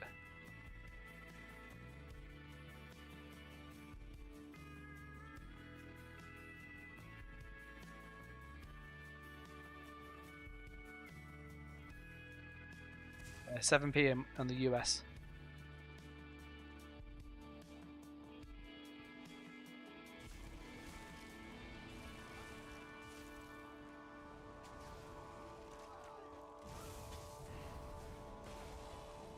About to get a cheeky stun on him. Because I feel like we'll pop back there. I'm very, very tired. I did get to use the mage. Oh, sorry. Didn't get to use a mage as much as I'd like.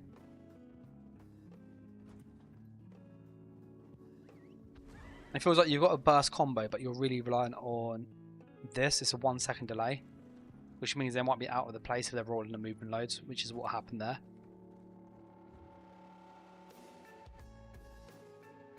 We'll try down there.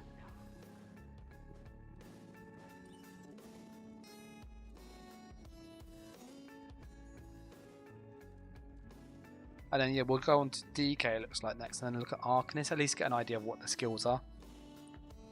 And then I will make some like just quick build videos, probably tomorrow because of time.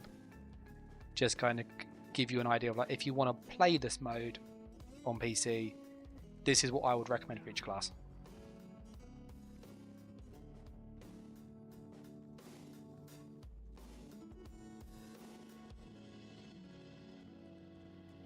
I might just do it as one big video as well, actually, just thinking about people's like time, because it won't take long to show you all the skills.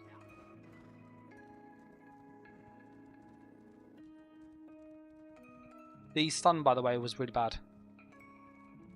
Sulk's good. Sulk's very, very good. Like, Sulk is really, really good. Like, from a damage dealer, Sulk is the best I've used. It has the most consistent damage output. More burst than Nightblade. Like, a lot more burst than Nightblade. Because you can line up Curse a lot easier. So you can line up Curse with Rune Cage, which is a guaranteed stun, pretty much. With a Crystal Blast, Light Attack Overload, and all of it lands at once. Like, if you time it right, you can get it all to pop up at the same time, and it's like 40,000 damage. When somebody has 70,000 health, it's like half the health bar in one go. And because it's got a 6 second cooldown, you can do a few hits first to get them below to like 30, 40k health, and they don't expect all that damage to come in the next second. There's a yellow mine, which means there's somebody nearby. The stun seemed a bit weird. I tried using it a few times, but it just didn't feel reliable.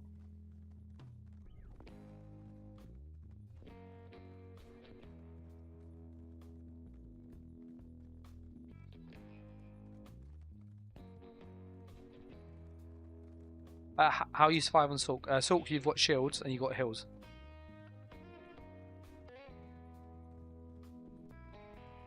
You can't. Yeah, with the Sulk, you've got a big shield. It's 15k, so it's literally the size of a burst heal. And then your, what will be Power Surge. That's essentially like it's about a 15 to 22k burst heal. It's got a cooldown, and you got Dark Deal. So Dark Deal is your spammable heal. Because there's no like range to interrupt, you can just use it quite easily. Literally just kite, jumping around using it. I'm pretty confident that we're going to get very few fights. So I'm going to ride down to Nickel. If nobody's at Nickel, we will then switch and just do the other two classes just to show what they look like build-wise.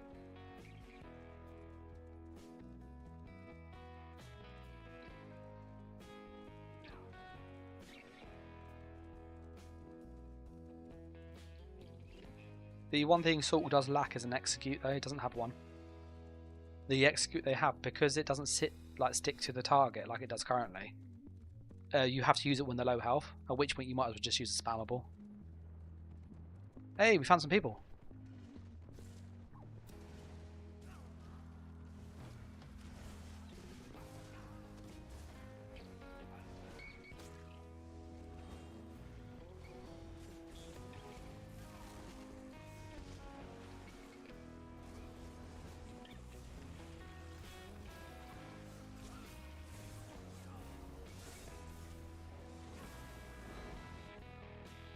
You have no mobility on Necro.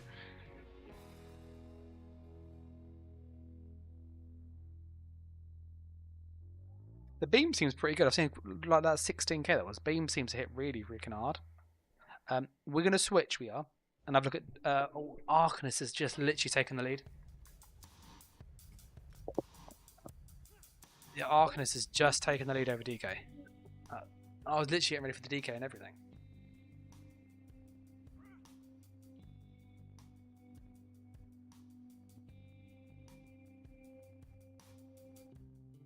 Would you guys like a ranking bit as well? So we did that one. I'm just going to move him up to there. We did the Templar. We did Sorcerer, Nightblade, Necromancer, Templar.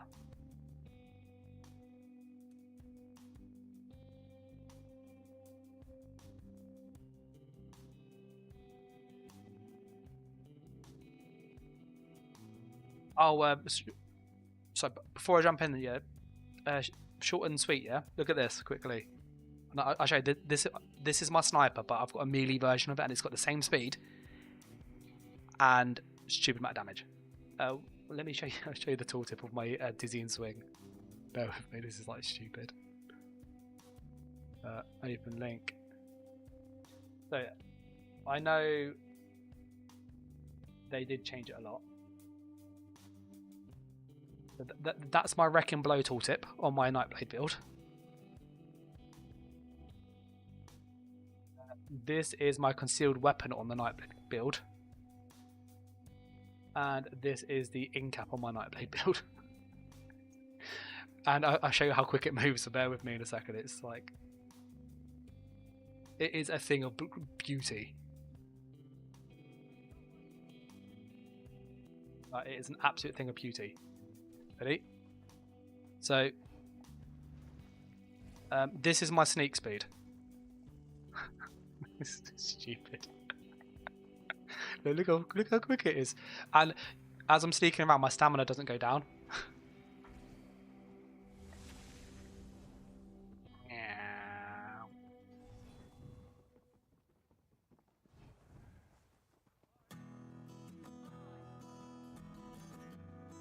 So it is very fast. The sustain is insane. But what you can then also do is, because of the sets we're using, we can sit in like invis. But look how long we're lasting around our cloak as we move around.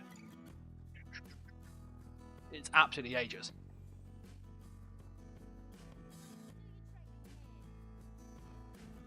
So, and then if you, how do I survive on this? When you move this quick, yeah. So you are moving this quick. It's really hard for people to hit you. Really hard for people to hit you. And then, because you have access to cloak, you can just do that. And you will see that a lot of the time when I'm doing this, I literally use this for a short window to get around. And then put it back off, and then you'll see my magic goes up almost straight away. So I would literally see a target. So put on my damage buffs here. I'm ready to attack. See my target. So let me find something. There's like one of these things to kill up here. Dead. And I'll go back into sneak. Or push cloak, and then go back and sneak, and then invis, sneak.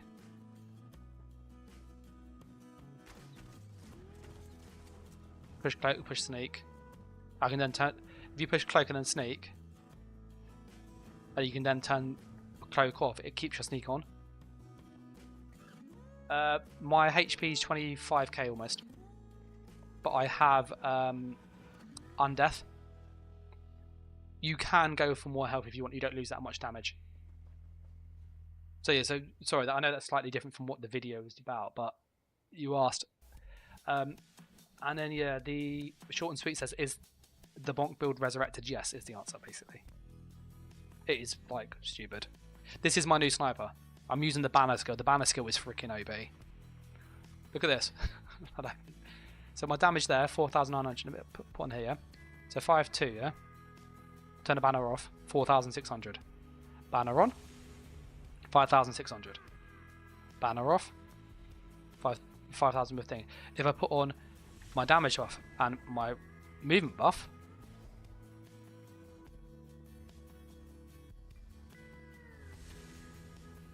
it's just stupid 5,700. And when I finish it, it's like 6,200. It has 12k pen plus 9,000 from debuffs, so he's got 21,000 pen. It's just stupid. It's so stupid.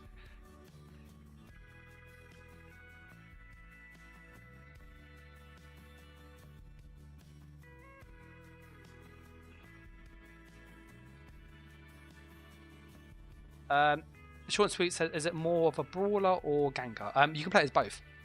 If you change, because of how quick it moves, if you change the attributes to have more health, you can go more brawling because it's so fast.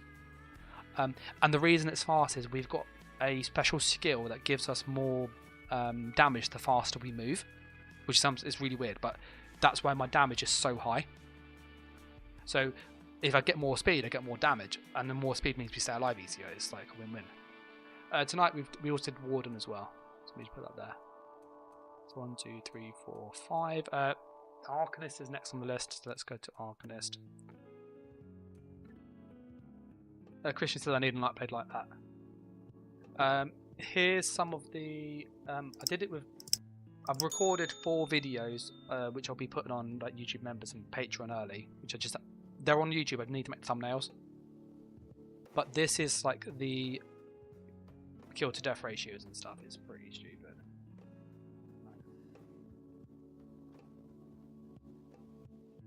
So that one there, I don't know if you can see, 37 to 3 kills.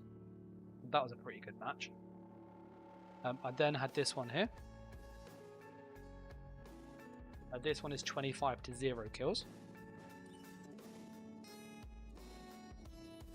I then had this one here, which was 31 to 7 kills with 1.5 million damage. This is on a sniper. So 1.5 million on a bow build. Stupid. So it's something I'm quite proud of. It's not finished either. I'm missing about 500-600 damage still. So yeah, you can see Vengeance is like off now. People are just gonna go to sleep.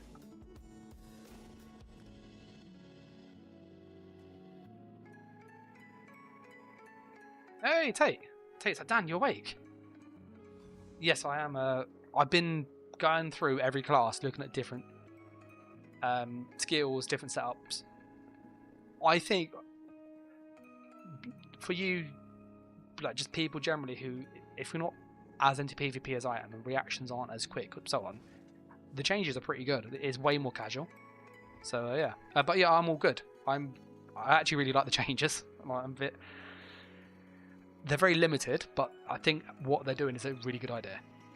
So yeah, how are you anyway, Tate? For the Arcanist, and just for people curious, I'm doing the same thing for each class like I did. On the Vengeance test, it's a week-long Cyrodiil test where they're testing the performance to see if they tweak the class buffs, the sets, etc, etc, can they get performance better? The answer is yes, from what I've seen. I've been in like 200 plus people fights tonight, which is insane, and my skills worked fine. In order to achieve this, though, what they've done is every person has a flat set of stats regardless of what gear. Your attributes do nothing, your Mundus does nothing, and there's no battle spirit. The no battle spirit, personally, is the best change they've made. Like, it sounds stupid, but it's simple to understand the game. What it means is that when you look at a skill like Rune Mend, you will get 14,000 health when you use this. So I can literally show this here. There you go. It's 14,000 health. Hey, cheers, Tate. That's very generous of you. And it is good to see you. It's good to be back. Like, honestly, I've missed like making content. I've missed just making silly stuff, and I've got loads of things on the way. But yeah, so I'm just gonna carry with this. So yeah, with the changes, what they've done is they've given you a core set of skills that you can access from each class, but there's no weapon skills, there's no armor, there's no guild, etc, etc. So it's quite restricted, and all of the armor and so on doesn't work. It's all turned off. Poisons don't work. They do give you unlimited potions, which is amazing. I love that. It's like the best change. And so your like build creation is a mix and match in these skills. It also means if you make a brand new character, you are ready to go. Like, you don't need to farm any gear. It's great. So I quite like that as well. And we go through each skill, look at what the options are, look at how we can build it, and then try and get some fights if we can. It is very late over here. And then, yeah, I'll do a summary at the end, probably just showcasing all the builds we've made, like the best skills for this mode. Short and Sweet says, oh, I don't mind the testing, I mean the normal sandbox just progressively feels more restricted with each patch. Like Necros is extremely pigeonholed. Yeah, I think the testing's good. They need to do it. I kind of get what you mean, but I think the issue is that you are pigeonholed in PvP because unfortunately there is a meta, and the meta is to run 2 or 3 really strong sets. Rallying Cry, Wretched Vitality, Balorg. You know, you can go into most PvP builds and you'll see one of those sets in a build somewhere. In almost every single build.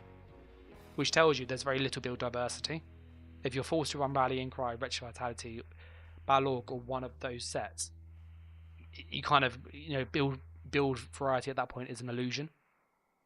You can make a few wacky out there stuff like what I've done on that Nightblade. I'm not using any of those sets, but it's quite hard and it's very like niche, and you have to be very good at it. With the Arcanist, you got access to Rune Forms, Soldier of Apocrypha, and Herald of the Tome. So Rune Forms is literally your heals. So this is our burst heal. You got a beam. So that's 1,000 magicka every half second. That's quite a lot. It heals you or up to 3 allies in this pass for 44,000. Oh, that's really good. Is that a dot though? No, yes, you have to keep doing it. That is pretty good. Oh, okay, and it turns itself off. That's quite nice. Quite a long range too. Zap, zap, zap, zap, zap, zap, zap, zap, zap. Yeah, that's cool. Christian says I like your builds. Are very OP. I make builds that are like very versatile. That's what I tried to do. But yeah, Tate, are you still doing Sulk? I know you've been doing a lot of material farming. You said when I was speaking to you on Discord. We also have access to Chakram Shields. Grants a shield that absorbs 13k for 6 seconds. Surrounding you or up to 2 allies in front of you. Discs preferred your reticle target or low health targets without shields.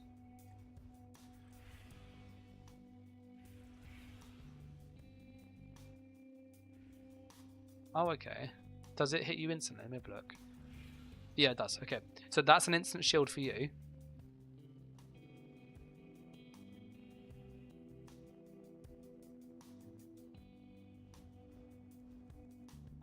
Arcanist Domain, draw 4 from the Evoke. Hermea's Mora to conjure a Vortex of Eldritch Power. You or up to 3 allies get Berserk, Fortitude, Intellect, and Endurance. That's pretty good. Okay, yeah, that's actually a really good buff, that is. One of the things I've noticed already, having done this, is sustain is an absolute nightmare. It's really hard to sustain. Like, you can, but it's hard to sustain in this mode. So that looks like quite a good skill. Apocryphal Gate. Bend the walls to create a portal at a target location. Teleport yourself to it immediately. Hey, this is streak. They've actually given us a proper streak now. Yeah, that's cool. That is cool. Look at that. That is really cool. Okay, this is what they need to do for normal one. Just make this. Where like nobody uses the stupid portal. Just make it do this. That's all it needs to do. Then this is a really good mobility skill. It works up hills as well, it looks like. Yeah. Oh, that's so good. This is really good. And it gives you crux too. That's a great change. Okay, sorry, I'm like geeking out over that. I quite like that. That's my mobility skill there. Soldier of Apocrypha. This is your tank in line. So you've got Runic Jolt. Craft a defensive rune that deals damage. Maim. Rune Spike Ward. Get a big shield. Scales of your health. Consume the crux to heal yourself for 5k. Scaling of scaling of max health per crux spent. So that's gonna be a 15k heal. That's quite good actually. That's a good like. It's probably better than that because that's it's a decent shield, and then you can get some healing as well out of it. Fate Weaver armor, that's just your armor buff. Oh, and is it Minor Breach? There's very few armor debuffs in this. So, increase your armor breach. Increase your armor and apply breach to 3 enemies. Oh, so you have to actually use it near them? That is cool. An Eldritch Horror. Etch a name rune that's paralyzing them in fear for 1 second, stunning them for 4 seconds. The terror applies minor vulnerability. Okay, this is still good. That's literally rune of the colourless pool still. So that's a good one. Okay, you've got rune blades. Just Fate Carver. Casting Fate Carver consumes all crux and increases damage by 3k per crux spent. So that's, was that 9k? So that's 17,000 roughly. It's pretty good.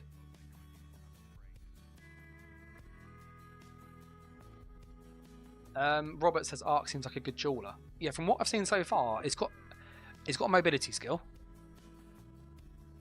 It's got a good heal. I've not seen a heal over time yet. That's what it's going to be lacking. And I know normally you'd get that from your other stuff, but I've not seen any like heal over times. Let's continue the damage. Beam seems interesting.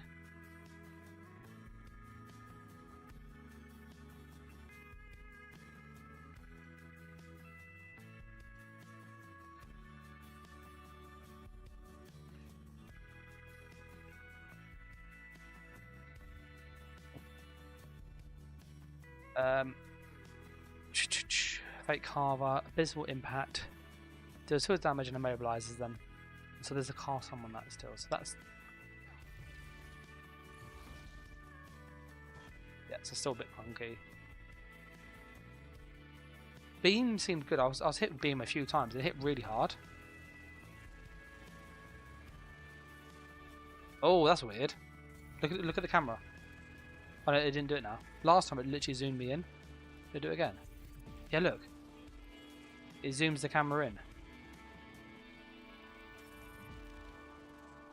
That's weird. I don't like that. Fate Bearers in thing.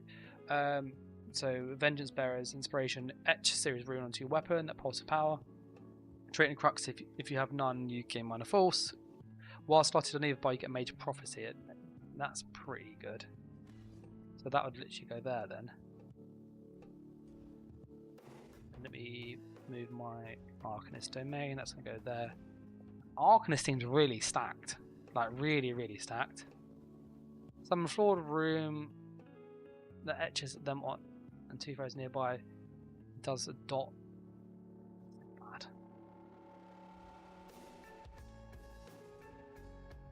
So yeah, I think. Yeah, I think Arcanist looks really good as a class.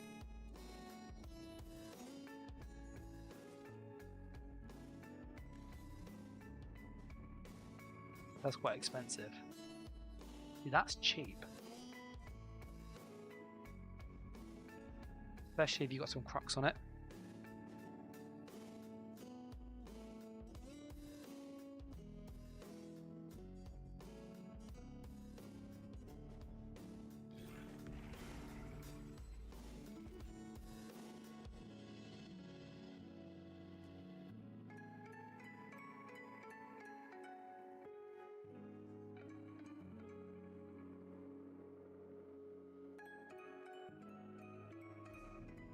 Yeah, I think this is what we've run. Short and sweet says it's always like the builds I make. They kind of sounded like your builds were only good for overland, which is not what I meant. No, I think I make my builds I make to be like a general set of stats. Like they're well rounded. If that makes sense. Like they're kind of, you can take them battlegrounds and they work. Take them to Cyrodiil, they work. Take them to Icy, they work. They're not like your top dueling build. They're not like your top 1vx build, but you can use them for everything, and they're pretty decent in all content. That's kind of how I build it, because then I don't have to keep changing my stuff. Some things I make very like hyper focused, like the snipers. I really stack the damage and test what is the best way to get the damage. Ultimate wise, we have the Unblinking Eye. Deals 31,000 damage over 6 seconds. This is good. This, you can't dodge this. Someone hit me with this earlier, and you can't dodge it. It literally just follows you around.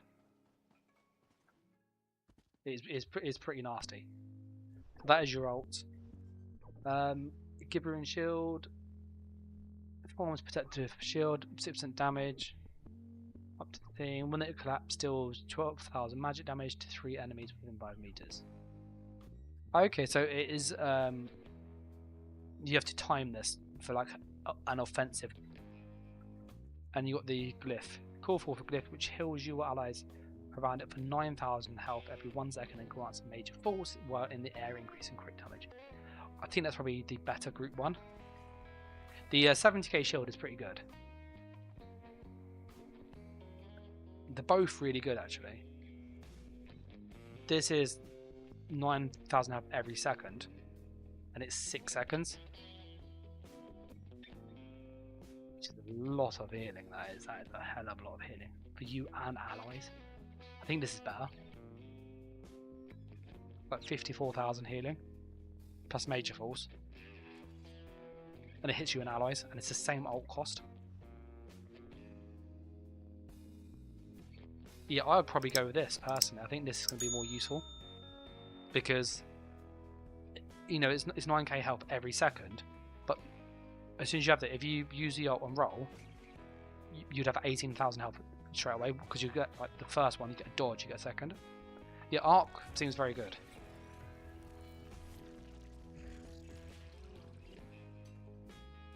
Yeah, I'm like an arc. We'll try and get some fights, but this feels like a good set of skills. Who's attacking? Is that blue attacking that? Oh, it's red.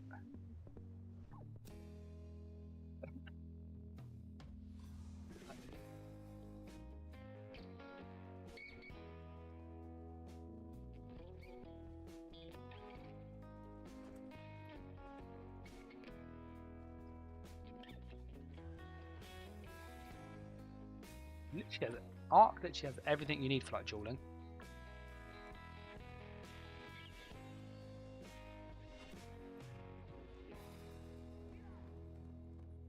Oh, people lots of fights.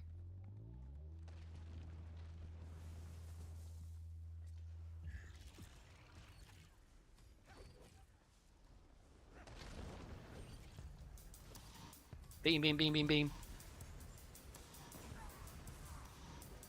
Okay, beam's still garbage. It still doesn't hit off well enough.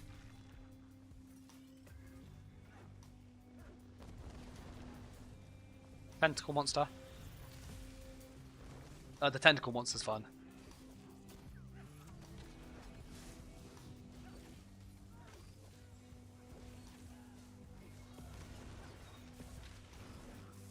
Beam, beam, beam, beam, beam. Zap, zap, zap, zap, zap, zap, zap, zap, zap, zap, zap, zap, zap, zap. Ah, I got him.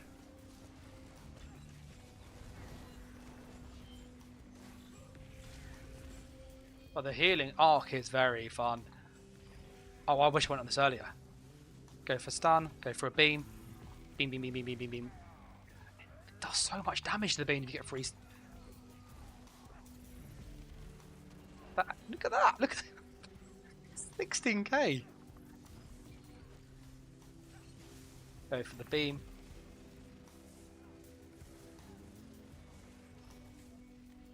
Yeah, Arcanist seems really freaking good. Don't die, allies. Oh, look at the healing as well. I think I found my favourite class.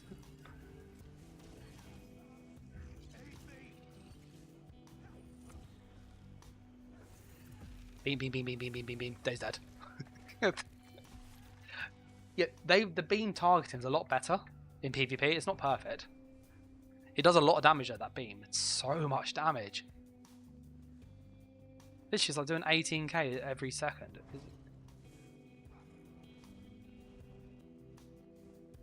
Oh, that was actually quite good. Let's just heal everybody. Arc seems really good.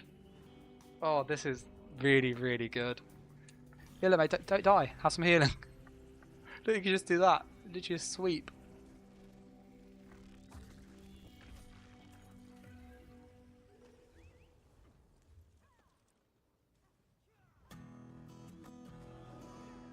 We know reds will come into. I reckon they're going to come from Ale as well. So we're gonna go L as well. We are.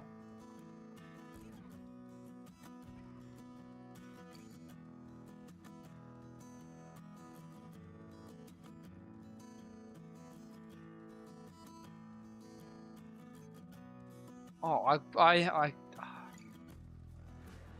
What do you guys think of Arc? Like, obviously, I know it's a bit of a larger fight, but what do you think? I'm quite like impressed with it. Actually, it seems pretty decent.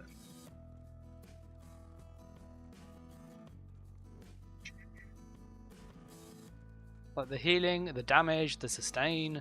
It's got mobility. For a class kit, it has like a really, really solid kit.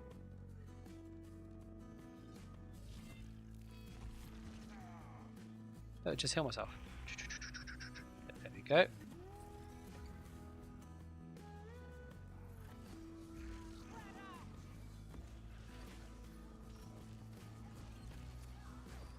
I'll go for a beam.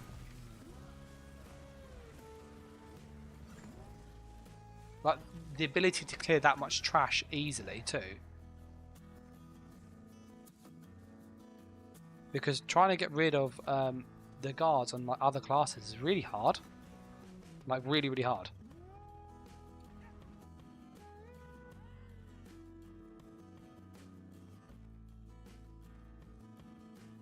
Oh, I thought it was one of them.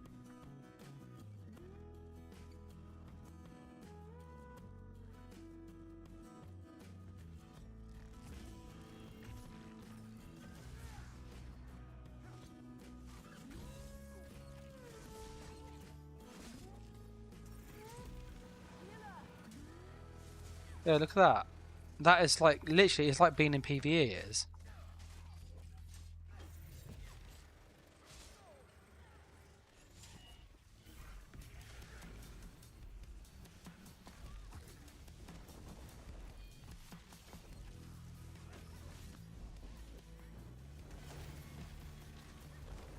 Oh, also works. You can also aim it up now.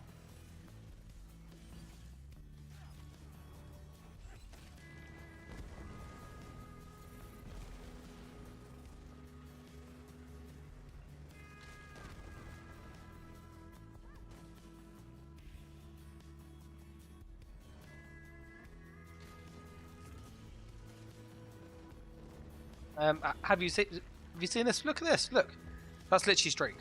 That is streak. It's instant. Boop. Like, if they make this the default, that sprint roll dodge, and then when it's off cooldown, that'll get you out of so much trouble. But that needs to be the default,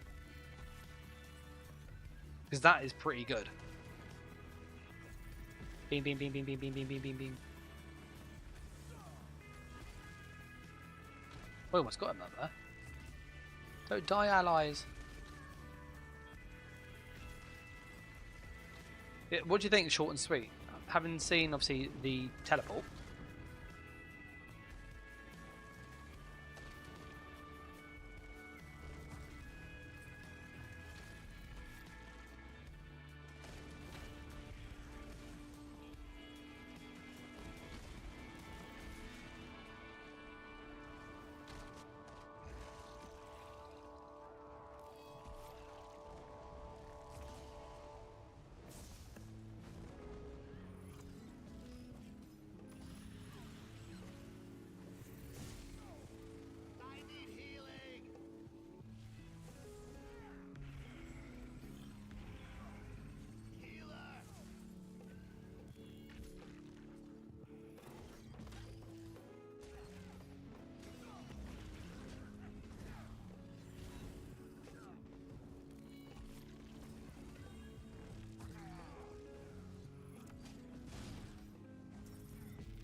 The beam. Love it. The beam actually kills people. They've increased the radius on it, like, loads.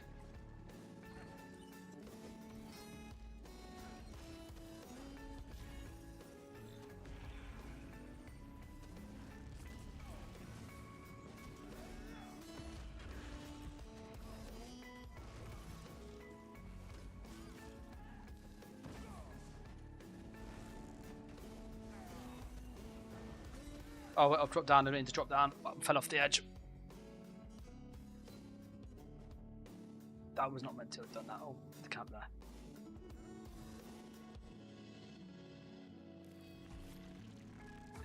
What's really interesting is when you do this, you have to get used to like these skills because they are slightly different to normal.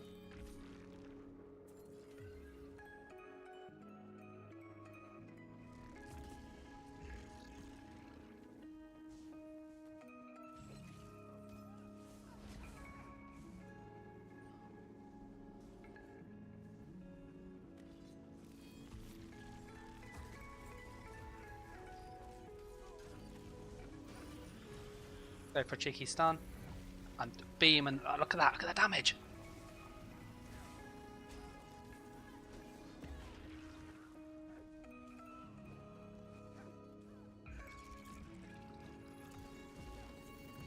Beam, beam, beam, beam, beam, beam, beam, beam, beam, beam, beam, beam, beam, beam, beam, beam. Oh, I love it.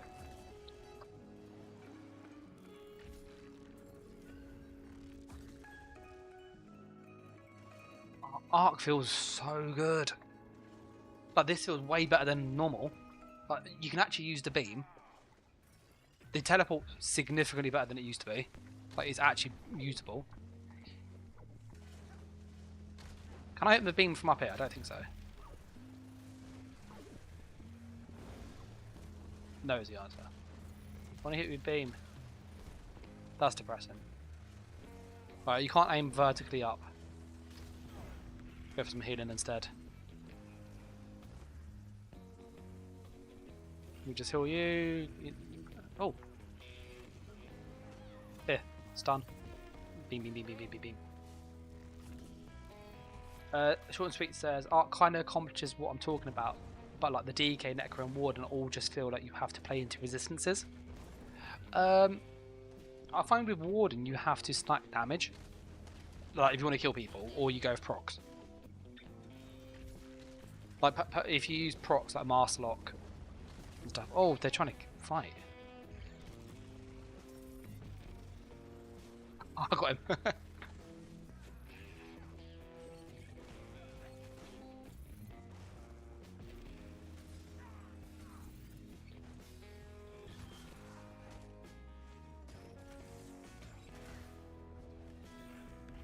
Quick healing. There, mate.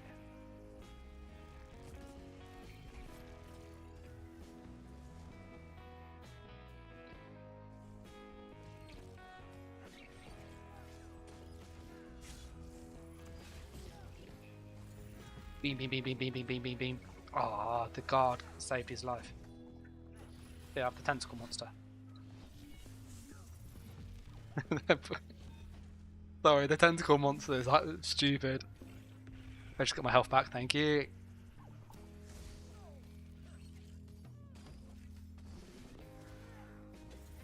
Zap, zap, zap, zap, zap, zap, zap, zap, zap. Yeah, the tentacle, by the way, is undodgeable. Like, you cannot dodge it. It'd be cool if you could use Arc Teleport in an offensive combo if it had, like, increased range and your teammates could go through it.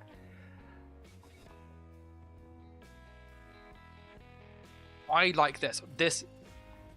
That is great. If they had, like, an Amorph where that was the base,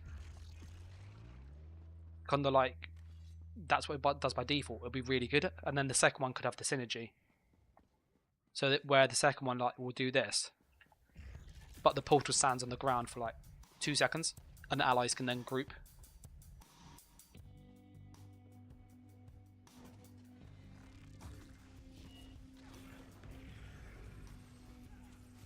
I am hit. Ah, I tried keeping them alive. Whoa, that's a lot of yellows. Get away. Thank you.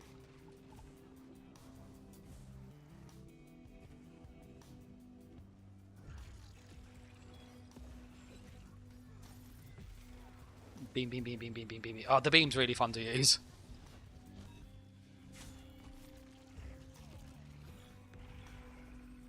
Come on, mate. Up we come. Up we come. I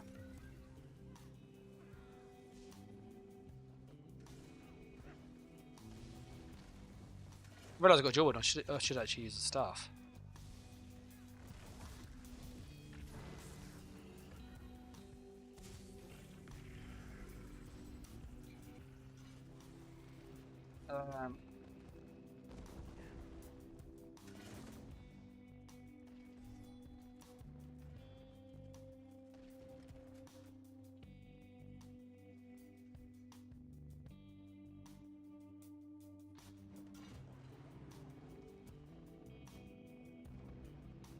Sorry. Oh, there's loads of it coming up.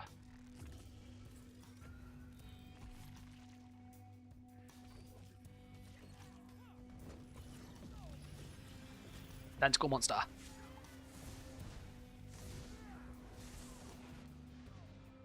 Almost got with the tentacle monster. Camp, sweet. Oh, I love it. The tentacle monster is actually really good now. You can't dodge it.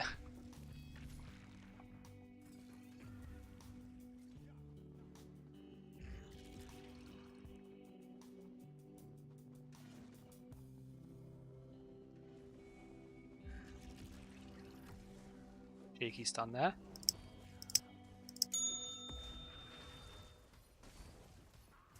Beam, beam, beam, beam, beam, beam, beam, beam, beam, beam. 17,000 crits. That's actually disgusting. He's blocking. Oh, we got him. We got him.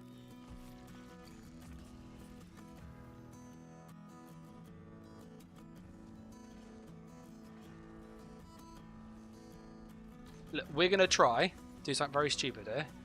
Oh, actually, let's see how much healing we can give out of people. Oh, he got it with a negate. That was a great negate. That is pretty solid, actually. Look at that healing. Stay alive, people.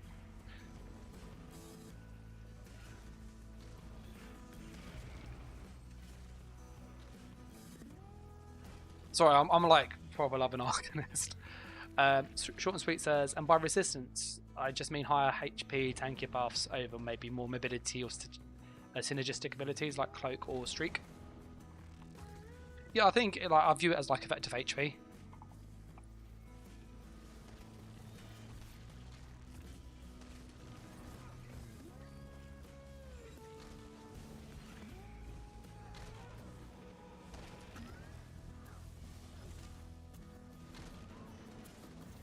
Beam, beam, beam, beam, beam, beam, beam, beam, beam. Don't die, my friends. Don't die. Yeah, I get what you mean. I think a lot of people have to really stack resources because partly performance. I am literally trying to keep him alive.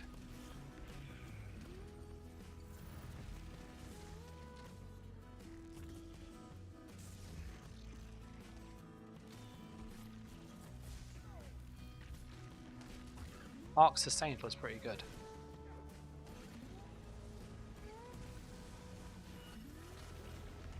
Oh, look at the healing. That 9k healing every second's freaking stupid. I've got oil on me. I need to get away from here.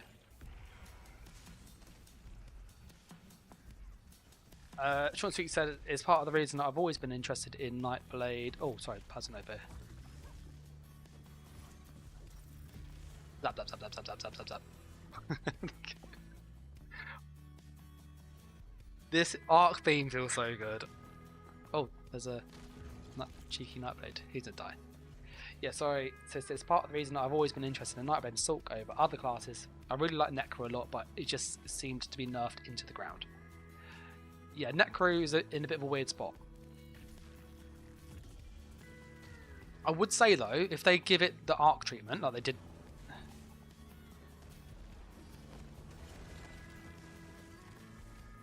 Trying to train my free crux.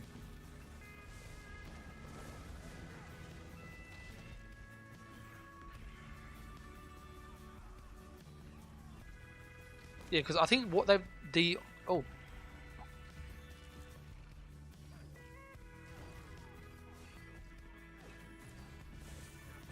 Zap, zap, zap, zap, zap, zap, zap, zap, zap. Beam was literally 30k with the beam over in 2 seconds.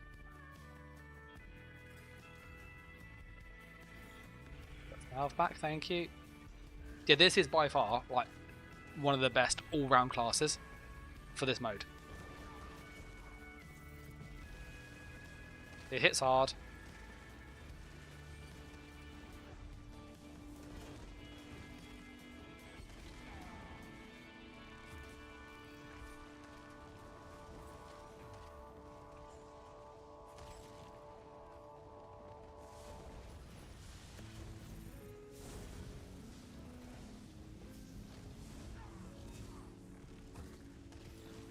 feel like we need more siege.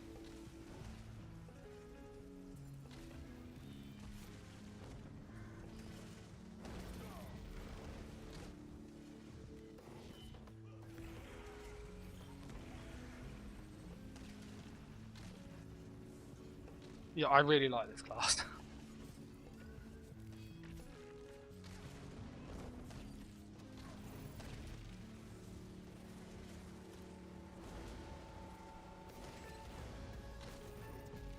I've got 2.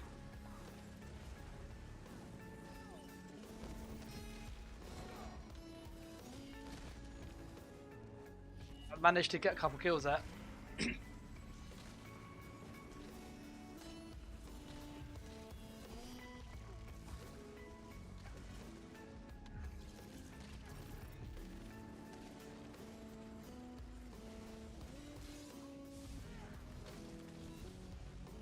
Oils.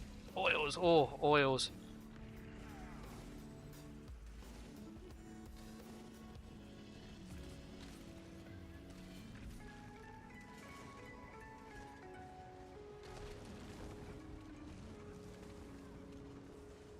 Well, the oils are pretty rough. Not gonna lie.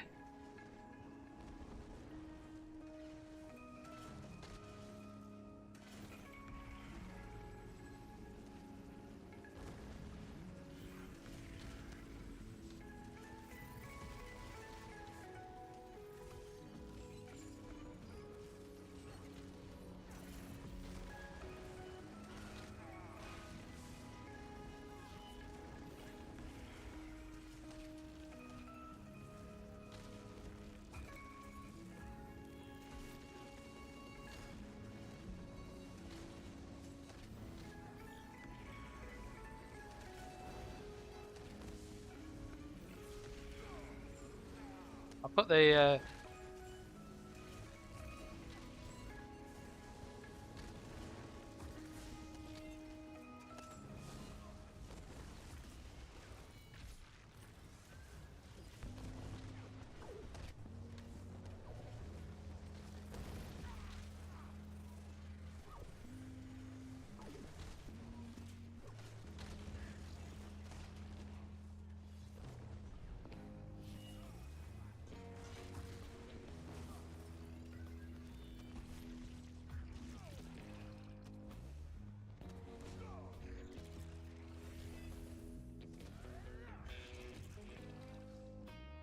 having that mobility skill is very good.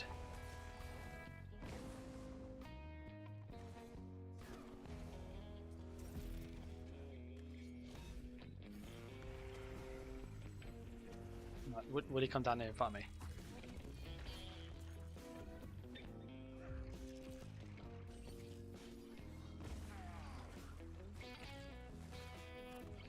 Oh, it's done. Got him so close to dying.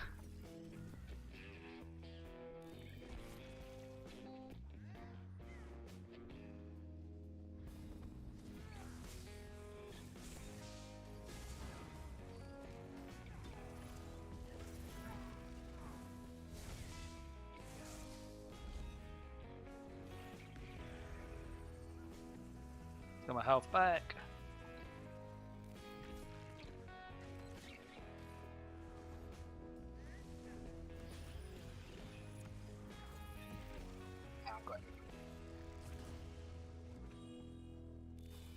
Yeah, Arcanist is really good, guys. Really, really good. The teleport is amazing.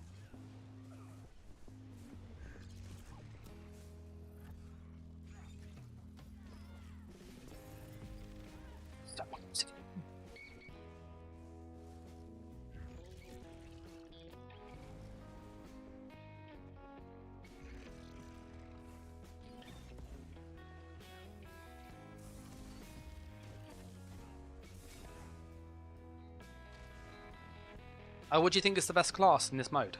Like, they're all very different. Oh, he died. He died. He died. He died.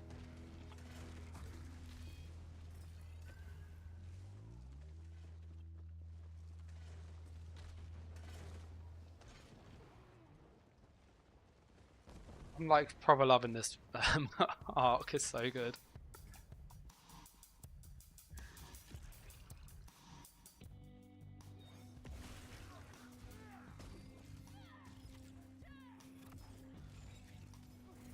Beam, beam, beam, beam, beam, beam, beam.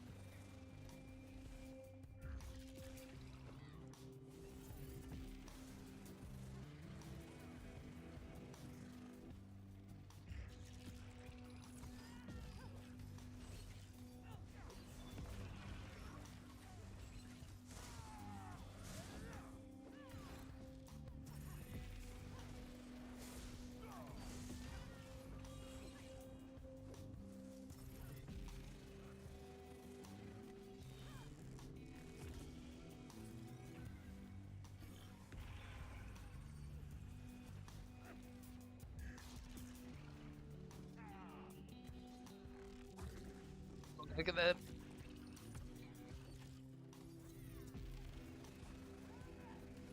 Oh, that was a good bone ult there. I don't think it's gonna save him though.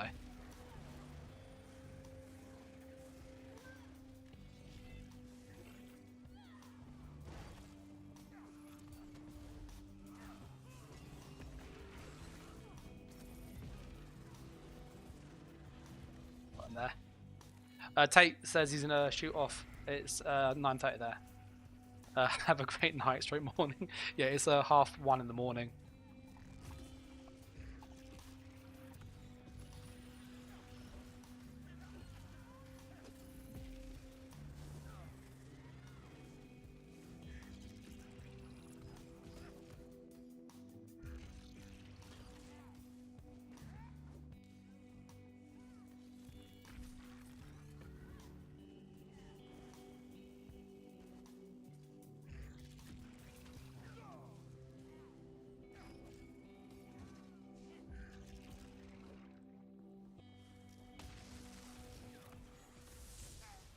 We both went for the same thing.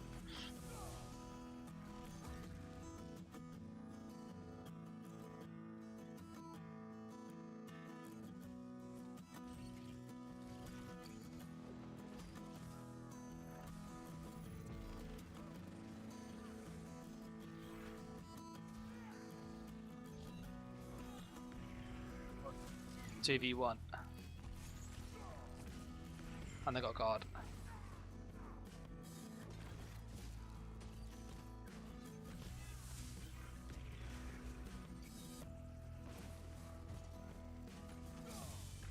I'm probably gonna die here. Tried to get a streak away the little gate. Oh, that was good. That was good fun. Once you get to like low resource, you are going to die quite quick.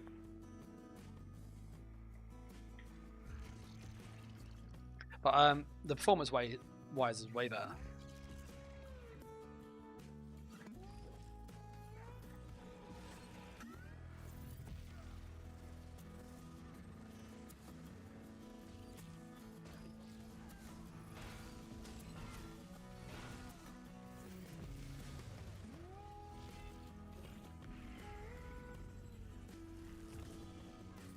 This is like really cool. Jartet says, what class have I tried so far and what's been your favourite? I've tried all but DK tonight, so I've been very busy. Arcanist is like really fun, like really fun. They've changed the class. It's dare I say it works. Like it sounds stupid, but it works. So, like, this is their teleport. Watch, boop. It's instant. Like that alone, that there is a massive improvement. Oh, there's someone down there.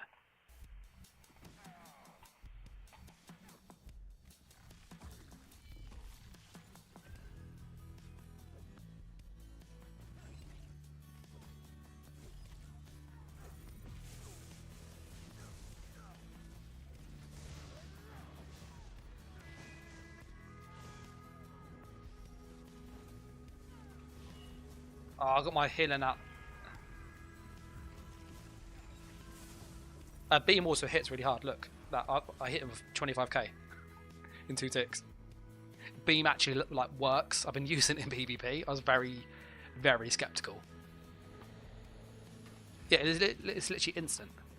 It doesn't stun like Streak, but is really, really quick animation-wise.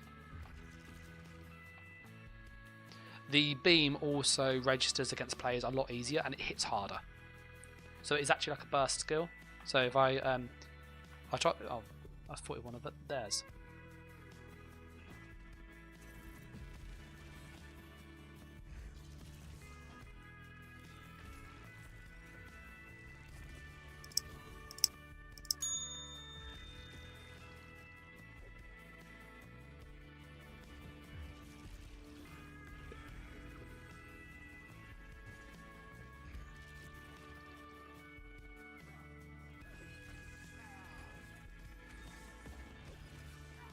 Go for the stun and go for the beam. There you go, look at that. Did you see that? Look, I killed him with the beam. Killed him with the beam. Like, you never kill people with a beam in PvP. Ever. I would imagine, yes, with how this feels, I can't see why you couldn't... I can't see why you can't one bar anyway. Like, there's very few buffs.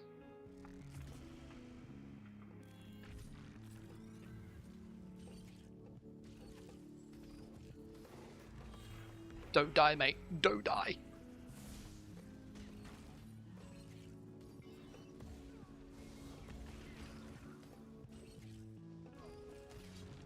Goodbye. Oh, he got me with a chain. I literally went to go and...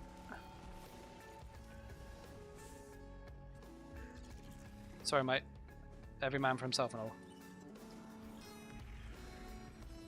Oh, I'd have saved his life. Yeah, you said you got a physical disability, so it's a bit hard to bar swap. I'm sorry to hear that.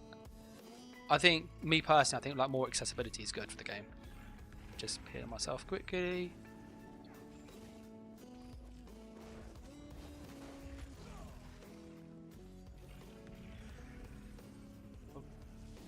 That's a bit too many people. Love it, love it, love it. Absolutely love that you can use that as like a teleport. But yeah, I do think my controller decided not to connect.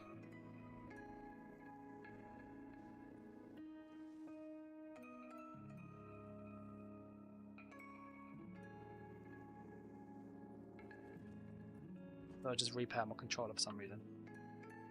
There we go. Sorry about that. It's really good. Like, I'm actually like generally like, this is the most fun I've had in Cyrodiil in a long time. Yeah, I have a stun and I have a beam.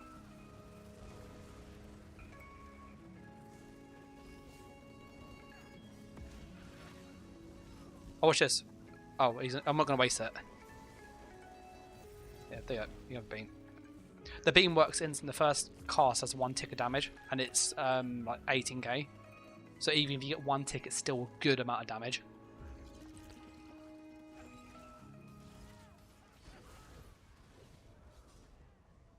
I think somebody went up here.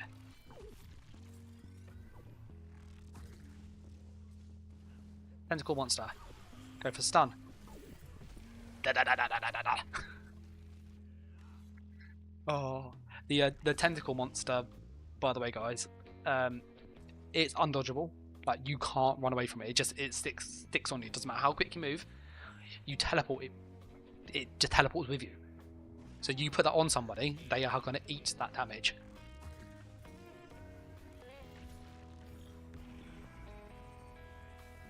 Yeah, I never thought Arc would have like feel this good. This is really, really good. I think I'm going to be using this tomorrow when I play again. Like, this is actually really fun. Warden was really cool to use. It felt like the old Warden. Beakers is under attack. Oh, I need to go into DK, but it's like very late. Alright, I'm gonna pause Arcanist here. This is like the best setup, 100%. I'm going to quickly switch to DK. And then I would have done every single class. So that way I've got a good base of what do we use tomorrow. I will probably stream again tomorrow if people are interested. Because I think getting as much data for Zoz is really helpful for them. But also, it's quite interesting to see how this feels. Like, I really hope they keep this campaign going. Like, afterwards, it's been really, really fun. Like, the skills are actually pretty decent. The game works incredibly well performance-wise, which is saying something. And it just, yeah, it seems like granted, obviously a little bit simplified, but I think they can obviously expand that over time and get a really good balance between build variety and customization, and actually having the game that works and that is fun. Because the bottom line is the main thing is it needs to be fun, and it's not fun when you're running into people running Rallying Cry, Wretched Vitality, Balorg, Master Lock, all those kind of typical proc sets with 30, 40, 50k health. That's not fun. Miles says, have I tried Sulk? Yes, Sulk is OP as hell. Like, Sulk is really OP. I've got a skill point. Do I get a skill point on each character? Or is it just that one there? If it's just that one there, I feel like that's a bit wasted. Oh, I've got so many things. My UI is bugged. Robert says, Arc, Consult for DPS. Warden, melee for heals, Necro all-rounder. My takeaway, I'll probably do a little summary at the end so people can see. Cheers for the sub, by the way. I'll probably do a summary at the end of like what each class is good at based on how I've played them. I've played every class as a damage dealer, apart from DK, which we'll do in a second. And then we will then be able to see kind of, if you're after range DPS, go for this. If you're after melee DPS, go for this.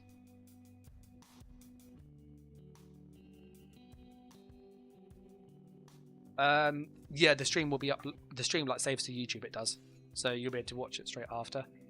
And I have gone through every single class. I'm not going to timestamp it just because it's like takes a lot of time to do that. But we did the order of Nightblade first for about an hour and a half. We then went on to Sorcerer for about an hour. We went on to Warden. Then Templar, which is garbage. Templar is absolutely crap. Like, just don't use it. It's really, really bad. We then went on to Necromancer, which is, it was okay, but there wasn't many people on. And then we went to Arcanist, which was really good. Like, really, really good. I wish I went on that a bit earlier. So, yeah. For people curious, this is the Vengeance campaign. So this is a week-long test that ZOS are doing in an attempt to try and understand what is causing the lag in Cyrodiil, and more importantly, how to fix it. I can say, from my experience, and this is only one day, it's anecdotal, it's not like indicative of everything, the performance is significantly better. Like, if it is like this all of the time, I will be in Cyrodiil like so much more. It is really good, it works, it's fun, and yeah, to such an extent I've been able to be in fights with over 200 players in an area and I'm not lagging, my skills are working straight away, I can move, I can kite, I can fight people, which shows you how much of a difference these changes have made. With that said, what changes have they made? They've given every character a flat stat page, so my stats are exactly the same. You'll see I've got 3 stars of armor. I'm actually missing stuff on here. It's not proper setup, and all the stats are exactly the same. Whatever armor you wear, whatever class you are, you have the same base stats. Your attributes are disabled, and so is your Munderstone.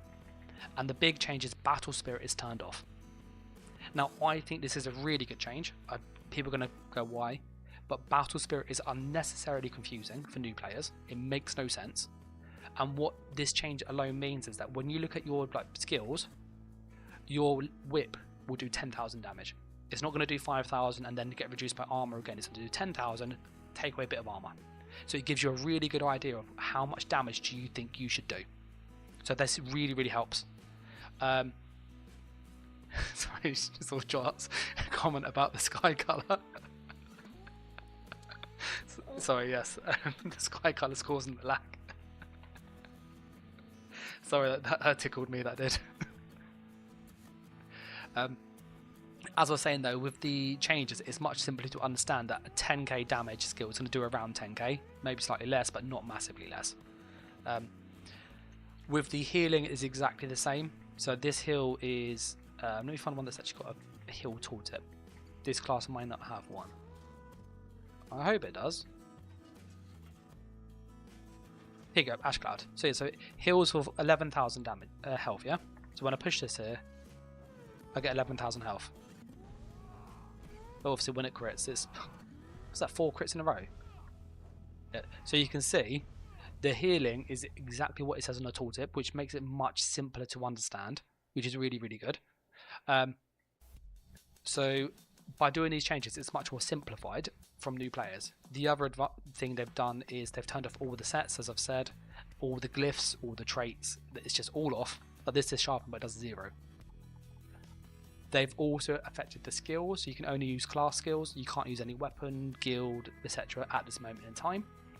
And they've also gone through and disabled all of the morphs, and have basically made a blanket set of unique abilities that kind of give you the feel of what should a DK be like, and then you can mix and match them to make your build. So that's kind of how this test works.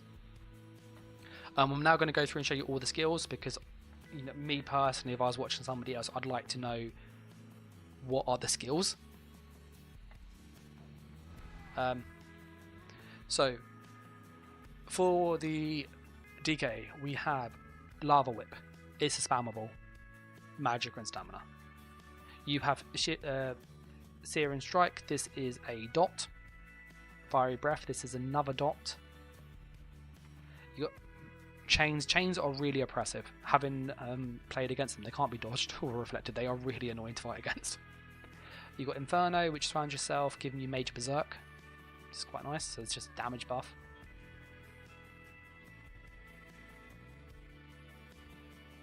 You then have Spiked Armor, which is your armor buff. You've got Talons, which is a snare around you, does a bit of damage, so it's immobilize. You've got Dragon Blood, which is a massive burst heal. So like this literally is, if you're missing 40k health, this is going to give you loads of health back. You've got Scales, reflects your thing, reduces damage taken by projectiles by 15 for 6 seconds. This is incredibly good. Inhale, channel thing after 3 seconds do damage and heals you for enemies hit. You then have a ranged spammable. Enemies that are casting are off interrupted. This is the only ranged interrupt I've seen. I've gone on every class, this is the only one that has this, so that's quite interesting. Molten Weapons, causes minor crit. That seems a bit naff in all honesty. Obsidian Shield, which is a shield for you and allies. Petrify, which is a stun they can't be dodged. And that's obviously the heal, which is an AoE heal, so you can also AoE heal with this class. With the ultimates, you've got Shifting Standard. It does 15,000 damage to enemies and applies Defile to them for 15 seconds. This is like a burst ult. We then have Leap, which is 18k, so that's pretty decent. Magma Armor, which reduces all damage to 3% of max health, so this is basically corrosive, but you don't get the pen. So this is like your defense ult. You'll use Leap as your front ult. For the build, I would recommend, just with all of this campaign, to use a staff, because the weapons make no difference, so you get a ranged attack at least. And just use like 2 staffs. You can use a restoration staff for like heavy attack restore or lightning. As you can probably see, you are forced mainly into melee. You could use this as a range skill, but you don't have a ranged burst skill, so we're going to go with melee and use Whip as a front bar. We're going to use our 2 dots. We are going to use Petrify for the stun, so they can't block that.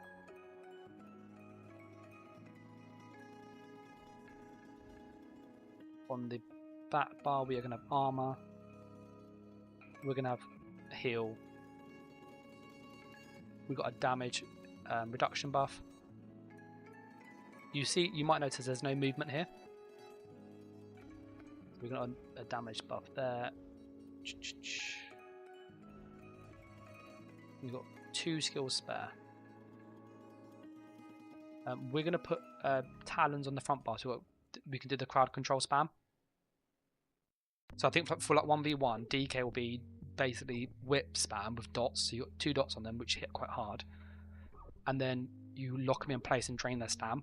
That's how DK looks like it should play. We've got armor, heal, damage buff thing. We're going to need a mobility skill. I don't think there is one in here. You've got chains, which helps, that pulls them to you.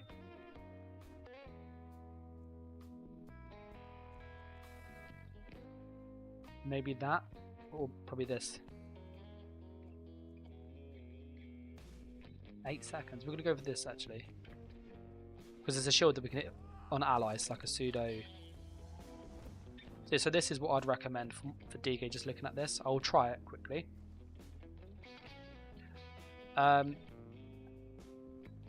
Jar says, what about Inferno on the back bar for the damage buff?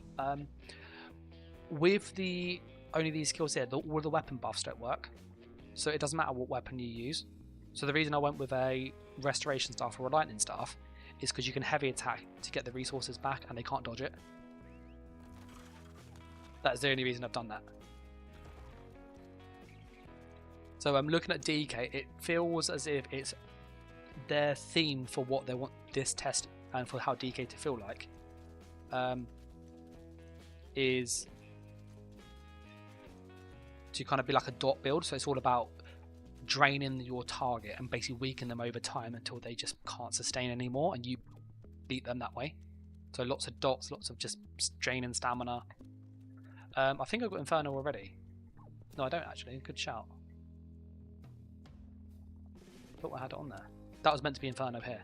That was why, sorry. Because the Inferno is the damage boost. No, it's a good catch, Jar, because I'd be pushing it going, why am I, because the minor crit isn't worth it. Minor crit's not worth it. You got 30% crit already. You know, going up to like 40 or 50 doesn't make a huge difference. Let's see how this feels over here.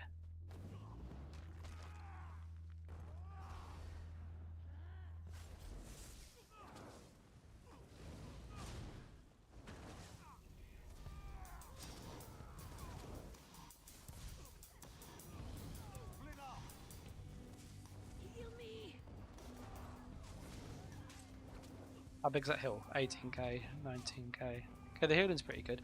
Okay, so what that's told me, just doing that there, is that DK lacks AoE damage. It has no AoE. The best class for clearing keeps, like trash and stuff, is Arcanist. Arcanist and Warden. Arcanist, Warden, Templar are really good at clearing resources by themselves. And I know you're probably thinking, well, it's a resource. The guards are like tanky as hell. Like, they are really freaking tanky. Where's the next fight? It's probably going to be over there because there's a scroll there. I will try and get some fights with this, and I will make a video, a dedicated video after the stream, which I'll try and get on before I go to bed, showcasing all the builds as like a curated. This is what I would recommend if you do this test. That guy's gonna die. There are way too many reds there. We do not have the mobility to survive that.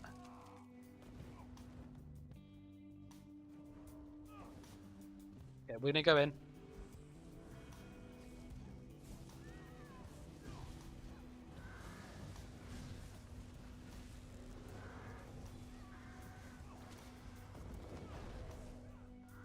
I need to have chains.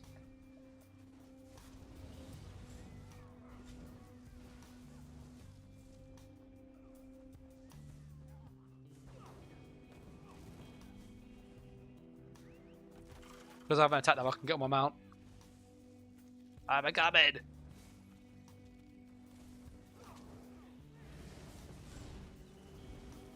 Ah, got him. Okay, let's put chains on. I feel like chains is going to be better for this test rather than Shatter and Rock.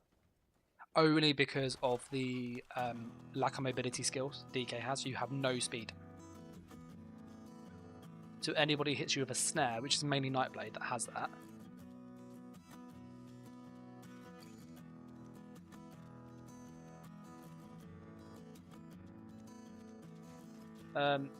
Jar says one of the big things you notice is how quick the heal.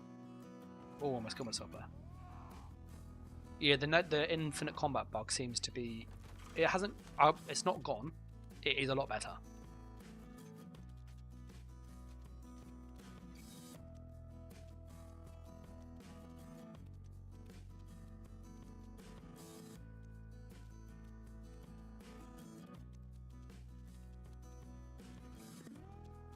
Oh, so we've got some reds here.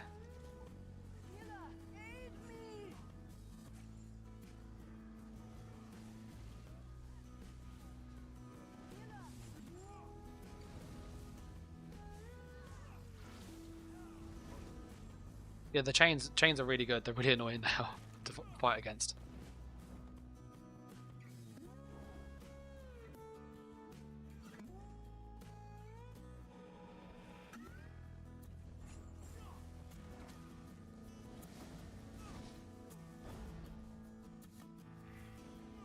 Let's try and go up this way.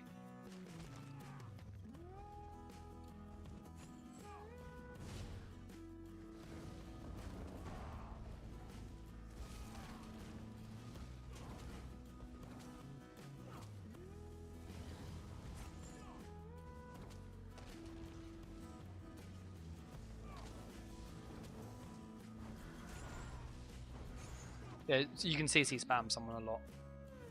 The you don't have much burst though. That's quite interesting.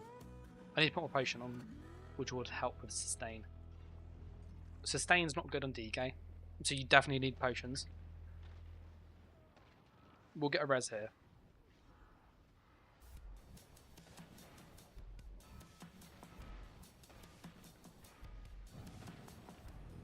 It definitely feels like DK is more of a support build.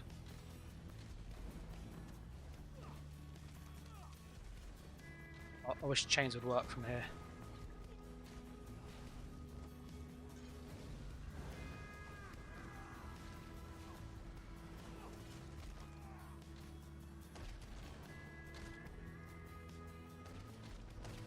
Look at that, so I've stopped attacking people even though I was hit and I was able to get into combat.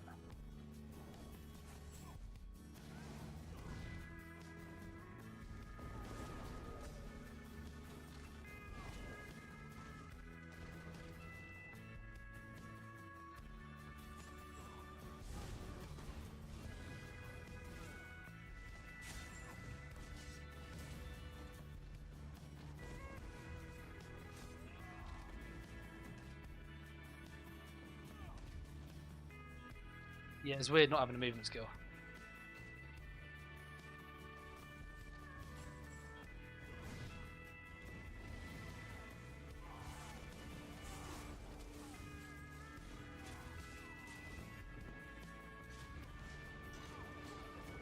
I'm running, I ran. I tried to bring them to the thing. Yeah, without a movement skill it's really hard on a DK. And like inhale, after 3 seconds you exhale. That's probably, I might need to use that.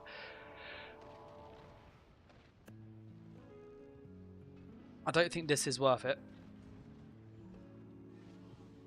Someone should put camp up. Makes sense. There's a lot of reds.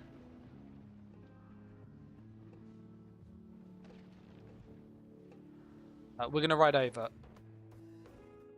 And then I will, when I die next, I'll probably call it here, okay guys? And I'll just do a very quick summary of what each class is like.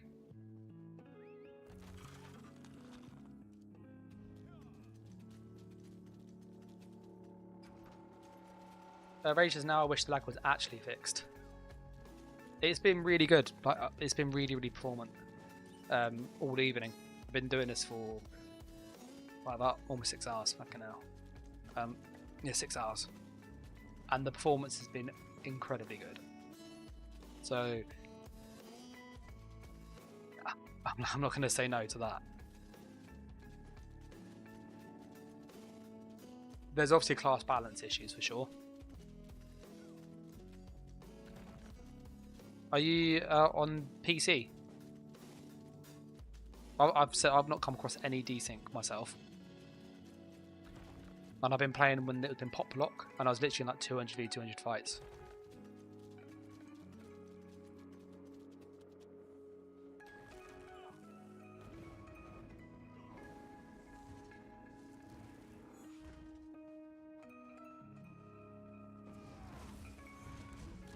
This is the only problem though when this happens. You don't really have any option but to just die. Like, there is nothing else you can do in that situation. Normally what you would have is like race against time or a movement skill, and you just sprint and run as fast as you can. It'd normally be like a race against time or misform, and you just run. You don't have that. There's very little time where you can actually get away. I want to try and get like a fight where it's not like me against the rest of the Reds.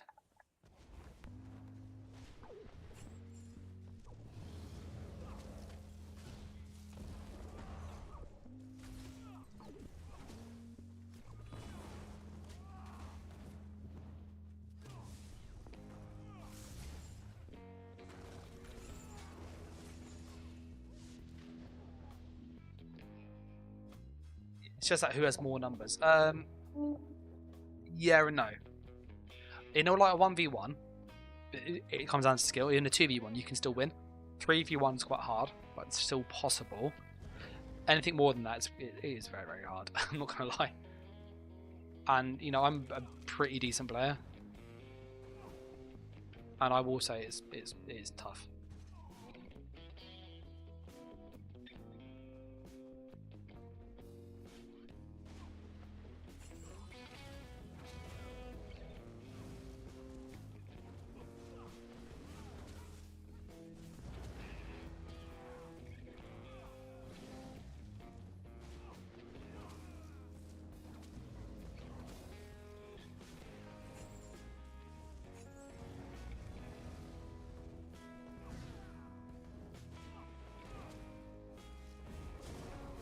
Oh, that's some good burst there.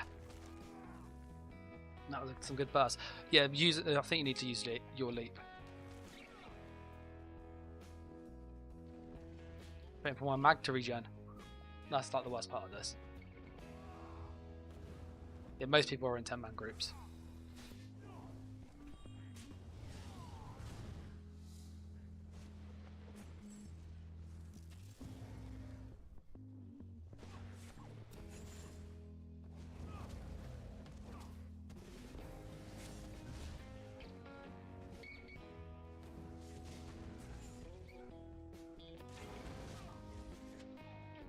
Like that. Ink up, leap, beam. Oh, that was a. You can definitely kill people in melee, but it's a lot harder. Oh, come on, Shine, go on.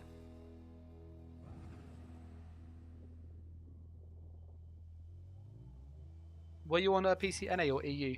By the way, Shine. I wish the mag regen was a bit quicker. It takes way too long.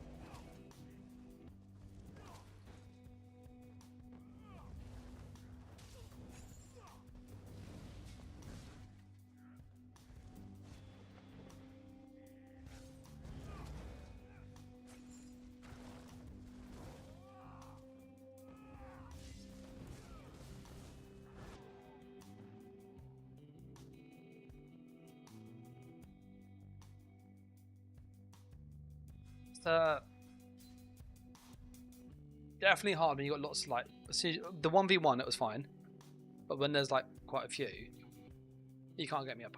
Sorry, mate.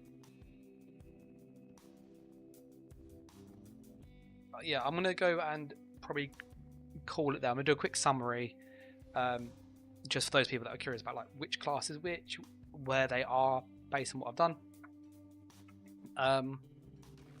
And yeah, this is obviously going to come primarily from a damage dealer's perspective. But I will say that my initial thoughts, just I've done it for one day, could be different. Is performance significantly better in my experience? That's just one player, could be different. The actual game play itself seems pretty okay. It's a little bit slower than I'd like. I think they need to give you more mobility, and they also need to give people access to more burst, so that way people die quicker. There isn't enough like instant damage, and one of the things I've also noticed is getting into melee range is quite hard. When you're fighting against ranged characters, it's quite hard to get into melee, and that's a bit tricky. And obviously you always have the balance of just outnumbered. It's significantly harder outnumbered than it is on live. So yeah, I'm going to go through each class quickly and just give you a rundown of what they were like, so you got that for yourself, and then I'll record a very quick video before I shoot.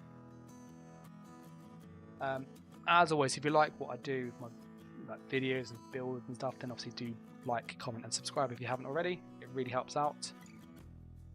And just want to say a huge thanks to the people on Patreon and YouTube members who do support. They get early access and much more. There's details down below.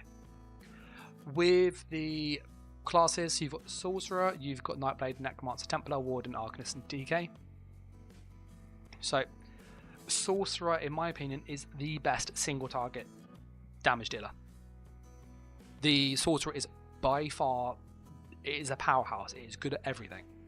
In the new test, it has good shields, it's got good healing, it's got mobility, it's got the best burst combo that you have. So Sorc is very, very good. Nightblade is the fastest class. You've got access to speed boost, so major expedition. You can also snare people as well, so that gives you a significant movement speed advantage versus anybody else. You also have access to cloak, which is decent. So with the speed and the cloak, it means you can be evasive, get in and out. The damage is decent. It's not as bursty as it is on live. So by that I mean you can't go up to somebody and kill them within 2 seconds quickly. It's normally 3 to 5 seconds, maybe 6 seconds even, to get a kill. And they have made a few changes to some of the skills like Grim Focus, but on the whole it's a pretty decent class. Quite a selfish class, quite a solo class. It can heal if you want, so that is an option too. Necromancer was a jack of all trades.